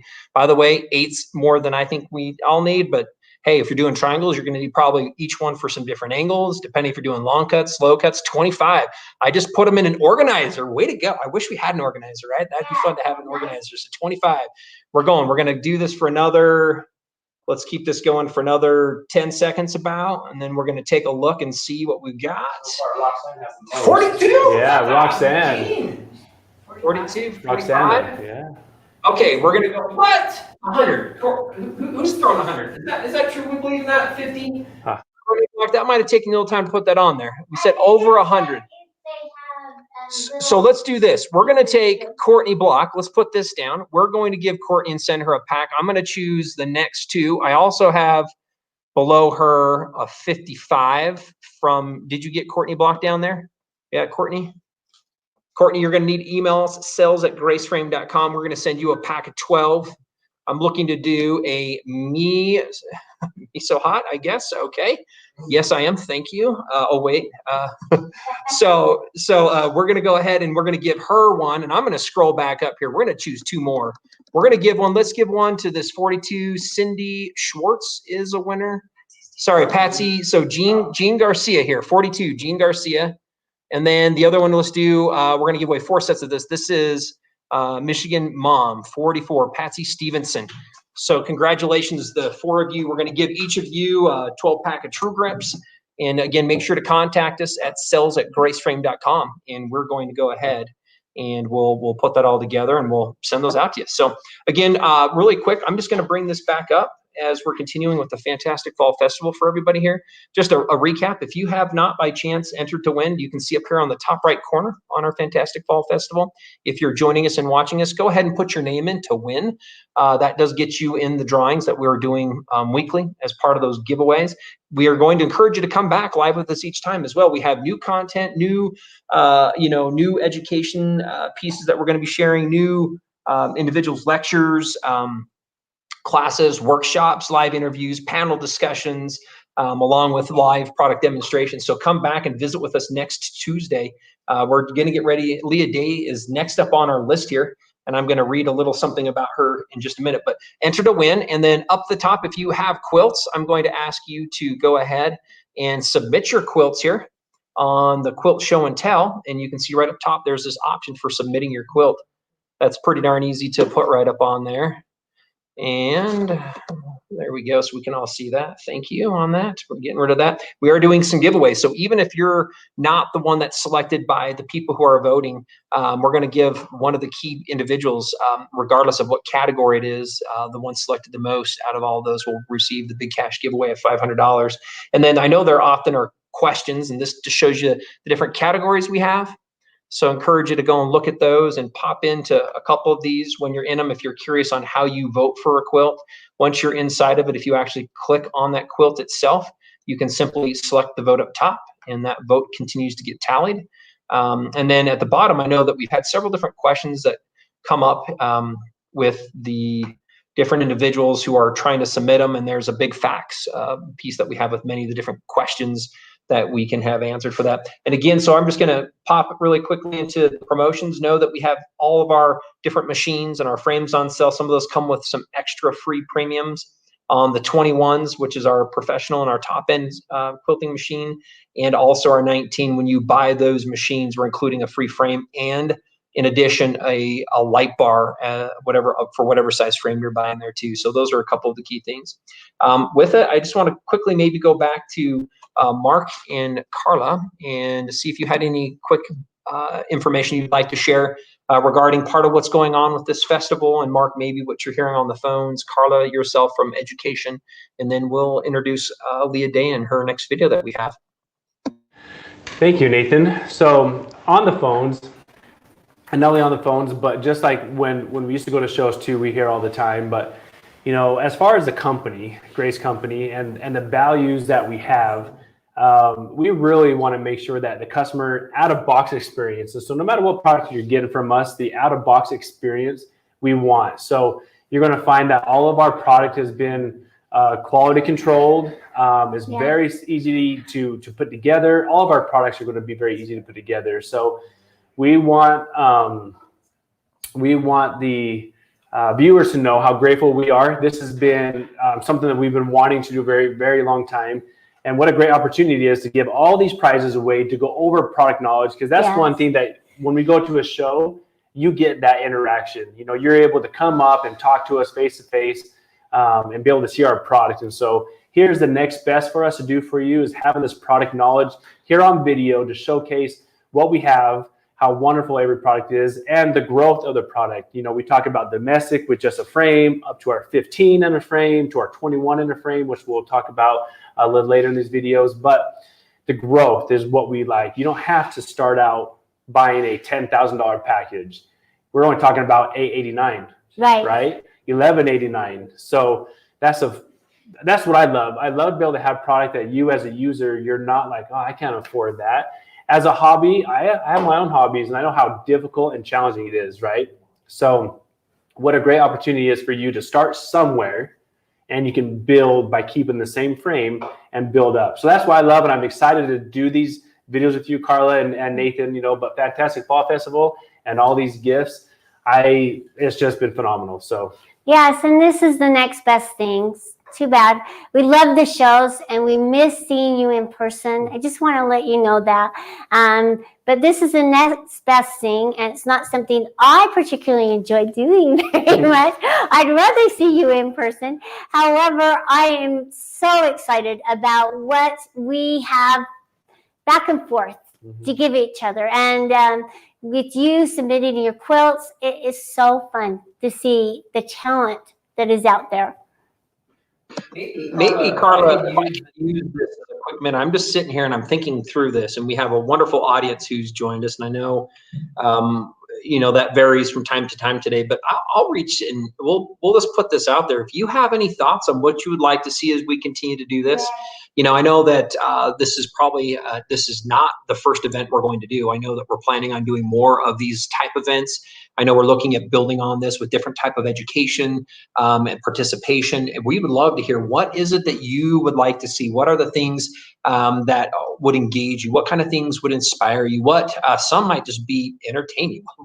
What might just be something entertaining for you to watch? You know, like all of it. Hearing camera calls. I'm lucky I have one, so it's pretty easy for me to do so. But let me know what else you would like to see out there as quilters. It might even be, hey, there is this big problem on these on a product. Maybe I wish I had this kind of solution. That's what we found mostly has driven our business, is quilters and customers like you saying, boy, I wish we had something that did this, or I wish we could do more of that. And that's how we've created and we've designed products surrounding the needs and kind of those holes that are out there. In fact, we have some really exciting things that we have later on this fall and first in spring of next year that we're going to continue to bring to you guys. And we're always innovating. So maybe put those in some of the comments. We'd love to capture some of those if you're out there with some of that. Carla, any last thoughts here before we kind of do an introduction? Because I'm ready to introduce Leah Day with some of her last pieces, but thought I'd kind of ask you and see if there's anything between the two you'd like to share. For joining us. I know it's been a long day. However, we're very excited. And Leah Day, it's nice that she's able to share her knowledge and her love of quilting with us. Okay. 2 thumbs up, 2 thumbs up. I'm glad that was 2 thumbs up, not like I'm okay or thumbs down. I shouldn't share this, but I'm going to. You know, sometimes you're driving and there's aggressive drivers and maybe you get frustrated because you get aggressive. This is the new, I'm just going to share this just because it's one of the family things. And, you know, people use language and also we just decided it's a thumbs down. If someone just doesn't do something, that's the best way to shame somebody is, man, that's just bad. Thumbs down. That was some thumbs down driving. So there you go. Maybe use that next time you get frustrated. Okay. Maybe this next time you're quilting and you have a mistake, you're like, oh, that was a thumbs down mistake. I have to unpick all of that. That could be thumbs down, right, Carla? Thumbs down. I know she's. You can maybe throw an Expletive in there. All right. So with that, we've got Leah Day ready to go. I'm going to read this next intro for everybody on this next piece. She calls this part of a quilt along, and so I want to kind of refer to this here. It says quilt along with Leah Day to create a beautiful autumn basket weave quilt entirely with the QCT5 beginnings. And so this is we have 2 automated systems. Mark was talking about how we have products that you can start and then you can build or add to. You don't have to replace. Our automation is the same way. So if you were to use an automation right now, we demonstrated that Juki machine. You can get computer automation for that Juki machine. And if you start with that same computer automated system will drive the 15. It drives the 19. It's the same one that drives the 21 Pro. That can travel or it can work with you from product to product. Likewise, we have a beginning version, which is our low-cost automation. Currently, I didn't really show you this, but it's on sale at 25% off its normal price. So it's on sale for part of the Fantastic Fall Festival. And she does an entire quilt. And so what she's showing you is that it's completely possible to have an absolutely amazing quilt automated even with the low-cost automation. So she talks about sharing her she talks about using this on the QCT5 beginnings. Follow along with this weekly video as Leah guides you through loading the quilt, placing quilting designs, and troubleshooting issues that may arise along the way. And this is a 3-part series. And so we're going to start this one here in just a minute. And as this one finishes, as she kind of gets us going, next week she does the same thing. We have another segment with her continuing us through this process. Now, I would like to let everybody know this is a little bit of a shorter segment. And when we're finished with this, we'll kind of come and conclude. We're going to have a short break between now and when we come back at 4 o'clock to introduce Leslie and do some final things as we kind of finish off the day. So with that, we'd like to go ahead and bring Leah Day on, and we're going to go ahead and add her, and we're going to get started with Leah Day. So excited to have her with us here and her to share this video as far as this is concerned. So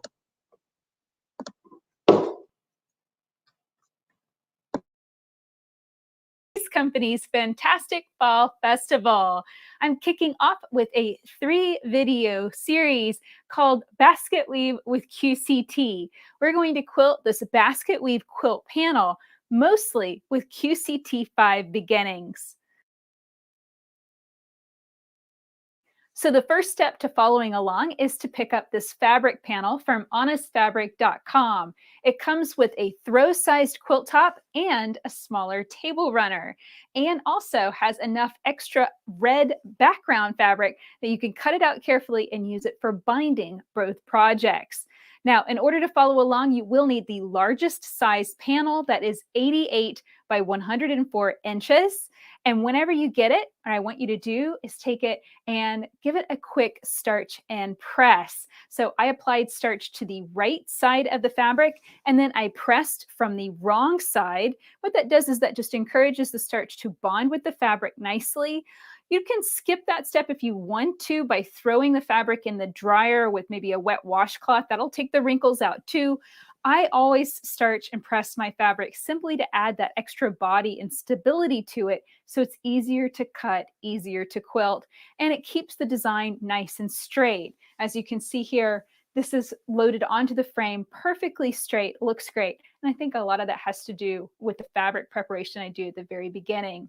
Now, Honest Fabric is 100% polyester. It's a woven polyester. It's super, super soft, and it is color safe. So this is a great fabric to work with.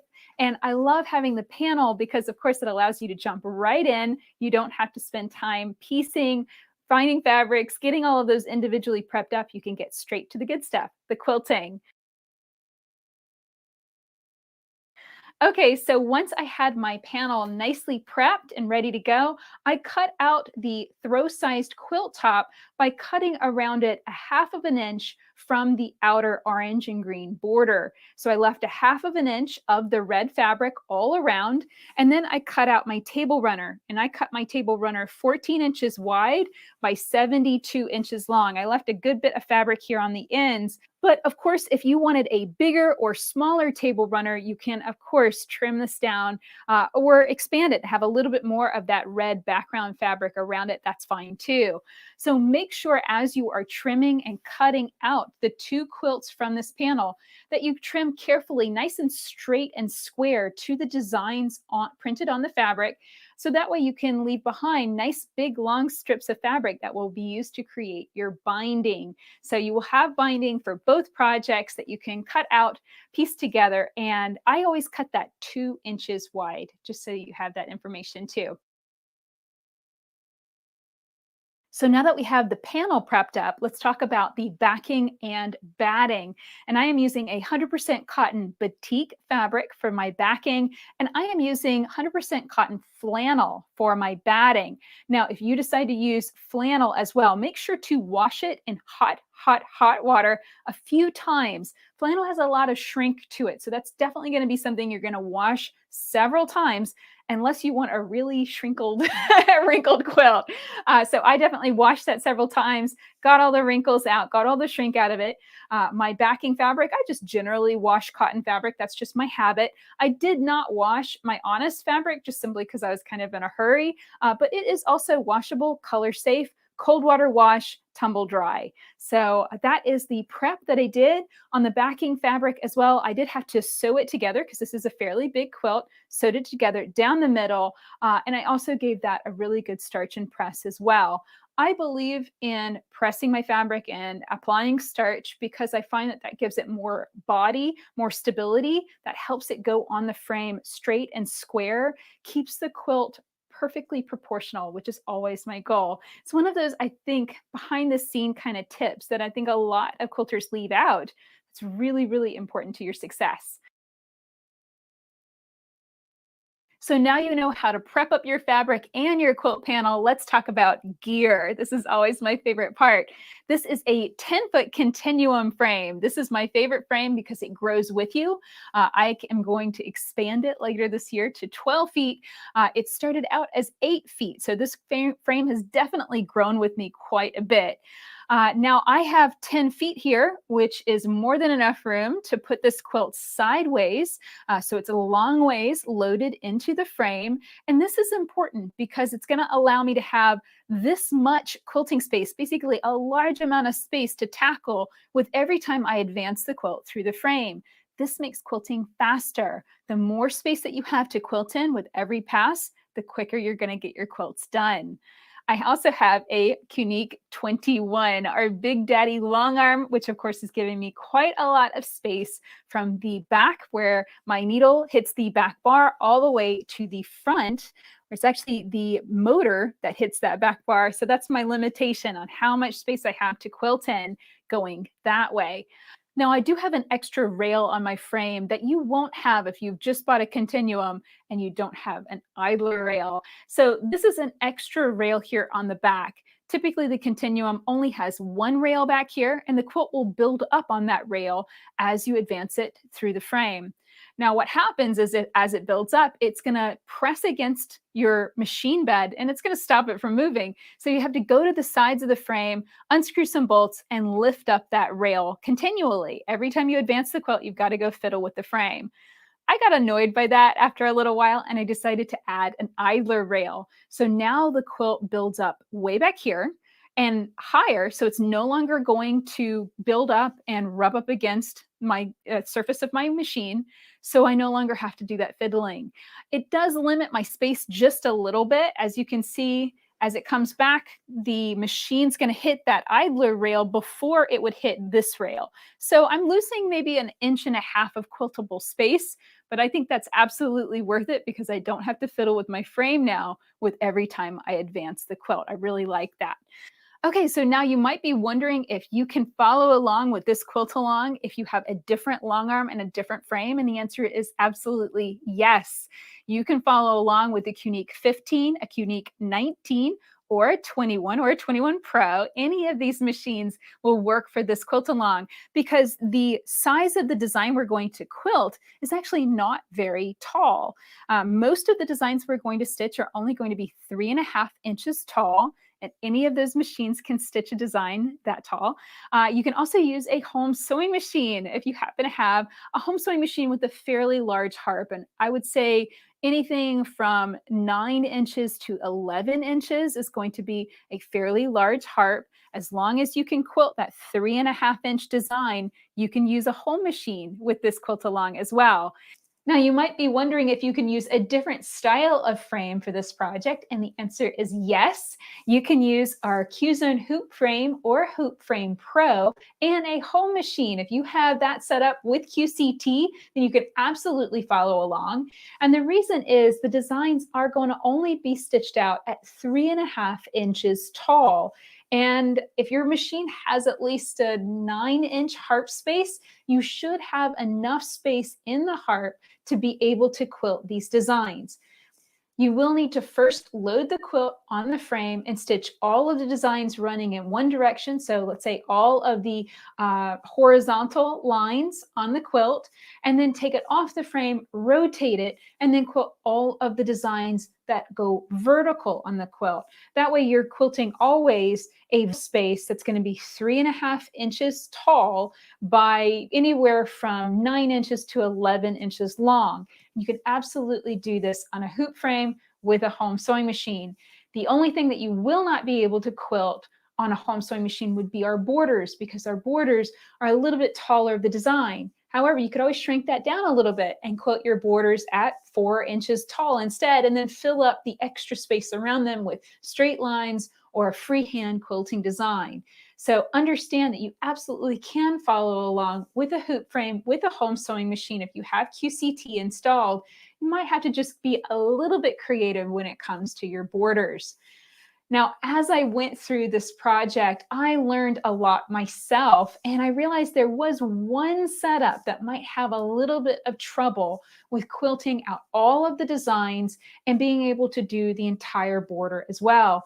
And that's a frame combination of an 8-foot continuum with a Qunique 15. That would be the Qunique 15R, the Qunique 15 Pro. And the reason is the 8-foot frame is not quite long enough to be able to turn the quilt so that it's long ways. And if you can't turn it long ways and you don't have enough space to quilt the designs vertically, then it's just not going to work. So understand, if you have that particular frame combination, a Qunique 15 on an 8-foot continuum, and you may just have to mix it up and do something freehand, just pick any quilting design that you like to stitch in the border or to stitch in those long vertical spaces.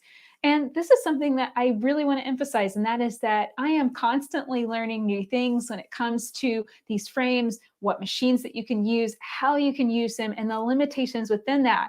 And here's the thing, I absolutely believe in pushing your boundaries. So even if I'm telling you that I don't quite think that will work, that doesn't mean that you can't try it and just see what will happen. You might learn something new along the way, come up with a creative solution, such as adding extra lines, extra design elements to those spaces, and still be able to make it work. So don't feel like you can't join in the fun. You absolutely can. You may just have to find some even more creative solutions as we stitch this out together. Of course, the key to this project is not going to be the machine that you're using or the frame, it's the software. And I am using Quilters Creative Touch 5, and the version that I am demonstrating is 5.05.29. So if your version is significantly older than that, you'll definitely want to upgrade your system. Just run an update on it so that way you can catch up with me and everything's going to look the same. Of course, if something has significantly changed in the future, just make sure to check out your manual, review those buttons. I'm sure it's not going to change so much that you won't be able to follow along. And all of the designs that I'm going to demonstrate in these videos are preloaded into QCT. They come with the software. You don't need to buy anything extra, and they're all in QCT 5 beginning. So you can do this on the starter level of the software.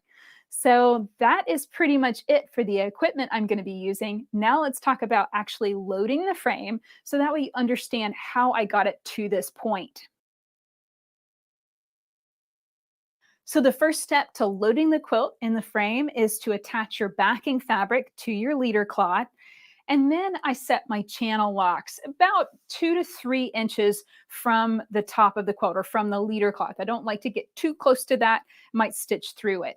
So I bring my machine down so that it's about, 2 to 3 inches or so. And then I spread out the batting. In this case, it was 100% cotton flannel. So I spread that out, and then I got my machine into a nice position. So it's about 1/4 of an inch from the edge of that flannel.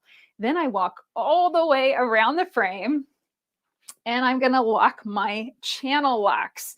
And I have to walk all the way around because the Qnique 21 is so big, I can't reach forward and over the frame like I used to when I have a Qnique 15. So it is a very, very big machine. So I have to go all the way around, and I lock that in place. And the channel lock is over here on the side. Here's a picture of it. And I just clamp that down. And what it does when I lock that side channel lock is it stops the machine from going forward and back. It locks it so that it can only be pulled from side to side. So you know you're going to get a nice straight line. So that's what I do. I lock that channel lock, and then I select a base stitch small, and then just push the machine real smooth, just real slow, real careful, all the way across. And I just line up that flannel so it's nice and straight all the way across the frame. Once I get to this edge and have all that stitched down, I go all the way off the edge of my backing fabric. Then I smooth out the flannel so it's nice and flat, and then I load my quilt top. So this is, of course, not a top, it's a panel, but it's the exact same steps. Smooth it out, get it nice and flat, no wrinkles, no puddles, no little blips or anything weird going on. And I get that lined up. So it's going to be 1/4 inch from that first line of stitching, from that first line of basting I just stitched. And then I don't have to mess with my channel locks again. I just line that up and I stitch back across another basting stitch, small. And visually, I'm able to see if my quilt needs to be nudged or wiggled a little bit. I kind of try and wiggle it so it's nice and straight all the way across. And this is really key. And this is the key, and I have to say, this is something that just kind of blew my mind when I got into long arm quilting, and that is how difficult it is to maintain a quilt being straight and square when you're quilting on a home sewing machine or when you're off the system that is a frame. And I had an opportunity to do some hand quilting, and I realized, hand quilters used frames and kept everything nice and straight and square the same way. It's very different perspective when you're quilting on a home sewing machine, pushing the quilt on the table, because it's just not possible to keep things straight and square. But when you're on a long arm frame like this, it's possible to start out square to make sure that everything stays square as you advance the quilt through the long arm, through the frame. Okay. And this was something that actually came up, and it was a problem that I realized that my quilts were kind of flaring out at the end. They were kind of having a little issues here and there. And I learned a lot from my friend, Janet George. Janet also shares videos on QCT. She has a great YouTube channel, and she shared a lot about keeping your quilt straight and square to the frame. And I learned from her. One of the tips that I learned was to base the quilt across the bottom rail, across this front top rail. And so what I started doing, I need to go around and unlock my channel locks. I started doing a lot more based stitching, so that way the quilt would stay more square. And I've already done this on this quilt panel. So basically what I do is I start in the middle and I bring the long arm down as close to me as it can get. So I'm basically just running off of the straight line that is the rail. I don't usually use my channel locks because in this case, I've got a ruler plate here on the long arm, and that is rubbing up against that rail, or actually, I think it's actually, yeah, it's the back of the machine that's rubbing up against that back rail. I trust that as a fairly straight line. So I can just simply start stitching and use that base stitch to lock a line all the way across. And then once I get here, kind of visually make sure that that edge is nice and straight, and then change the channel lock so it's a nice straight line as set by the back channel lock, and stitch straight up. So once I do that coming to the right, I do that again coming to the left. And because I've got so much room in the 21, I usually stitch right through the middle as well. So that is how I have started basting my quilts on the frame. It takes a little bit of time, you know, I mean, it is an extra step. But I gotta say, you know, by the time I reached the bottom of the quilt, before things were always kind of doing something a little funky. And this way I know that it's staying straight. This way it's staying straight across. My design is staying nice and straight. All of that is really, really good. So it takes, you know, it's just like fabric preparation. It takes a little bit of extra time to get started, but it makes everything that comes after that much faster, that much easier. So I hope that you will join me and jump right into the fun as we stitch this beautiful autumn basket weave quilt with QCT. Until next time, let's go quilt.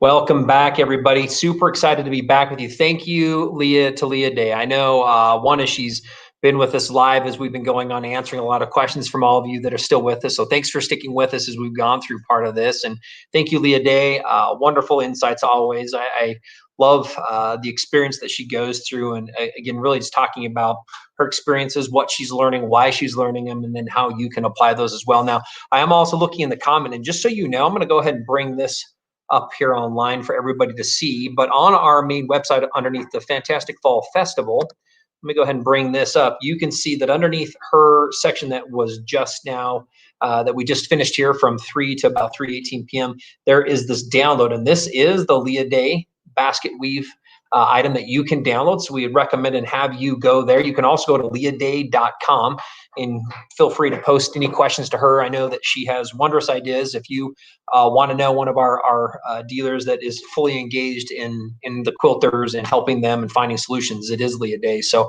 would encourage all of you to go to her site and find out what she has for you to experience as well. This is just the tip of the iceberg on what she's doing, and you'll continue to see so much more continue to come from her as she continues to move throughout the rest of this year.